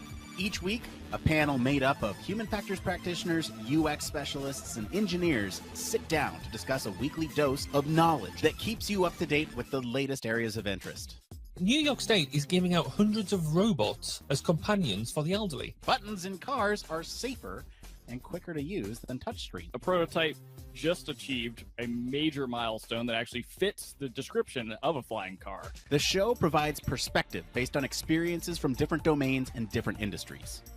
We even cover some of the hottest conferences in the field. On this episode, we're recapping EHF, Ergonomics and Human Factors Conference, Neuroergonomics Conference, Human Factors and Ergonomics Society, UXPA International, the International Symposium on Human Factors and Ergonomics in Healthcare, and we have the best guests. I'm joined today by Chris Reed, Micah Inslee, Farzan Sassin Gohar, Joe Keebler, Peter and Gabby Hancock. We have a dedicated community of listeners that engage with the show and contribute to the topics discussed. Join me, Nick Roome. And me, Barry Kirby. Every Friday morning when Human Factors Cast drops on YouTube and your favorite podcast directory. And remember, it depends.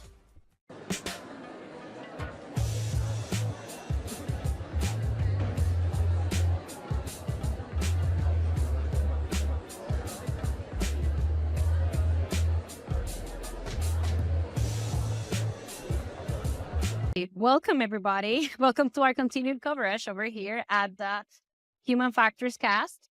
This is your host, Dr. Rose Figueroa. I'm actually your Human Factors and Ergonomics Society new Secretary-Treasurer-elect. That's a lot, yes. And I'm also the Board of Directors, part of the Board of Directors for BCPE, which is the board that certifies human factors, UX, and ergonomics professionals. And here I am with Nick Roome.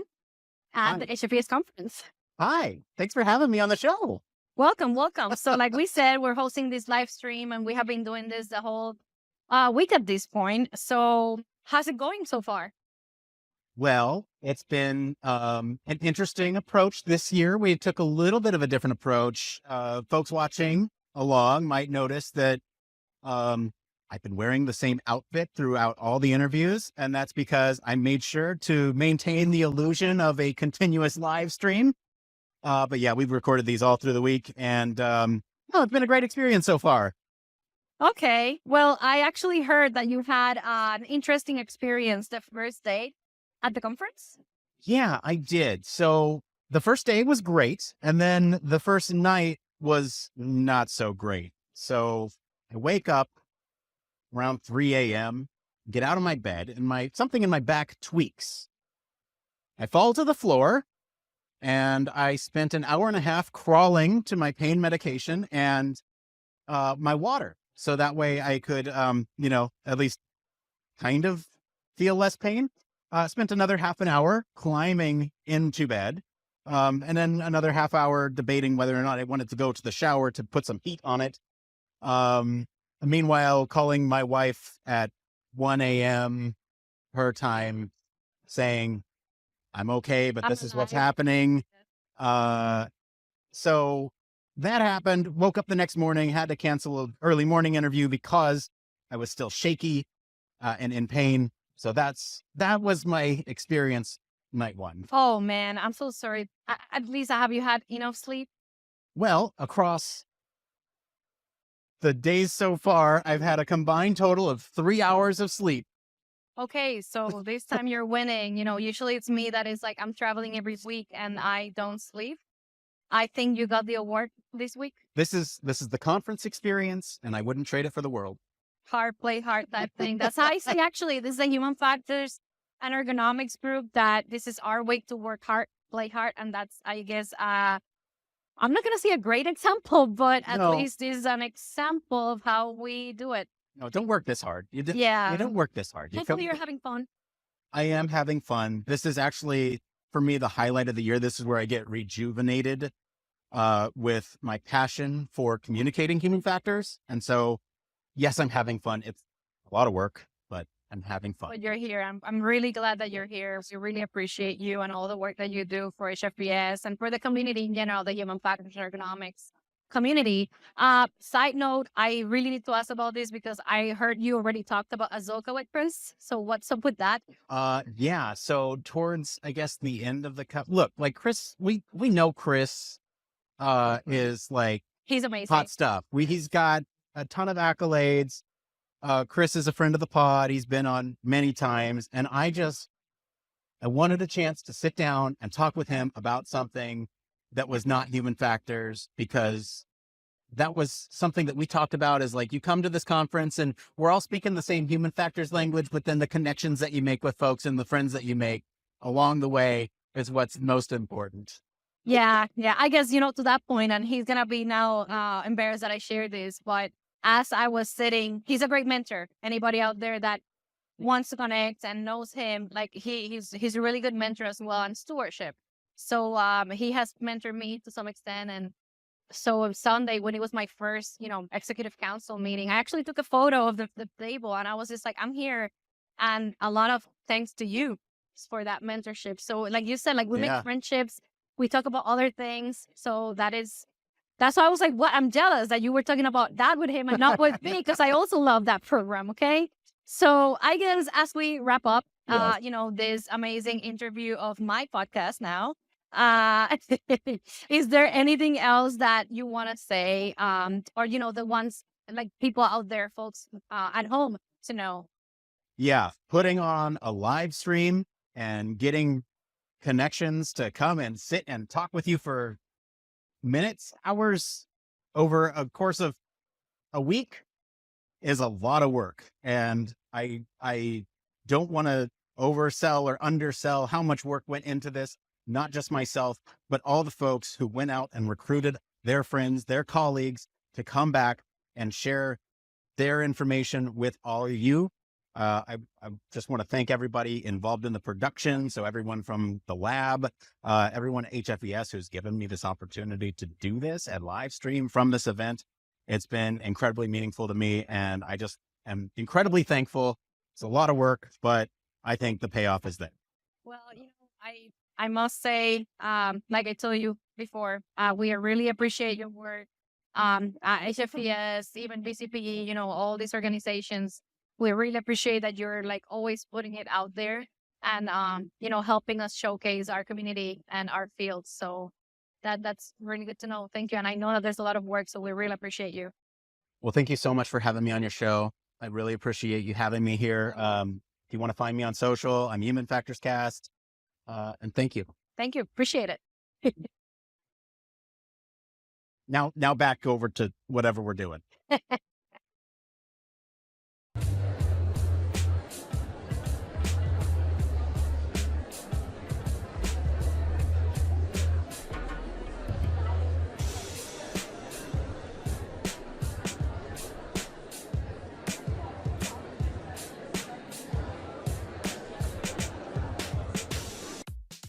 Are you tired of boring lectures? We can stop it.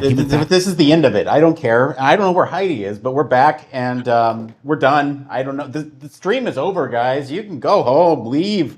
We're way off the rails here at this point. Look, even this live stream really went off the rails here towards the end. I was going to say we can't go before we discuss some of the. Hold on though. That looks a lot like me. Does that look like me there? That's me. you self-promoting there. Just saying. Okay. Well. Which I have to say you did with the epic, the legend that is Chris Reed, where you just took absolute liberties and spoke about Star Wars for what seemed like 2 hours. Which presumably, if you're a massive Star Wars fan, that was a conversation that took about 2 minutes because it was full of really good review and content. I got to check my Facebook, so that was awesome. Thank you. Look, if I wasn't going to do it, who was going to do it? Well, that's true. You weren't going to sit there and talk to Chris about Star Wars. Yeah, you took it for the team. Well done. I did. Oh, look, Heidi's back. We're back on the stream, and Heidi's right there. She's talking on the phone. Look at this professional over here. Hey, Heidi, welcome back. You're not even mic'd. Look at this. We're so professional over here. The live stream's over. We're doing this. It's all fun. Hang on. No, this is the goofy part. You're just in time for the goofy part. The part where I'm losing my mind because we've been doing this all week. And Heidi, welcome back. Sorry, guys. I got caught up in life. Are you really? No, I really did get caught up in life. So yeah, look. But I'm loving being back. We're goofing off. Like, this is seriously the part where we're just yeah. I just got the update on my house. So I kept telling the guy, I gotta go, and I don't think I said it enough. I gotta go. But yeah. Well, the restrooms are right outside, around the corner. Oh, I'm fine. What is that on the end of your lanyard? What? What is that on the end of your lanyard? Well, they've decided to make the lanyards massive this year because. So I was told that the program, the conference program, is the exact size to fit it on the back here, to slide it in, but that it was, I guess, a little bit difficult. They ended up like being a millimeter maybe too wide, and so it's really hard to shove them in and out. What's and all so now people just have these. Well, these are the ribbons, right?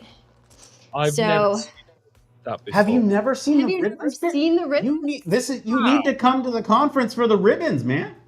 That's impressive. So my conference pass, when I go to my Ergonomics conference, I mean, to be fair, the last 2 years I just said president on it, and that's which is cool. I'm down with that, but you don't get lots of coloured flags. I feel a cool one that says press on it. Look, there's the press right there. Pass. Where's my press pass? If you come here, you will get one. That's what I'm saying, man. You blame it on me again. Well, I also wanted to see how far I could take it. You took it pretty far. Because so this is what we were trying to achieve. can we get the lanyard to hit my knees? Or to go to the floor. Or go to the floor. And we almost got the knees. I mean, I'm touching the top of my knees. That's fair. That's good work. Like that. Yeah? Well You think that's it? Or should I go up? Do you want to like double down on the lanyard? Here, you can like double down on the lanyard and like double the length. So clip the top of the, okay. It's getting that look. You don't start wearing it as a piece of clothing. Okay, well, you know what? For me, I'm done being all dressed up and buttoned up in the same clothes for 4 days to maintain the illusion of a continuous live stream. I hope you all enjoyed that. And special shout out to Taylor Swift for all that SEO, because we need it and we need to get visibility on human factors. And I just want to thank everybody for the amazing live stream that we had. Truly, thank you, Heidi. Thank you, Barry. Thank you, everyone, for your involvement. Thank you all for watching. I truly appreciate it. I know everybody at HFES appreciates it. Keep spreading the word of human factors and ergonomics, and let's get it out there. For us, we're at Human Factors Cast. You can find us every week, most weeks. Every week on Friday, you saw all the ads in there.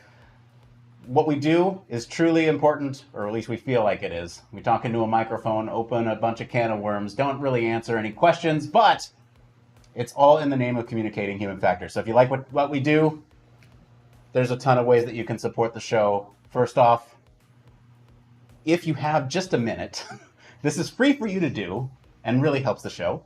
Tell your friends about us. That is the biggest, number one thing. We had so many of you stop by the booth this week. Really appreciate all of you saying how much the show means to you, how many chores you got done while we were in your ears, all that stuff.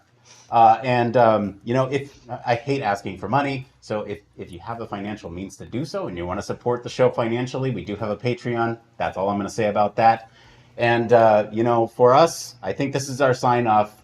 Barry, where can our listeners go and find you if they want to find out more about anything we talked about today at HFES? If you want to come and chat with me, then you can find me across social media, LinkedIn, X, all them sort of things, Baz_K or Mr. BP Kirby. Or you can come listen to some interviews that I do on 1202 The Human Factors Podcast, 1202podcast.com. Thank you, Barry. Heidi, thank you. You're welcome. I'm so glad we got to sit here in person. Where can our listeners go and find you if they want to talk about medical human factors? At HFUX Research or at Safe Effective Podcast, both websites and social media handles on Insta, Twitter, LinkedIn. Yeah, you can find me on every one of them. I'm sure I'll see your message come across if you reach out, but those would be the ones, and then Safe and Effective Podcast is the website. Heidi puts so much work into Safe Effective. Barry puts so much work into 1202. We put so much work into this show. Thank you all for joining us. My name's Nick Roome. You can find me across social media at Nick_Roome. Thank you all so much for tuning in. Until next time, come on guys, ready? It depends.